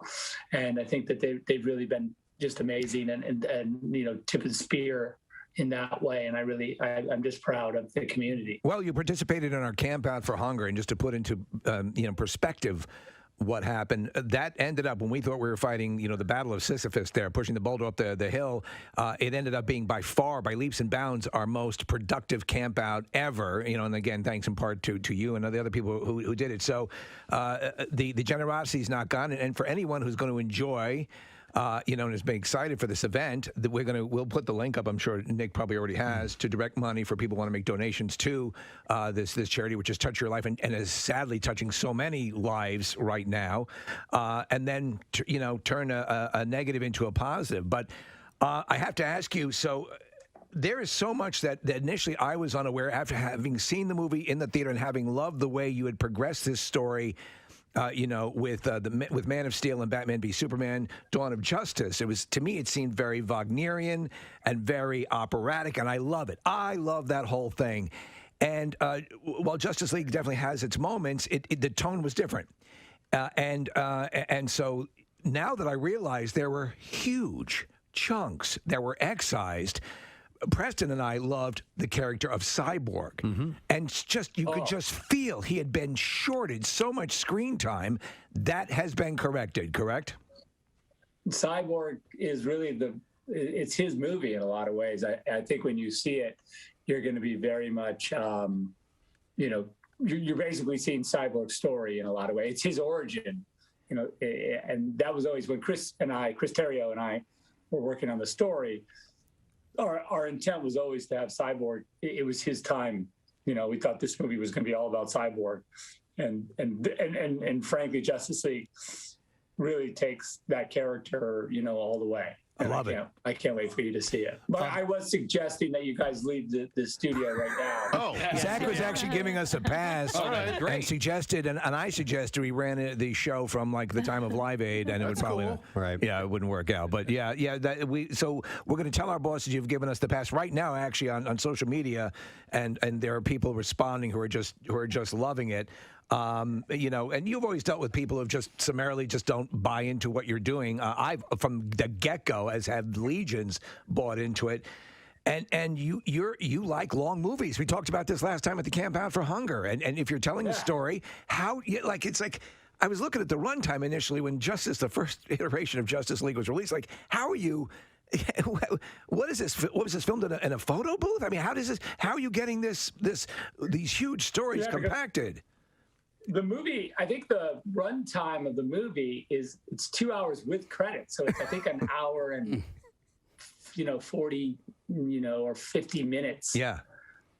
Total. I mean, I think that's not even half of the movie that I've just finished. So if you're ready for a deep dive into into some Justice League characters, if you're ready to really go all the way, please, this is what it's all about.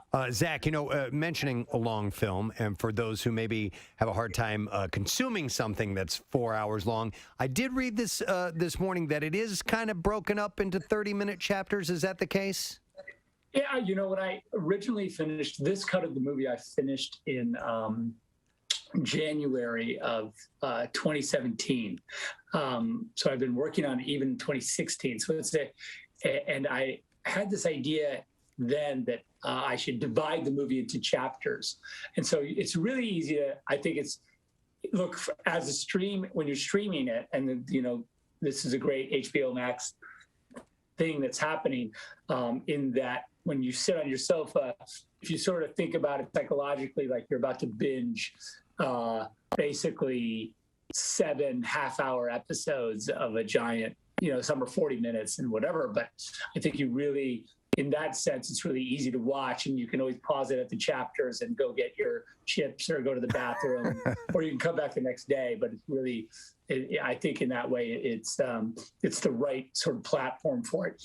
We did finish an IMAX version of the movie as well, which hopefully when the theaters kind of open up more, we can put it up in IMAX for you guys, because we want to do that for charity, in the fall. Oh, we'll be there. We'll promote it. Yeah, we'll absolutely do that. And just to let people know, and it's my understanding. Well, the Green Day does you good. 93.3 WMMR, everything that rocks. Preston and Steve show. Tuesday morning, looking really nice out. Cloud's going to be supposed to get a little bit more cloud cover today. High of about 68 degrees, 77 tomorrow. For Halloween, 80 degrees, the high temperature. And part of the cloudy skies. It gets no better than that. And then Friday, 78, and Saturday, we'll be lucky to touch 60, so cooling off a tiny bit. In the meantime, we've got some stuff to give away. Lesson question, 4-pack of tickets, general admission for Lincoln Mill Haunted House on Main Street in Manayunk. And the question will go to one of our guests who is here this morning. What landscaping material will be featured in Brad Ingelsby's next locally shot movie? 215-263-WMMR. In fact, it'll be all about this particular landscaping product. The whole movie will be. What landscaping material will be featured in Brad Ingelsby's next locally shot movie? If you heard it and you know the answer, call 215-263-WMMR. While you do that, we'll do this. The trash business is a gold mine. 93.3 WMMR with Preston and Steve's Hollywood Trash. Stories, Mr. Steve Morrison. Yes, the late Matthew Perry's Pacific Palisades home is sold for $8.5 million. Now, while the realtor promised to keep the former owner a secret, he got around it by advertising that the home has plenty of central perking. Hey! The largest auction of Power Rangers memorabilia ever is happening this week, featuring over 800 separate pieces, including all of the original costumes and props. The auction promoter is promising Power Rangers fans the purchasing experience of a lifetime, followed by a sinking feeling of, dear Christ, what did I do? Yeah. Oh, my God. And finally, TMZ reporting that actress Minka Kelly and Imagine Dragons boyfriend Dan Reynolds were seen, quote, sharing a laugh after going out for coffee, though Kelly and Reynolds later revealed that despite what we might think, they actually often have coffee and don't laugh at all. All righty. Let's see if you do indeed know the answer to this question. Which landscaping material will be featured in Brad Ingelsby's next locally shot movie? 215-263-WMMR. And we are going to go to Mike, see if he knows the answer. Hey, Mike, good morning. Hi, Mike. Hey, what's happening? Gadzooks. Gadzooks to you, buddy. All right, so what landscaping material will be featured in Brad Ingelsby's next locally shot movie? The Mulch movie. Yes, Mulch. The film. Hang on. Going to give you a 4-pack of GA tickets for Lincoln Mill Haunted House on Main Street, Manayunk, featuring live scare actors, production quality sets, animatronics, and special effects. Plus, you can learn more about serial killer Victor Kane's secrets in Manioc. And tickets and information available at LincolnMillHaunt.com. Now, Preston and Steve's Music News on 93.3 WMMR. I got some added details on the story we had yesterday. We had revealed that the band Ghost is going on a world tour, and they will be performing in Philadelphia Saturday, July 19th at the Wells Fargo Center. I have some added details. The show is presented by WMMR. Aha! And the tickets go on sale Friday at 10 a.m. There is a pre-sale, and it is tomorrow at 10 a.m. You can go to WMMR.com for the pre-sale password and another chance to win tickets there. But if you want to tune into Brent Porsche all this week, he will have your chance to win those tickets to see Ghost when they come to town Saturday, July 19th, Wells Fargo Center. So just a heads up on that. Sunday, November 24th, Madison Square Garden. There will be a benefit for hurricane relief and recovery for both North Carolina and Florida. No info yet on when tickets will be on sale. But we just had Warren Haynes in our studio. Yes. And he was kind of indicating that something like this might be happening. So Warren Haynes Band will be playing, as well as Nathaniel Rateliff and the Night Sweats, the band Goose, and Dave Matthews Band. And we'll also feature Trey Anastasio, Mavis Staples, Robert Randolph, Trombone Shorty, Suzanne Tedeschi, Derek Trucks, and Joe Russo as well. I'm sure more names will be added to that. No Tokyo Tony? No Tokyo Tony as of now. They just announced on sale information, Preston. Okay. Just a few minutes ago, the Dave Matthews Band did. So it's on sale this Friday at 10 a.m. Eastern for general on sale. If you're a Dave Matthews Band Warehouse fan, which I am, ticket sales begin today. The name of the show is called Soul Shine, by the way. So if you want to get those tickets, do a quick search and grab them on Friday. Alice Cooper is hitting the road again early next year for a 9-date tour starting January 31st in Augusta, Georgia. He's not coming to our area, but I just thought I would mention that. He's out off the Freaks on Parade tour with Rob Zombie. It will only run a couple of weeks, and the last show is currently in St. Augustine, Florida. You can do a quick search and find out if you would like to take a trip, because they're going to be mainly in the South for this particular one. Are they a concert, right? They're not, because they have been doing Death of a Salesman. No, it's just a actual concert. It's not Death of a Salesman. And then finally, if you're looking for some new Korn swag, Halloween's going to be your lucky day. The band and Adidas have announced that they are releasing the third round of shirts, shoes, hoodies, and socks inspired by the new metal giants on Thursday. The merch will be available on Korn and Adidas's web stores and through the Adidas Confirmed app. And it's safe. It's a safe bet that they'll sell out pretty quickly. May I request the Korn? The third drop is part of the 30th anniversary celebrations for Korn's debut album, by the way. But apparently, it's really popular, so you got to get it now. And that's all I have for you in music news this morning. All right, we're taking one final break. When we get back, we'll get our winner for Tat Tuesday. We'll get our letter of the day for the word of the week and more. Stay right there.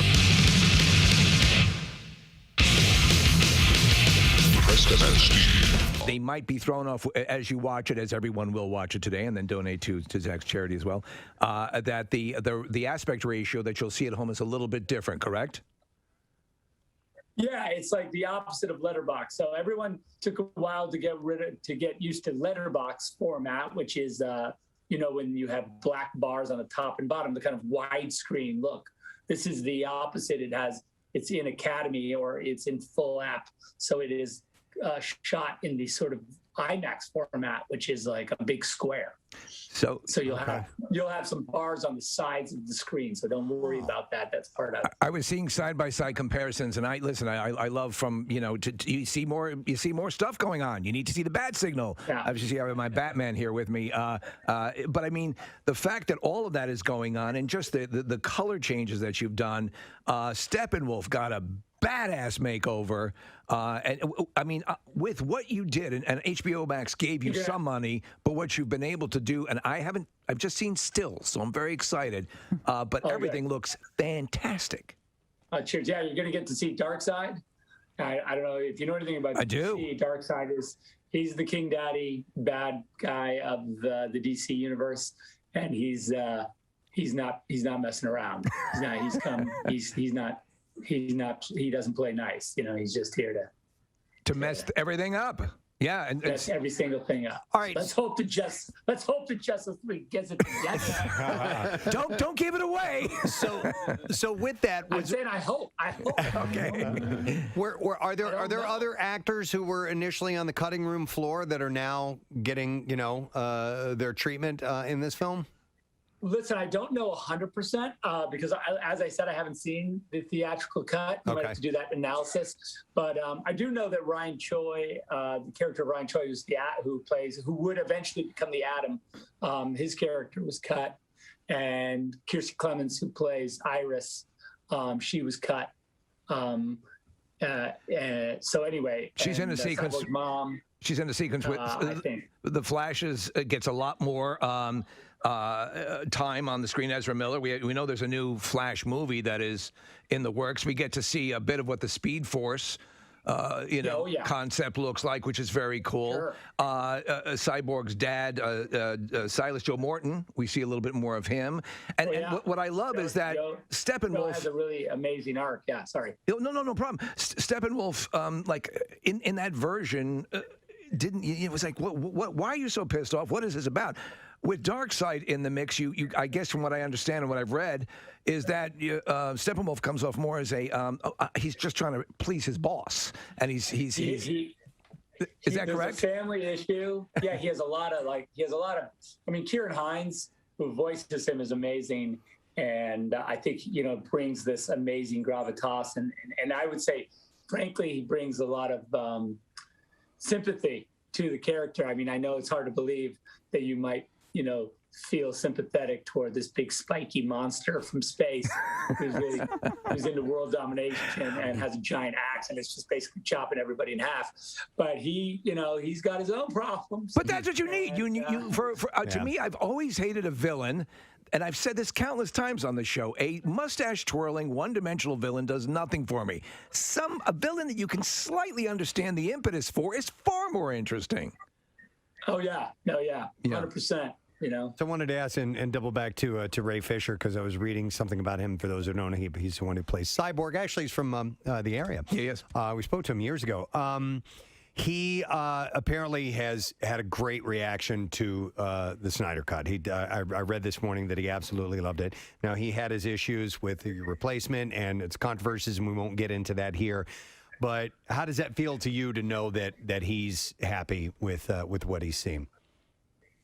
Well, Ray's a buddy, and I just when I hired him and when we started this process, it was really, to me, it was all about honoring the character as best I could, and anytime an actor sees the movie and is moved by it and enjoys it, that's for me the ultimate in vindication, and it makes me super happy. So I'm glad that Ray got to enjoy it. Cool. And I saw that video of him where he was just going nuts. So he watched it in a hotel room too. Apparently, it was Yeah, not the best viewing experience, but you can see that if it plays in a hotel room, it'll play anywhere. Hey, Zach, I wanted to ask, first of all, I wanted to thank you for joining us today, because I know today's a huge day, and I'm sure everybody wanted a piece of you.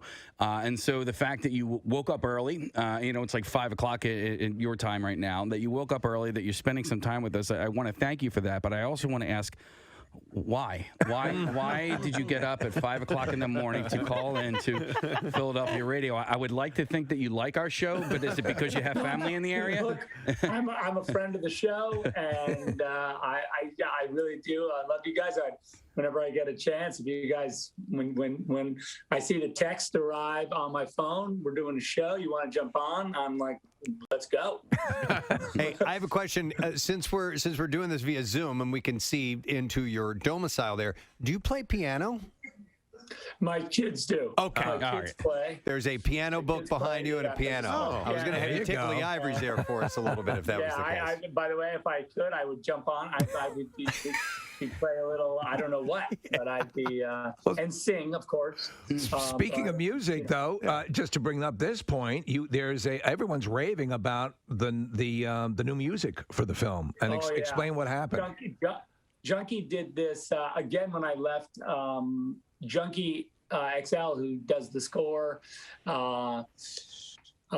he they replaced him as well. And then when I came back to finish the movie, Junkie, I called him and I said, "We're doing the movie. We're going to finish it." And he was like, "What?"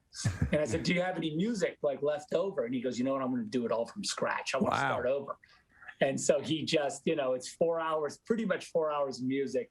And it's unbelievable. He just destroyed it. And we are doing it's coming out. I don't know exactly when it comes out. We'll have to check out, but we're doing a vinyl box. So like if you're into vinyl, oh wow, they're gonna do a full release of the soundtrack on vinyl.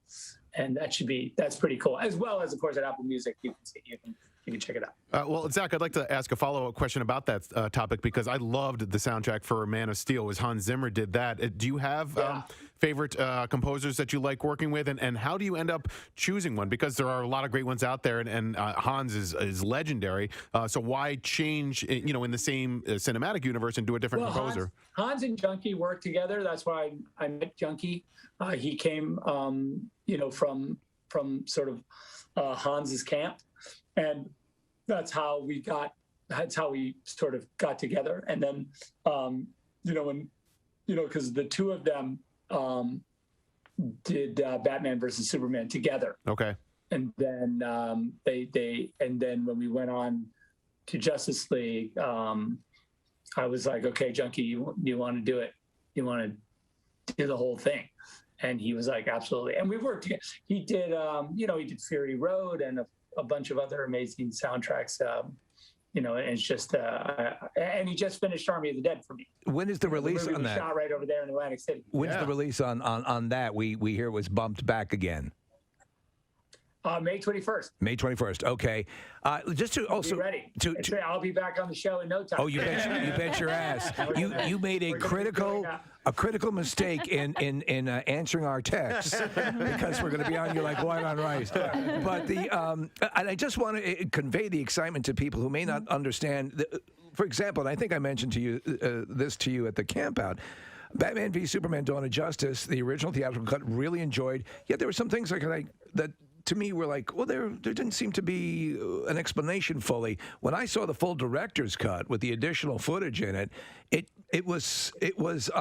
took greatness and made it even better. Because to me, all those things are filled in. To know that you've had this ability to go back and add in those little things, and I don't want to spoil anything. I had to do a little research, so I know there are a couple of new characters that make appearances that are going to rock fans' worlds. So yeah. So are you kind of like a guy who has the ultimate gift to give someone on on Christmas or whatever, and now you can get to see them unwrap it and get the reaction? Yeah, I mean, that's a cool way to look at it. I hope fans take this opportunity to really, and I think if you haven't seen Justice League, at all, then I think this really represents an amazing opportunity to just kind of go deep into a world, and excited that people are going to get that chance. All right, so what other press are you doing today? I know you have a watch party, so maybe you can talk a little bit about that, but where else can your fans catch you? MMR Rocks, Queen, David Bowie, Under Pressure. Beautiful song to end our program with at 10:43 on this Tuesday morning, Preston and Steve Show. Fun day today. Yes. Another really fun day. Very much enjoyed it. I'll go through the list of pipples to thank and whatnot. But first, being a Tuesday, we got some fresh ink to give away with Tattoos Day. Yeah. I would like to send a congratulations to Lindsay Falcone of Swedesboro, New Jersey. Lindsay is our winner of Tattoos Day and gets her custom Preston and Steve Show tattoo. It's a $350 gift certificate from Floating World Tattoo and Piercing. You can find them at 1729 South Street in Philadelphia. And if you'd like some artwork samples to take a peek at, Go to floatingworldtattoos.com, or you can also check them out on Instagram at Floating World Tattoos. Thank you very much to Brad Ingelsby. Yay. Great conversation with him. He's the guy that he created The Mayor of Easttown. Excuse me. Also another great movie from Ben Affleck called The Way Back. Yeah. And he has a new movie or show that's going to be based in our area and have that same kind of flavor of our area as Mayor of Easttown did. It's called Task, and it stars Mark Ruffalo. And it will not be out till next September, but they are currently in the editing stage of the HBO Max show right now. Can't wait. And yeah, it should be solid. You know what I meant to ask him is where that scene was in Mayor of Easttown, where the high school kids were partying in the woods and stuff. Right. I meant to ask him where that. I mean, I know I can probably look that up, but it looked very, very familiar to me. Yeah. And I feel like it was in like Swarthmore Woods somewhere, but. Well, you're going to see places you recognize for sure. Yeah. When this show comes out. So keep that in mind. And also thank you to Mr. David Cross. He's awesome. Keswick Theater, Tuesday, November 12th. You can go to keswicktheater.com, and he is now he has diamond status on Delta Airlines. That's what he told us. Proud to tell us breaking news. Yeah. Let's see. We need to do the letter of the day. So, Casey, can I trust you on that? I got you, Boo. Here we go. Preston and Steve on 93.3 WMMR. Now, the Daily Letter. The Preston and Steve show is brought to you today by the letter L as in lay down. All right, that'll work. Lola. We're going to give away what are we giving away? Oh, yeah, 5-pack of... La, la, la, loo. All right, we have a 5-pack of float and sauna sessions from Halcyon Floats. Stress can be scary. Relax with a float session from Halcyon Floats, Philadelphia's premier float center. Relax, recover, reset, halcyonfloats.com. I was surprised you didn't do C as in cracker, which... Boxes of crackers. I don't pick the letters. I understand. I do what I'm told. I gotcha. I want to thank our sponsors. Preston and Steve Show brought to you today by Acme Markets, the official supermarket of the Philadelphia Eagles, and also brought to you by Duncan. Preston and Steve Show runs on Duncan and Worldwide Stereo. Shop there. Better than Black Friday 3-day holiday savings event, November 8th through the 10th. Tomorrow on our program, we will go live on Fox Good Day. We are going to have our good friend Greg Fitzsimmons on for a moment. Nice, Fitzdog. The Fitzdog will check in with us. And we also have Lieutenant Chris McMullen, who's with the Bucks County Sheriff's Office, and he runs a true crime show called Philly Homicide. Fascinating. Should be interesting stories there, I would imagine. All right, and that is it. We are done. Rage on. Have yourself a great day, and we'll see you tomorrow, friend. Bye-bye.